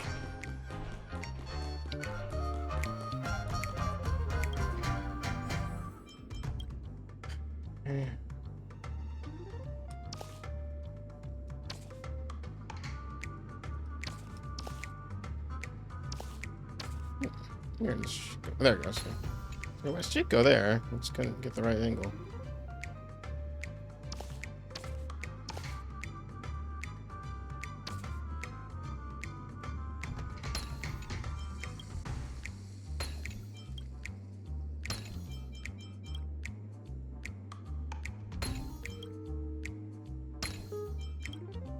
Oh my! The exquisite sensation of perfect alignment! My organizational itch has been quite thoroughly scratched. Hurry now, Hanu! Touch that TV set and transform back into your own self. Then head upstairs. Your weapon awaits you there. Are such haphazard instructions really okay? Of course they are, Firefly, you dingus.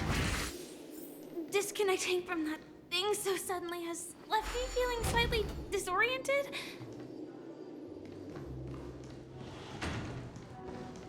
There's a book on the table.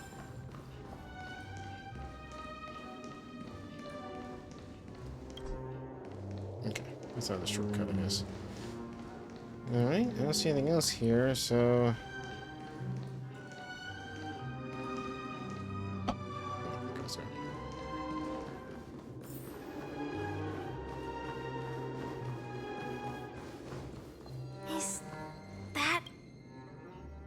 Sometimes you look at the place and think you can pass through. Sometimes you feel like you can, but in reality you can't. Alright, she said something, but I skipped it because I interact with something. Sorry. Oh, it's actually Brother Hun. Ah, I know the answer for this one. What exactly is he talking about? I don't know. Tick-tock! Oh god. It's time for me to make an appearance! Oh, the plot thickens. Help! Clocky? I can also see him. Is this character part of the show? In Dreamville, Clocky is everywhere and can do anything! Like right now! I can be your translator! Tick-tock! Hanu says, battle! We must do battle! The enemy is at our doorstep, and we have no path of retreat for the future of Dreamville! Touch that suspicious-looking TV right now! So they just jumped inside that TV. Sheesh. Logic in this plot and dialogue is really being pushed to its limits. Yeah, I think I've seen weirder shit at this point, so it doesn't really faze me anymore. I hear you. Little bird bastard, where are you? There you are. Chirp, what's the hurry? Boston's coming at you again, Chirp. Such a huge ruckus. I reckon not even old Buzzfly and Bombhead can still sit still. On the out of town. Don't panic, friend. We're nothing like those baddies who scream and shout, because they by the moment the words running the baddies out of town coming to the minds of Brother Hanu's friends, the deed is done, Chirp. Goodbye. It's also time for me to deploy. Glory will be with me, Chirp. Well, here we go again. Ready? It's morphin' time. Hanu! Copy. And gradually getting used to this. Huh. Who knows? I might even be able to perform some high-level moves with Hanu. Oh, did someone say high-level movies just now? That's right, pal. The upcoming script is just exploding with all sorts of high-level shenanigans. Last we saw, Hanu was preparing for battle. Suddenly, he hears heavy footsteps coming from the hallway. Malevolent mischief makers have broken into his home. But brave Hanu won't go down without a fight. He instantly sprints for the storage room, ready for a do-or-die showdown against the baddies. But we still don't have any weapons in hand. Guess what? Hanu's favorite bazooka just so happens to be in that storage room. So let's move on. What a coincidentally convenient plot twist. It'd be even more awesome if the organizers allowed me to wear armor.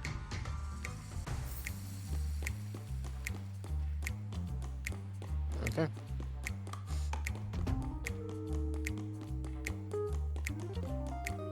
The storage room. It's behind the shelves, right?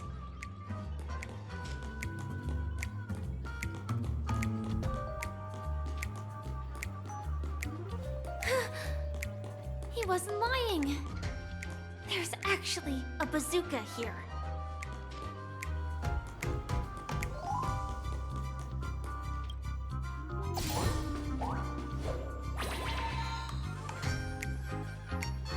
Now we should have a way of dealing with those baddies.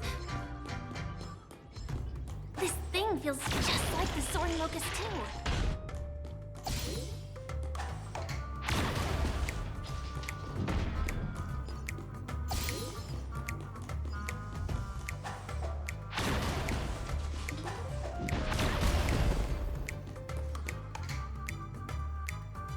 What? Whoa. Okay. Oh, I guess I was supposed to use those explosives against those guys, huh? Careful. It looks like we've got more company. Get ready to fire. Well, I'm firing. Got him. Well, the ammo. Oh, more. Man, I'm like standing right in front of these guys. Goodness. Here we go again. But no big deal. We're pretty handy with this bazooka now.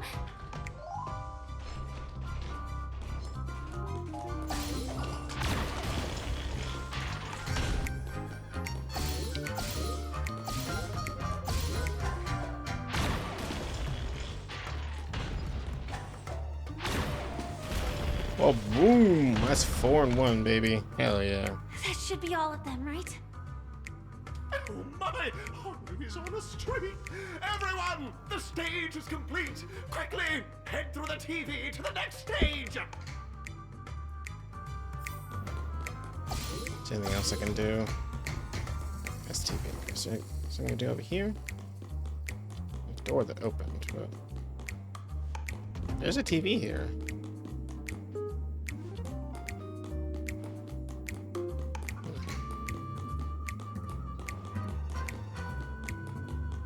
Yeah, I think actually I want to do that because I think if I go in the one in the elevator, it's actually going to take me down automatically. So let me hit this real quick. Oh, nope. Okay, never mind.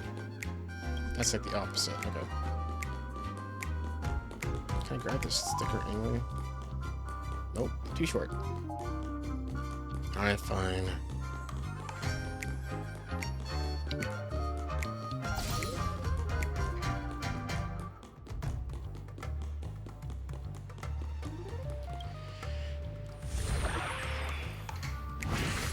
Well, that's that. But it is gonna be hard to let go of this bazooka. Never mind. Let's hurry over to the next stage.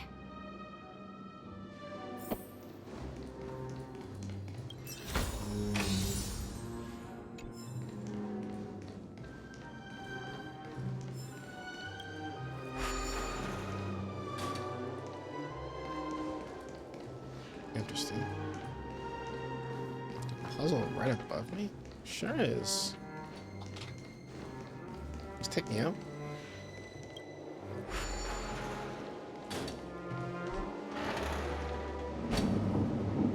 Oh, it took me down. Okay, let's back to the last area.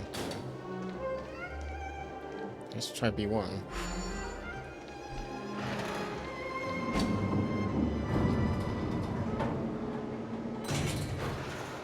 This is a unique area.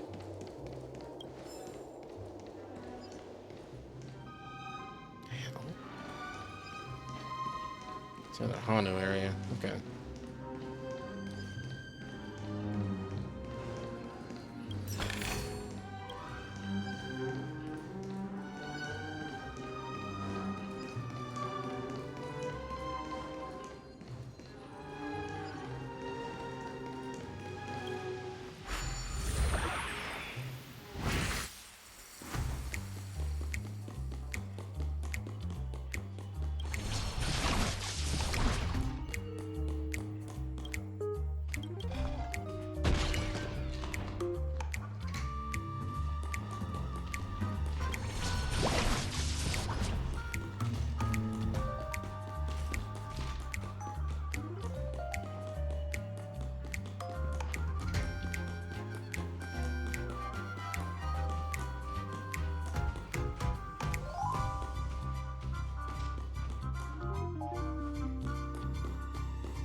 Alright, now I can transform back and grab that chest and get out of here. There's a little side area, I guess.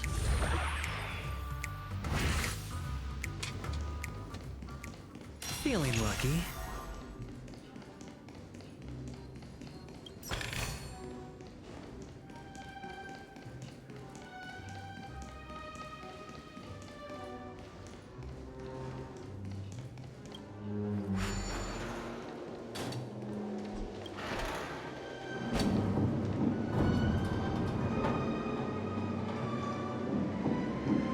Alright, let's continue.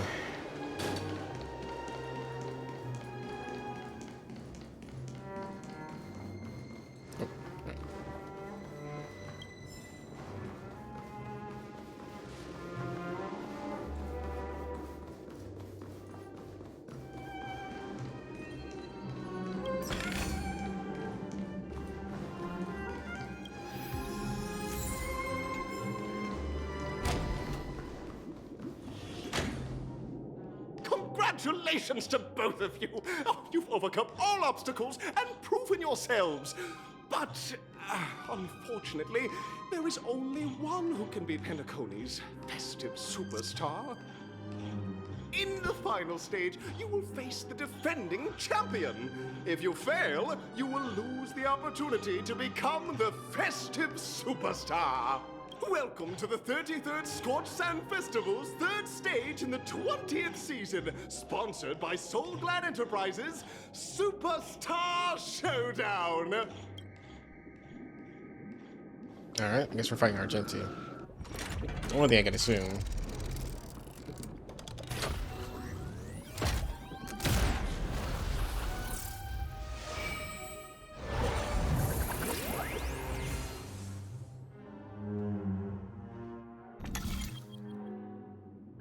Do I actually choose something? Arena 1 or Arena 2? Oh, they're Arena 1. What does it matter? I already know the difference between them.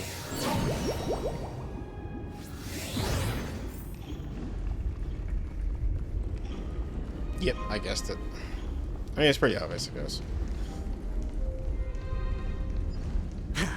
No way. I think I just saw someone. Someone extraordinary.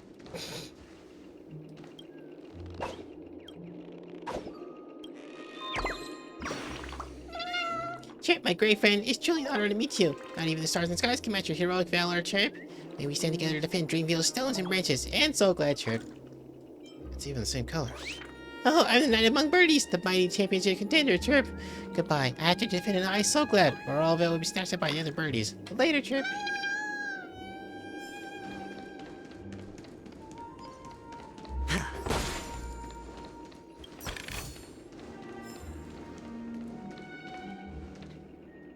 Alright, Argenti. What's up? I don't know why you're here, but... Please wait, handsome. Wait, why is he not speaking? By the glorious light of beauty, I never thought I would see you again. Such turbulent times, your kind faces are as spring to springs, bringing solace to my scorched heart. Are you a knight of beauty? So the red-haired contestant was you all along. You've already heard of my humble title elsewhere. I am deeply honored. Upon hearing the impending festivities, I commanded the one and only to bring me to Penacony with full haste. Alas, in cosmos unguarded by the beauty disorder prevails. Thus my passions was delayed by attending to the sick and injured. What happened to my voice actor? That's for you to find out. Fortunately, my mini rabbit mech pilot, stray cat, duelist, galactic ninja, and quad drive Intellatron, along with 32 other souls in distress, all emerged from predicaments safe and sound. I then led them all here to revel in harmony with the countless other splendid beings. Is this the beauty? It's that...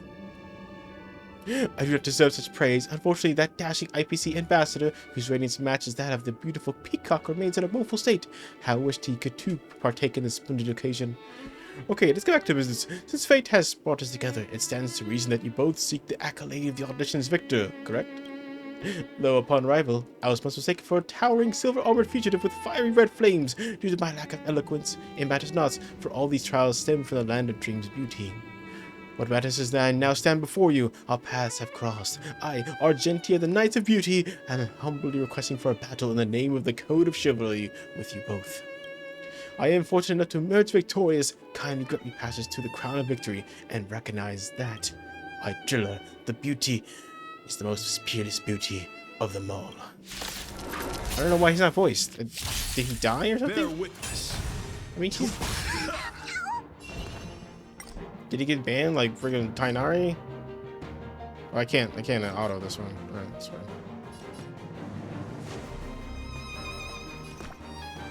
Protect me! Protect me! Trust me, it's on me. Stand down. Free will, or was it fate?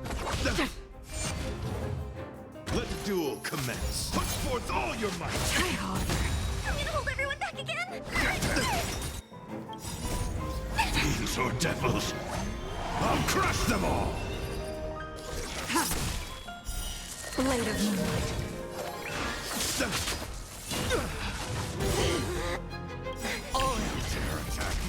All will be revealed in lunar flame.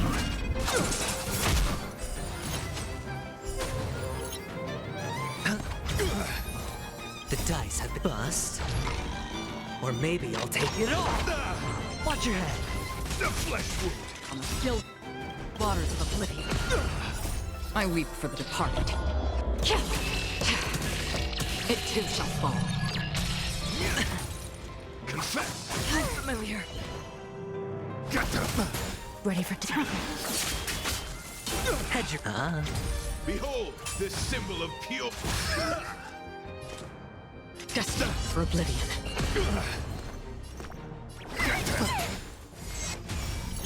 You are fighting a gentleman. Pledge thine loyalty. All in. I hit the mark. Spend freely. Another journey begins on the still waters of oblivion.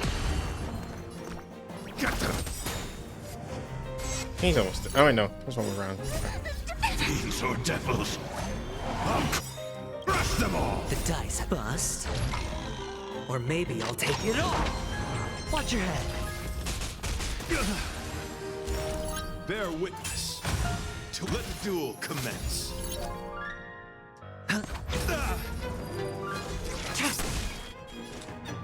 Desperate for oblivion. The flesh wound. Rise to the challenge. Confess. All will be revealed in lunar flame. The flesh wound. Blade of moonlight. Put forth all your might.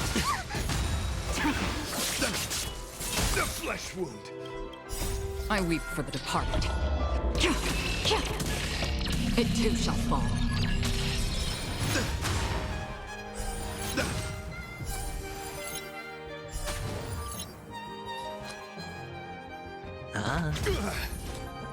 Still waters of oblivion. Things can give me strength. Trust me, this is a guaranteed win. Put forth all your might. Watch your head. The flesh wound. Rise to the challenge. Behold this symbol of pure The dice beauty. bust. Or maybe I'll take it all. All in. The flesh. You are fighting a gentleman. I'm gonna hold everyone back again. Protect me. Protect me. Desperate for oblivion. Enough. I have come to grasp the sincerity of your cause. I yield. I really like his music. He's got nice battle music. Beautiful, beautiful, only truly captivating contest. It is through that I realize to uphold the honor of a driller, I must further hone my skills. What a beautiful lesson indeed. Go forth, my dear friend. Beautiful miss, the audition's crown is yours to claim. I shall remain here, gazing from afar as you bask in the limelight, joining the audience in offering the most heartfelt cheers and applause. We don't have much time. May fate allow us to meet again, Night of Beauty. In that case, let's make our way to the end. Penacony's really thronging with talent. I hope we make it in time. Go forth, the champion stage belongs to both of you. Bask in the glory you deserve. You got it. Actually, what's our bird in that little ring? Let's see.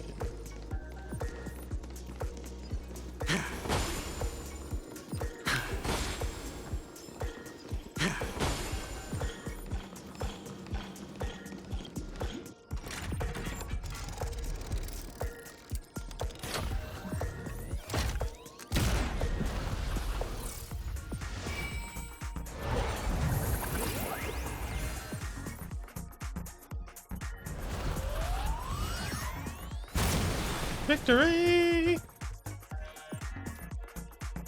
Okay. And now, oh, I hear you. Immediately.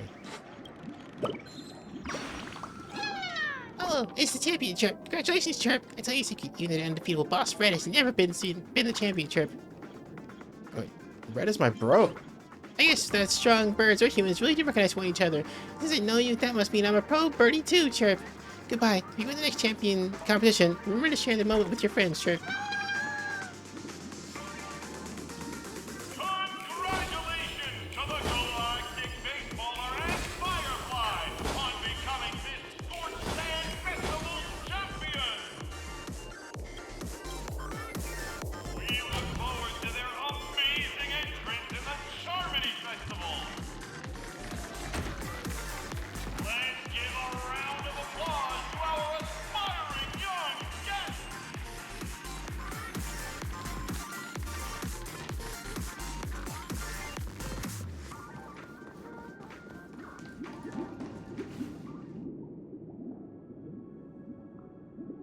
Congratulations to the both of you on becoming the festive superstars of this year's Charmony Festival before entering the Grand Theater. Oh, sorry. I, on behalf of the organizers, extend my sincere congratulations to you, wishing you joy under their radiance.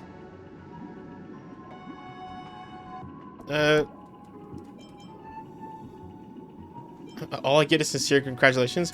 Where are my stellar jades?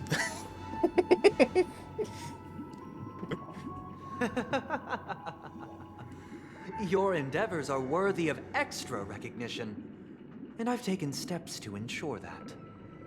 However, this reward is not a material one, but rather the opportunity for an open and honest communication between us. As previously promised, my sister, Mr. Yang, and I have met with the Dream Master. We delved into the truth about Penacony and its Stellaron, and have come to a consensus. Both I and the Oak family cannot acquiesce to your request. Alright, Sparkle. Just as expected. We acknowledge the perspective of you, Nameless. Penacony does require change, but not as you propose. The planet of festivities cannot and will not revert to a place characterized by chaos, disorder, or anarchy. Through your journey of overcoming obstacles, you must have glimpsed the essence of that era. The vulnerable ruthlessly eliminated, equality non-existent, common folk living precarious lives, eking out a dreary existence. Ultimately, only heroes like yourselves manage to achieve success.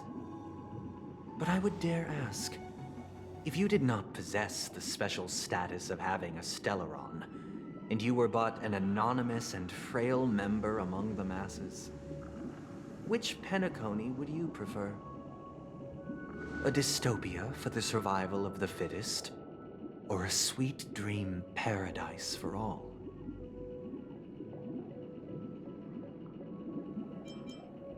I don't know. Why are you asking me?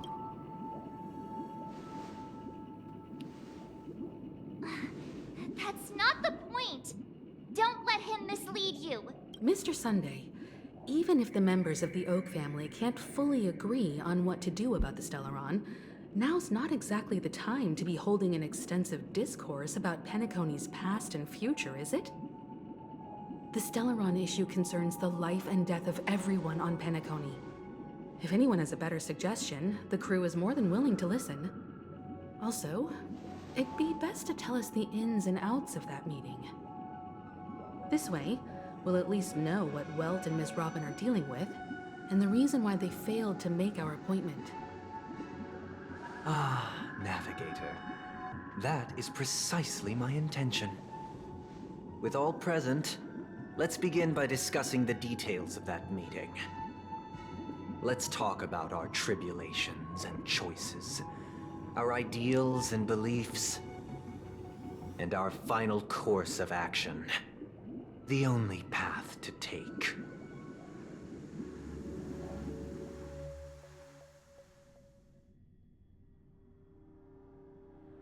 A while ago. You mean to say that for the longest time, there have been scoundrels who would use the Charmony Festival that I have bequeathed to the masses as a tool to realize their ambition? Indeed, Dream Master. Once the Charmony Festival begins, the Stellaron's powers, along with the song, will be broadcast across the entire planet of Penacony. And then everyone in their dreams will be unable to awaken. This is indeed surprising to me. The dreamscape is maintained by the collective effort of the 5 families.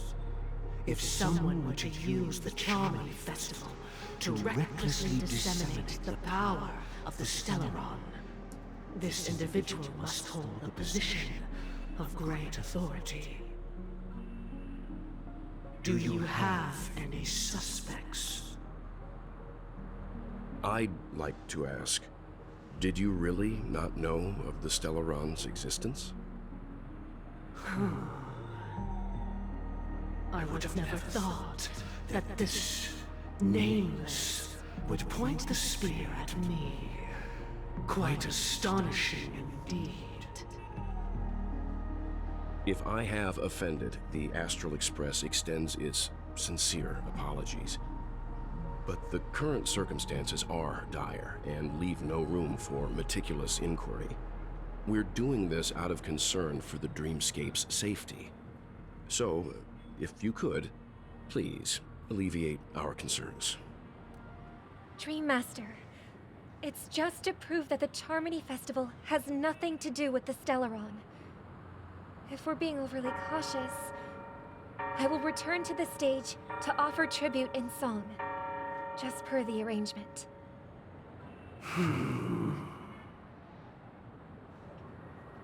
Sunday, Robin. I've watched you two grow up, and know your dispositions like the back of my hand. Both of you, right now, can surely be lauded as their most devout advocates. I already know your resolve. The magnitude of this matter is enormous, and cannot be taken lightly. Since Mr. Yang has asked with such earnestness, I will personally respond in kind. If there is a need, the entire Oak family will be mobilized to heed your call. Someday, might I ask you to beseech them to cast their light unto me, and question me in their stead, so that no lies may be concealed? I will do as you command. Robin, could I entrust you to be present as a witness, to document the truth, and to proclaim my innocence, so that all slander may be utterly dispelled? I will do as you command. May thy will be carried out on earth, just as it is in the heavens. Oh, triple-faced soul, please sear his tongue and palms with a hot iron, so that he will not be able to fabricate lies and make false vows. Let us begin. There is nothing else to prepare. Understood. Question. Have you devoted your life to your god, never worshipping other gods? Naturally. Do you love your god as you do yourself, always heeding their admonishments? Naturally. Have you strayed from the path expected by your god, betraying their name? Never. Have you ever been inordinate with your asks of your god, coveting more than the foundation of the creation itself? Never. Then, a final question. Do you swear to fulfill all vows, past, present, and future? With the Eon as my witness, if I do not deliver on my words, or if I renege on my vows, may I be cursed in accordance with divine law. They have seen your faith, and have endorsed your faith. With this, it can be evidenced... Just a moment. What is it, Mr. Yang? I have another question I hope to have answered. To my understanding, the family's harmony and prosperity have never relied on so-called divine laws. The god you both mentioned, are they truly Shipe? Mr. Yang should know that those belonging to the family toil together as if they were kin, embracing solidarity and unity under their light. All duplicity is laid bare before the harmony. Such a delicate and complex symphony. Which other god could perfectly harmonize this, if not for the Great One, Xipe? Perfectly harmonized. Therein lies the problem. It isn't an outsider lurking in the shadows who changed the harmony, but a dissonance that has surreptitiously emerged from within this very symphony itself. In the distant past, there existed an Eon. With one flick of the wrist, they crafted the laws of the cosmos. Their followers formed the Beyond the Sky Choir, spreading solemn and reverent hymns throughout the universe. Later, they fell. The route traversed by this Eon clashed with the harmony, ultimately being absorbed and fused into it. The chorus that once reverberated across worlds fell silent, and when it echoed anew, it was transformed into the hymn of harmony. Though an Eon may perish, paths with no masters still linger. In the all-forgiving harmony, echoes of bygone dissonance may subtly arise. Mr. Yang. Being overly astute can be a detriment. Especially when you find yourself alone and without allies. So this is how it is. For the sake of our grand cause, Sunday, please afford these two an opportunity to rest. I fucking knew it. I fucking knew it was Sunday. I told you. He's an asshole.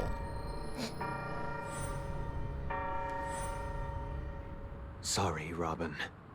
It's just you. I did not wish for you to know this. It's a pity that things have turned out this way. So, this is the true reason I can't sing? The shadow that envelops Penacony is actually... We were never children of the harmony. Our ideal paradise could not have been crafted by Xipe. True bliss can only be guaranteed by the one who transcends the many. Is it the Swarm? Within the foundation of law, humanity establishes civilization, and through harmony, we obtain order. Wait, who's the god of order? Oh, I can't remember. I don't know the gods very well. Unbelievable. To think that there would be remnants of the order on Penacony. What have you done with Mr. Yang and Miss Robin? Don't worry. I just gave them some time alone to ponder their fates. You should know that these actions make you an enemy of the Astral Express. Should we need to stand against the Nameless, it would only be myself and the Oak family involved. But we haven't reached that point yet, have we? Nope, not for another 4 hours. Your efforts for the justice of Penacony are evident to everyone, and have been widely observed. Stop being around the bush and get to the point. Give Mr. Bang back to us now. Patience is a virtue. Ugh. However, I won't hold it against you. On the contrary, I'm here to make my intentions clear. If it is the order that drove you to imprison Welt and Robin, and you're using them to coerce our compliance, then there'll be no point in entertaining any type of discussion. You're mistaken, Miss Himiko. They are in very safe hands, and just as the family has always proclaimed, no one can be harmed in the dreamscape, least of all in the beautiful new world belonging to the Order. Penacony and the entire universe have witnessed far too much innocent bloodshed. The strong wield their blades against the weak, and the victors push the vanquished to the brink of life. Natural selection. The world abides by this principle, establishing the well-being of humanity atop the corpses of the downtrodden. Only we, or rather, I, possess the power to put an end to this farce. So you've decided to resurrect a dead Eon? No one's ever done such a thing.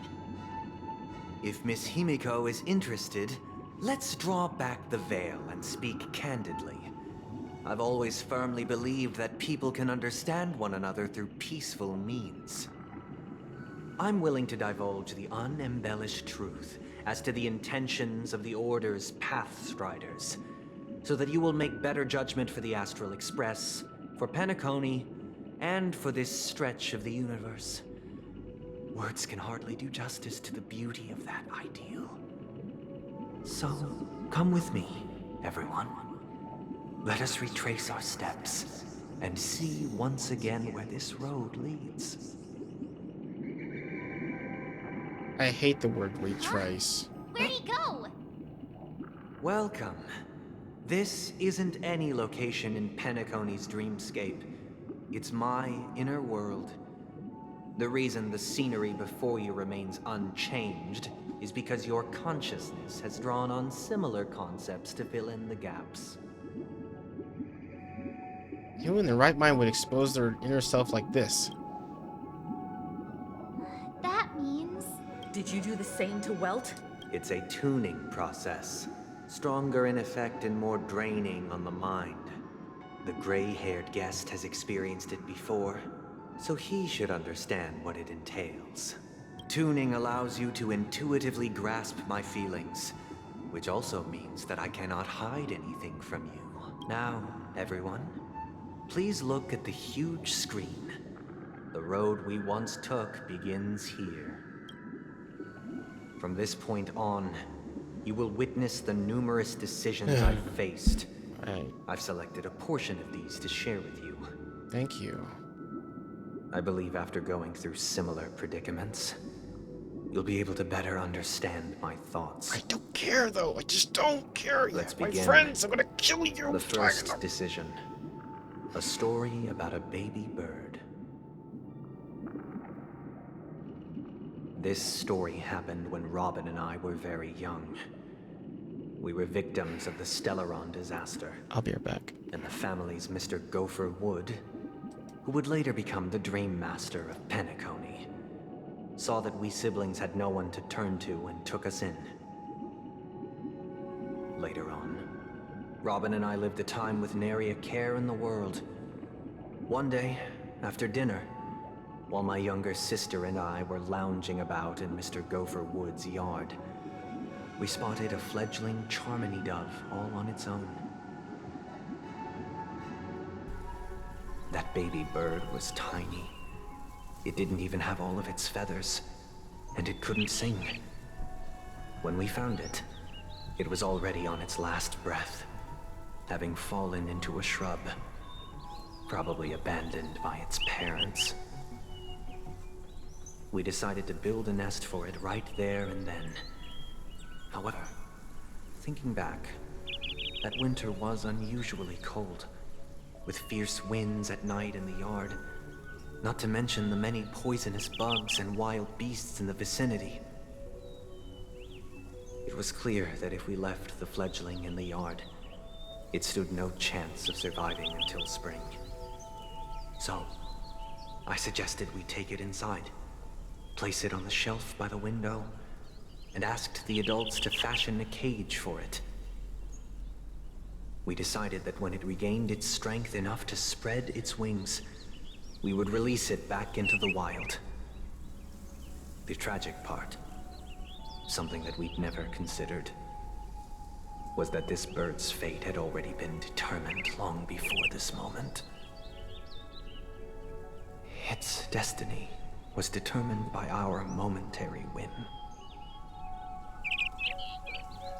Now, I pass the power of choice to you all. Faced with this situation, what choice would you make? Stick to the original plan, and build a nest with soft net where the Charmony dove fell. Or build a cage for it, and feed it giving it the utmost care from within the warmth of a home. I eagerly await your answer. Well, I'm gonna choose the one that Robin chose because you're a dickhead. That thinks because you just contain someone and give them a beautiful life because you think it's the right thing to do is the correct choice. No, build a bird nest.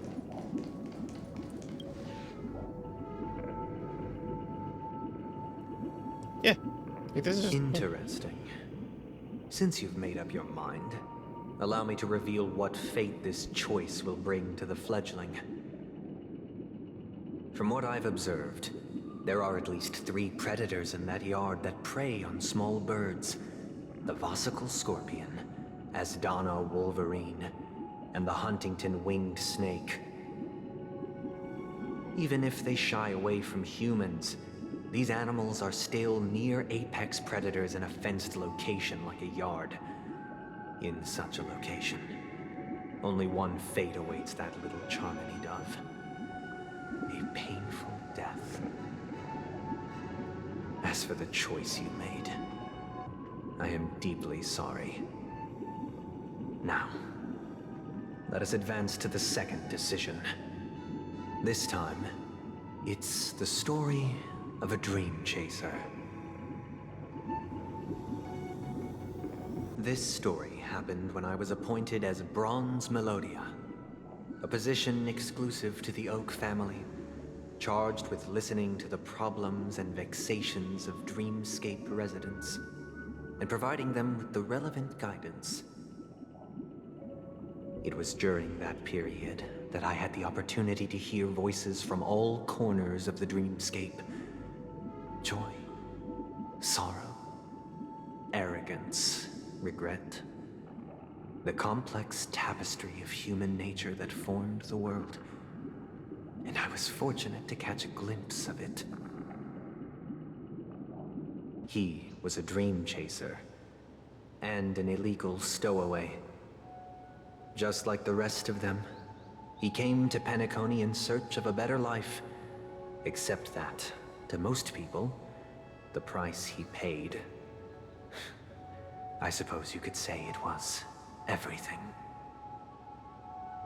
He told me, I sold everything I could at home.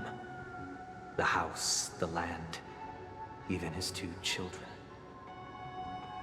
He said he could not afford to raise them, and that at least they could eat if they lived as slaves. He had a plan in place. He would buy back his children once he had made his fortune, and enjoy Penacony's beautiful dream with them. Alas, his plan to smuggle himself was somewhat clumsy, and he was sniffed out by those pig-headed hounds. After hearing the Dream Chaser's story, I immediately appealed to the Bloodhound family to cease their pursuit. That way, at least he could live peacefully. But I was still too naive to the ways of the world. I did not anticipate that what I thought was a kind gesture would later lead to dire consequences. I'll tell you the outcome soon. For now, I'd like you all to make a choice. Will you do as I did, and try to convince the Bloodhound family to stop their pursuit, so that the Dream Chaser may live peacefully and realize his wishes? Or will you remain silent, leaving him to languish while the hounds are hot on his heels, until his inevitable judgment arrives? I look forward to everyone's decisions. Who knows? Perhaps they might even alter the outcome of this tragedy. I'm sure you won't. I'm sure nothing I choose will be the right answer, so... You see what I'm saying? A dream chaser story. If I acted out of kindness, I would probably ask the Bloodhounds to stop their pursuit and lend him a hand. But what cruel repercussion would this choice result in? I think Sunday must have been deeply impressed by the limitations of the strong defending the weak through this incident.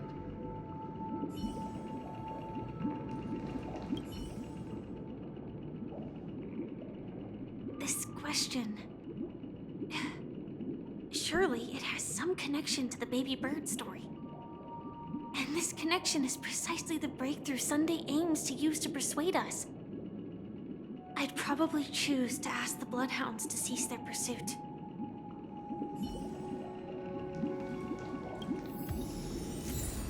Well, too bad, guys. I'm the one in control of this story.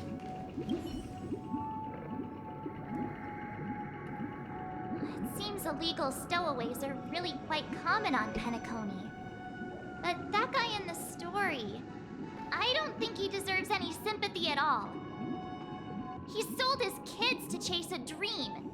Even if he intended to go back for them, it's still insanely irresponsible. With that thought, there's only one choice. Let the Bloodhounds send him back home. This person deserves to be punished. Yeah, March 7th. I agree and wholeheartedly with you.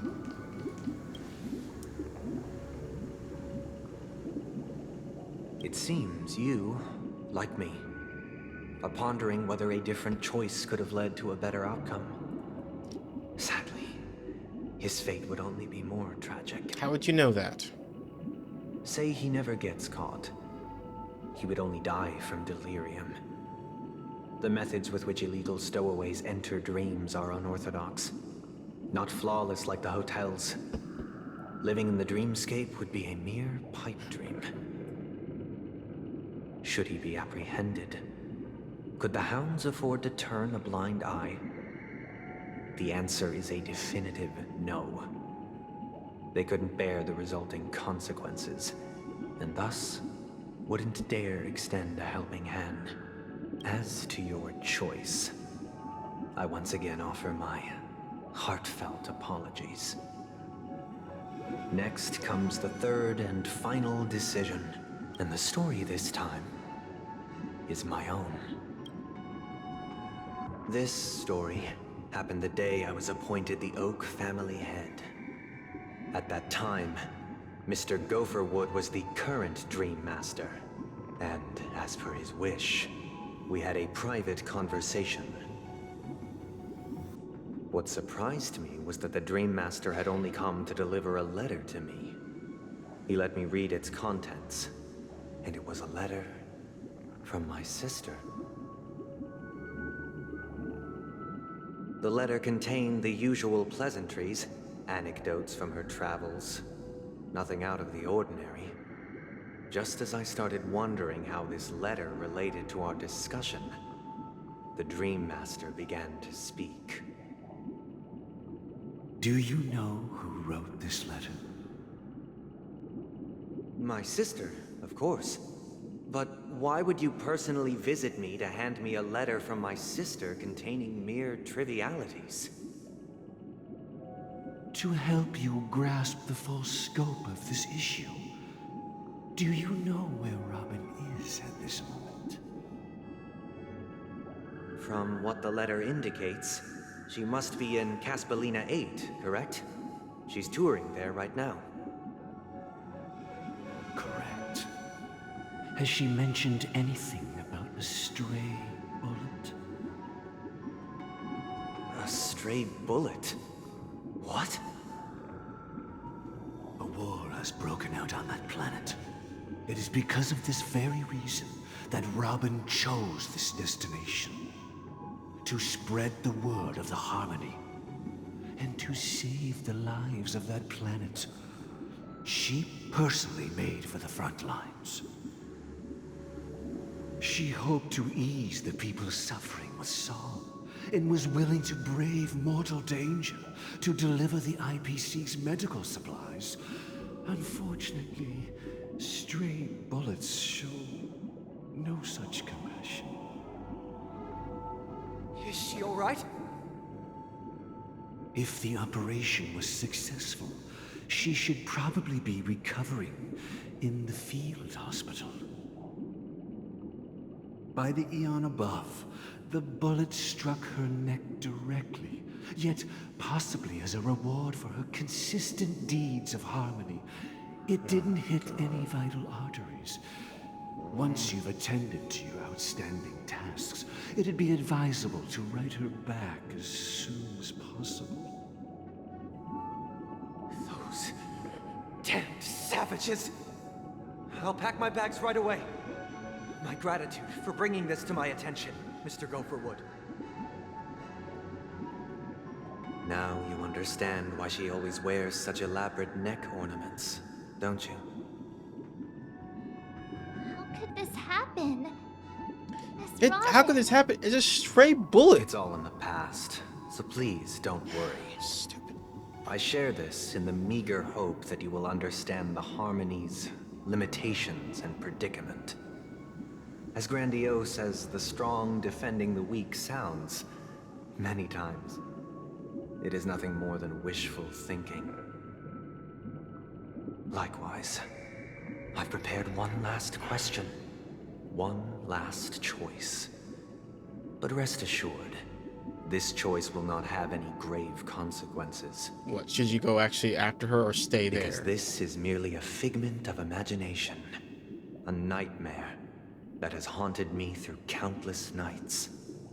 If you ever had the opportunity to make a choice like I did, if you had a chance to change your fate, would you? Would you still support Robin's journey on the path of harmony? Yeah, sure. Of course, it's her choice.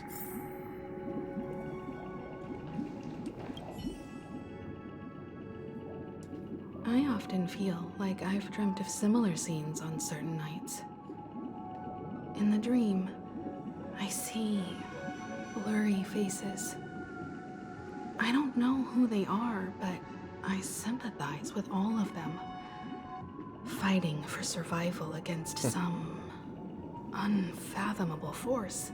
Their confusion and fear are lucid to me. But I also remember they chose never to give up. Just like Miss Robin. If Mr. Sunday's question leaves you puzzled, you should find the answer from your own experiences with each trailblaze. Dangers and tribulations will surely follow. But would you ever back away? Would you stop March and Don Hung from reaching their next destination? I believe you have an answer of your own in your heart. Miss Robin's courage is admirable. And here I was thinking she was just another superstar celebrity. But the fact that she's also Mr. Sunday's younger sister? No, I doubt he'd wish harm on his own flesh and blood, no matter how grand the ambition.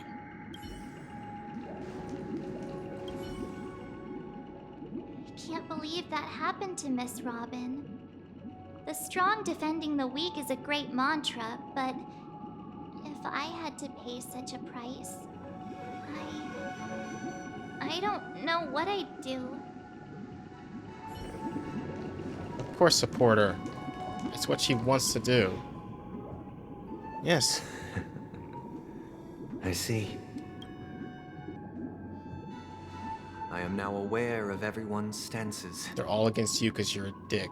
Raising these questions merely serves to illustrate one point.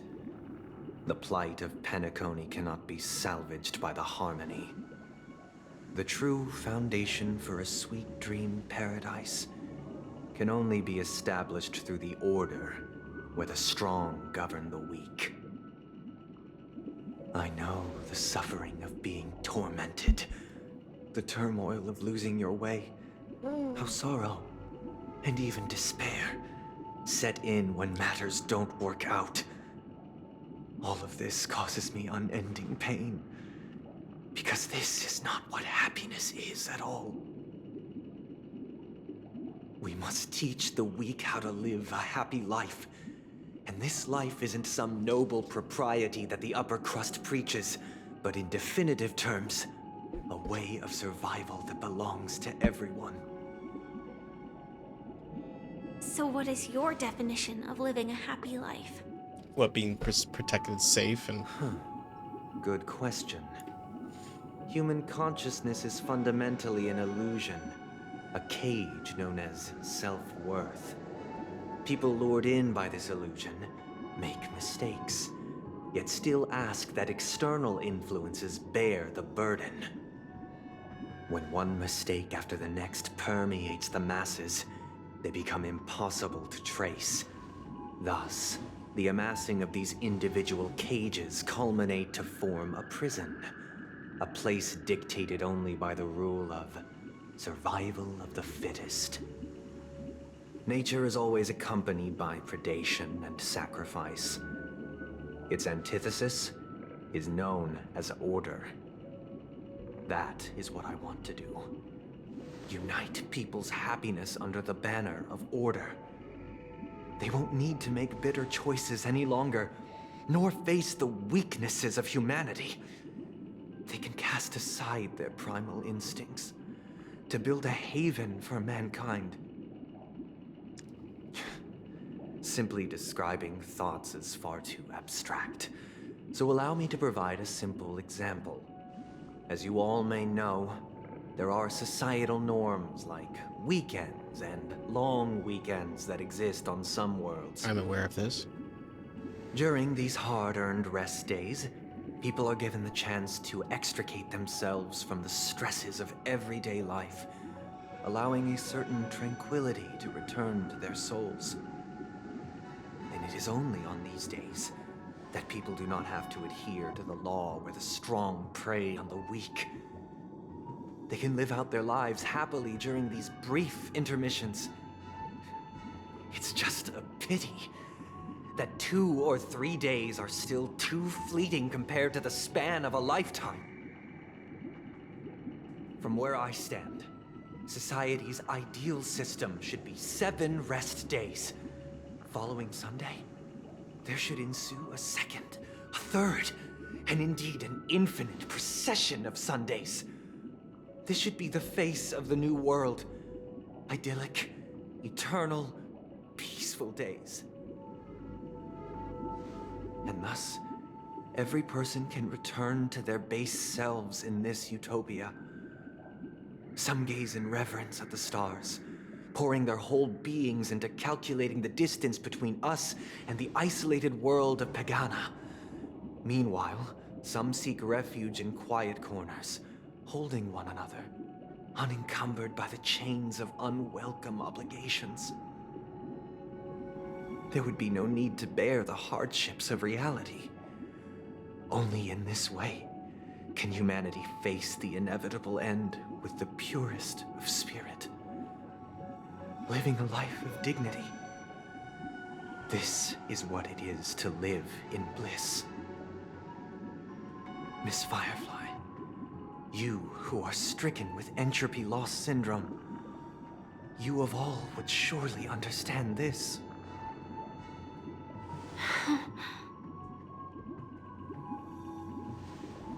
It sounds like a flawless theory.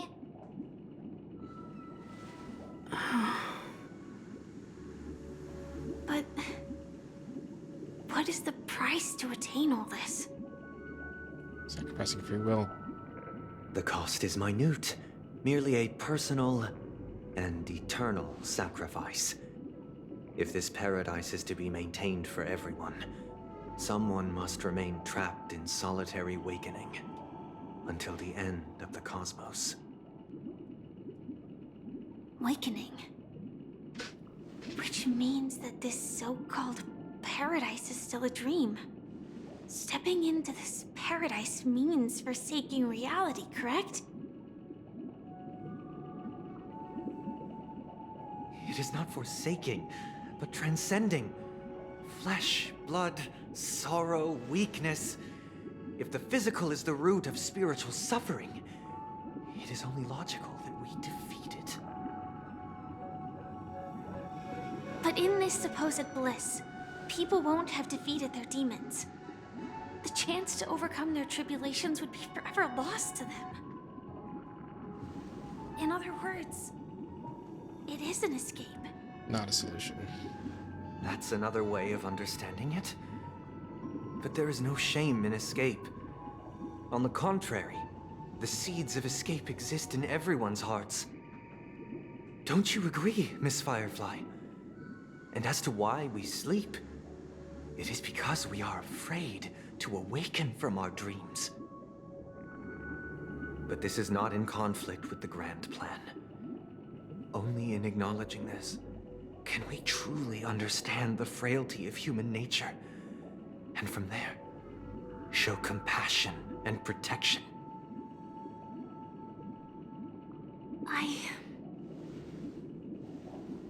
I admit that you are a born leader.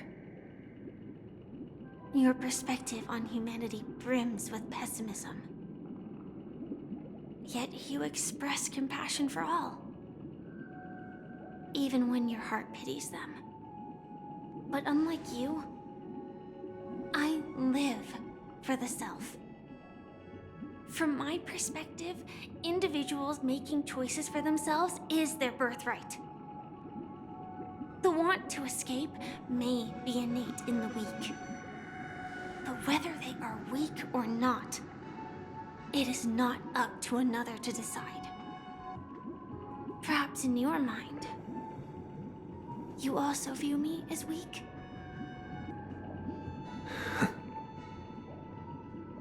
Because I don't think so. Since Miss Firefly has said her piece, the Astral Express will also naturally give you our answer. We'll leave it to you. Just as Mr. McHale instructed before. Tell him our choice.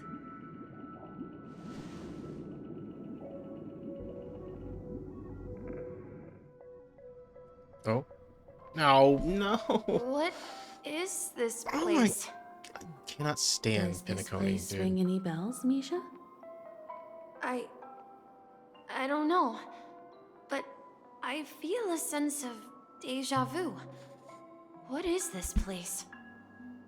It's the realm within a dream bubble. This was left to the Astral Express by a nameless, but weirdly, when we entered it, it was completely empty. Dr. Edward from the Dreamscape sales store told me that dreams are formed from memories, and a dream bubble can't take shape if its core is empty. So I thought you might be able to help us in unraveling this mystery, Misha. As a hotel doorman, you know Penacony best among us. I don't know much about dream bubbles, but if you want to figure out what this mansion is, I'll do my best. I'm counting on you then. Himeko, I still don't get it. Why were you so sure that Misha had a connection with this dream bubble? I wasn't sure. It was just a hunch. But since Misha feels familiar with this place, my hunch might be correct. Place was a bit familiar. Exactly. This is where you and Firefly encountered death, which we now know as dormancy. Considering its connection to Dreamflux Reef, it's not surprising it appeared here. The question now is, who brought you here? Based on the clues we have so far, it's unlikely to be that masked fool. So identifying them is crucial to us. We're drawing closer to the truth once more. Let's give Misha some time, as I believe he'll unveil the secret of this dream bubble. All right, but there are doors all over the place. Which one should we choose? Do you have any idea, Misha? I guess... maybe this way?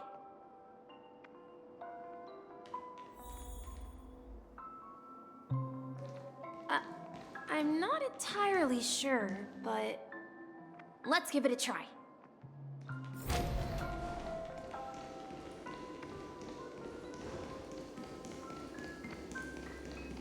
Wait, you managed to choose the right door on your first try?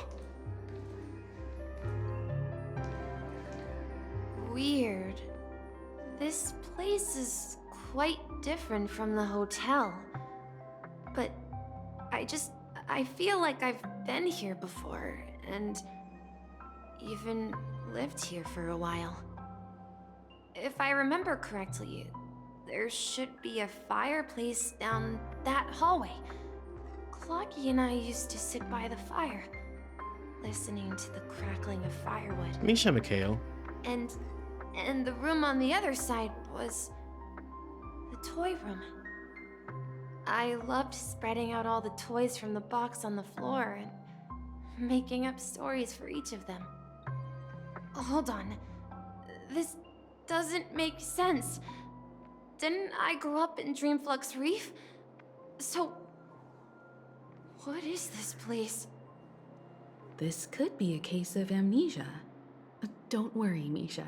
It's common for everyone to forget certain aspects of the past. Those memories haven't vanished. They're just lying in the depths of your mind. We can surely get them back.